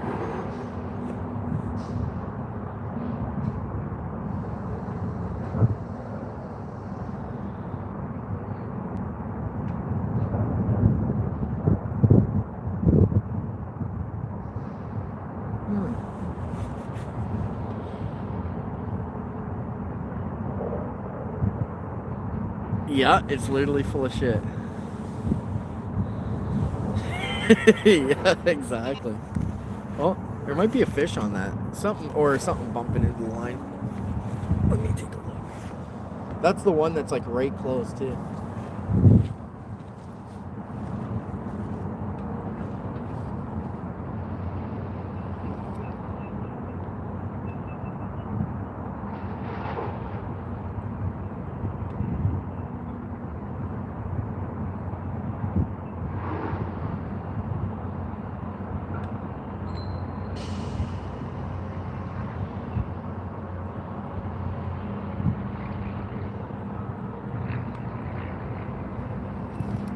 Doesn't look like it's moving, but let's take it up a little bit.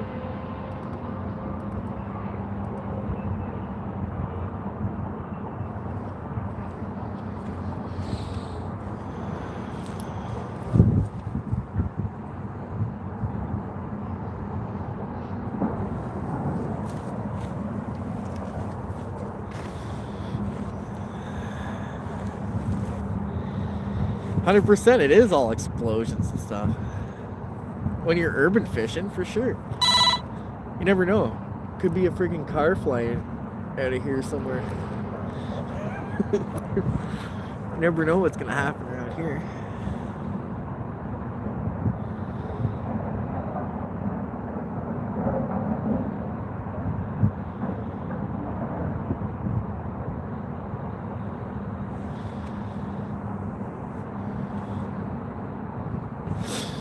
I was just telling them ATC that about they found some guy, like some remains of some guy that was in this park too, where I'm fishing at. So.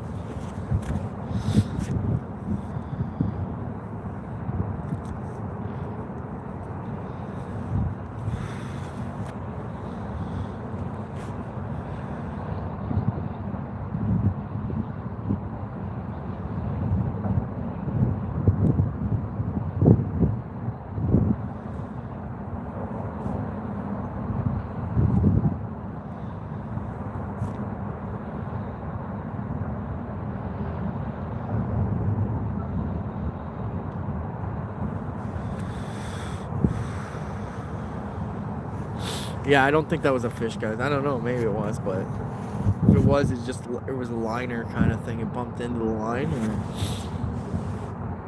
could have been something else.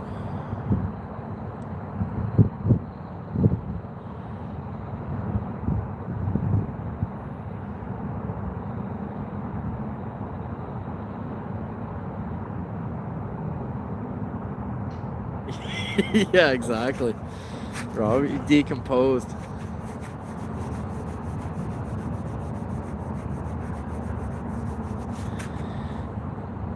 %. No, he was murdered, man. There was like a story about it.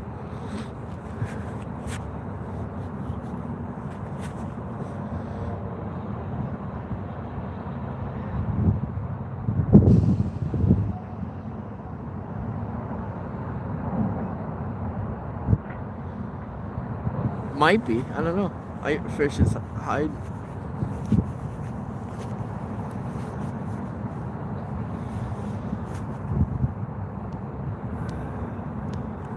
I don't even think he knows I'm fishing, to be honest with you.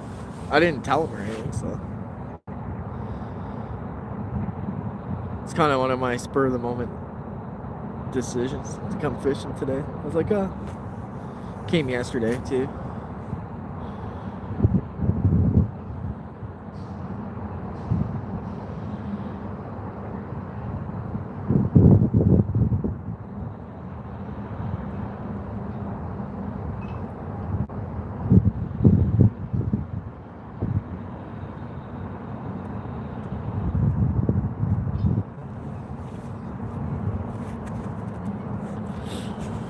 time is it now, guys? 7:30. I'm gonna go try till 8. Then I'm gonna give her up, pack her up, and head her back to the truck and get warm because I'm kind of getting chilly out here. Flippers and snorkel, yeah. I don't know, man. I think you might have hypothermia.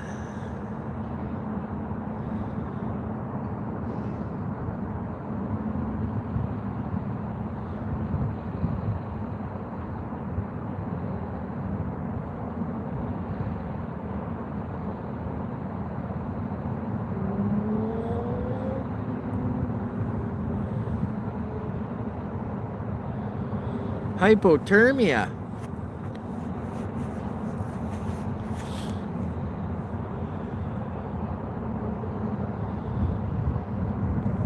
To be honest, guys, it's probably just river junk. There's a lot of sticks and shit floating up river.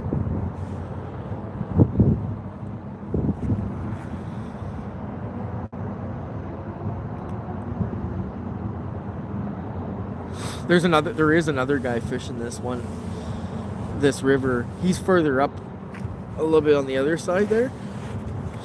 But I know the guy. I've fished with him before. I fished here, or met him before anyways. I fished with him before. He actually piece of that dead body. There's a good possibility of that too.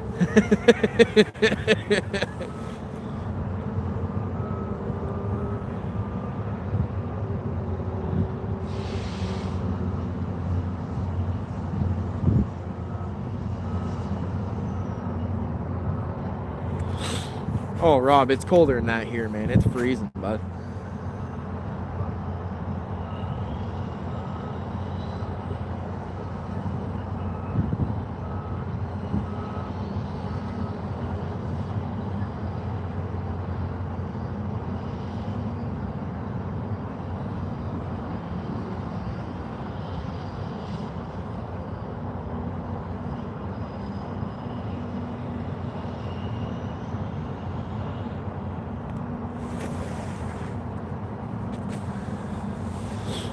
To be fair, guys, though, this charger is working great, man. I got 100% on my phone and it still has 4 bars, and I've been live for 5 hours. So that tells me this thing is like this.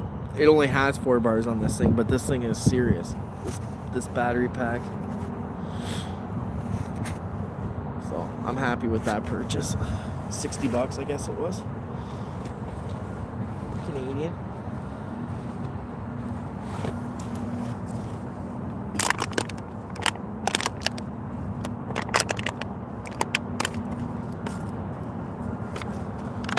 But I'm sure if I wanted to, I could go easily 20 or 12 hours with it, maybe even 24.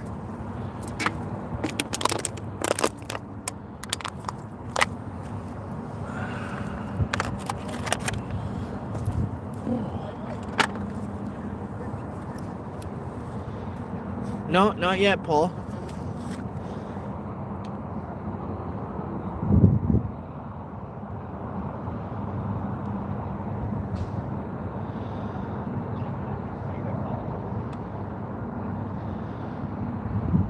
Yeah, I know. Well, it's also February, buddy. It's still February.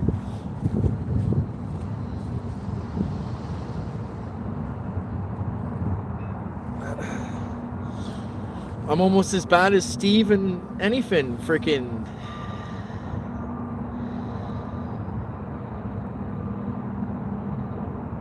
Yeah, exactly, Rob, for sure.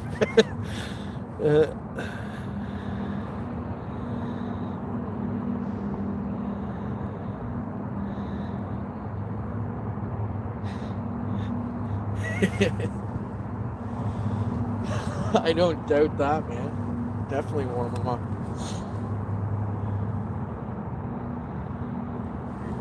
It's so cold, you're turtled.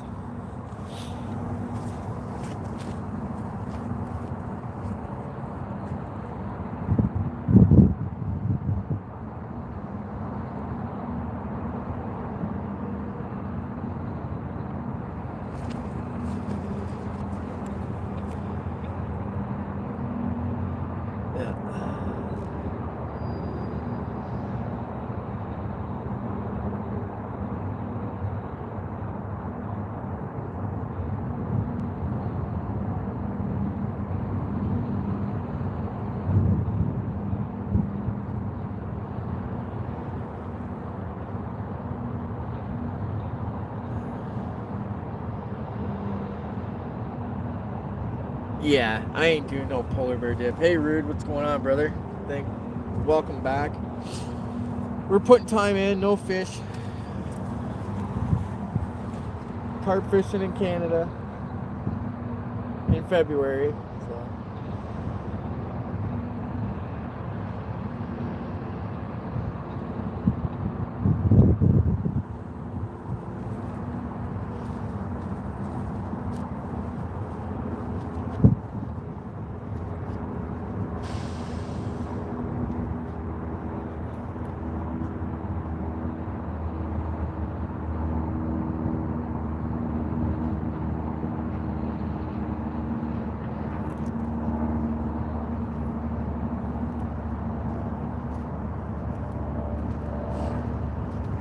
Be right back, guys. I gotta find a bush.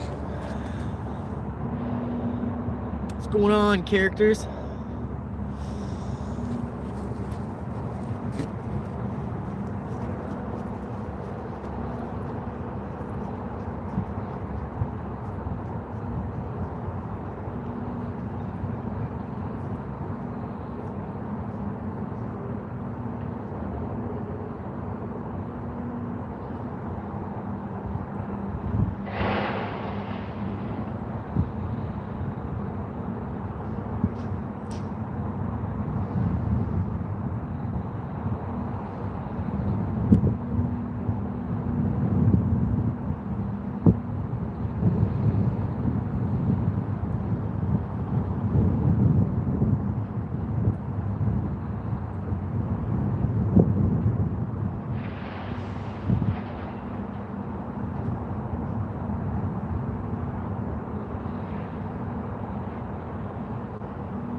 Voluntary going through the ice, yeah, for sure.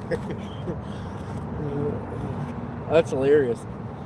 You're making me die here.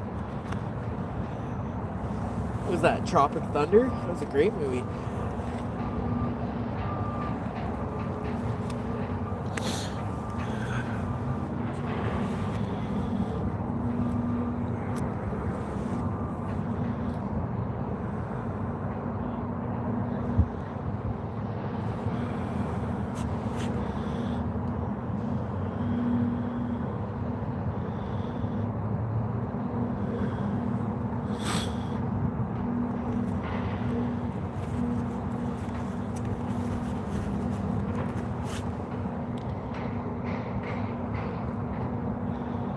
Yeah, exactly. Never go full.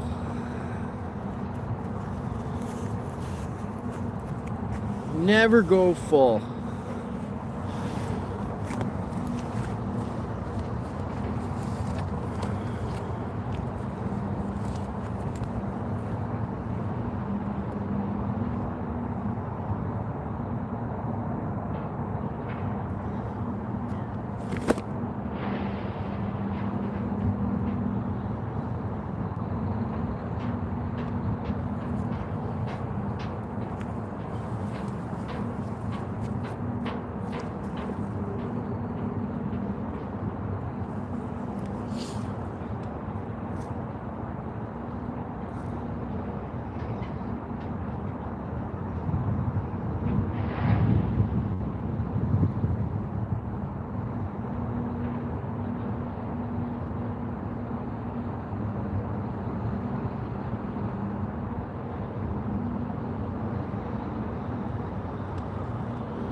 Alright guys, so you know what? I put like 5 hours into this and it's getting cold, so I'm gonna pack her up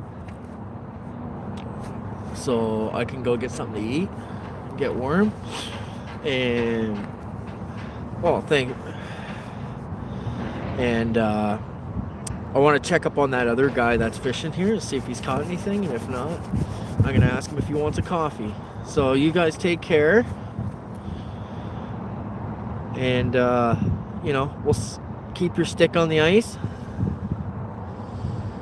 or puck on the ice, or whatever it's called. I don't know, whatever red green says. And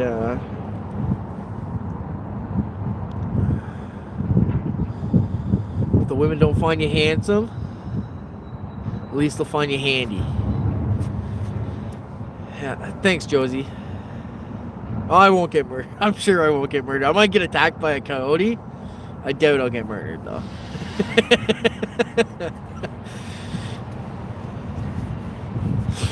Yep, thanks, guys. Don't worry, it's gonna happen again. I'll be here. Oh, yeah, red green's the best. All right, take her easy, guys. Have a good one, and hope you feel better, Josie. And take her easy, guys. Again, no three-wheeler. I'm cutting out here, ready to leave. Yeah, keep your stick on the ice. That's for sure. Have a good one, guys. Good night.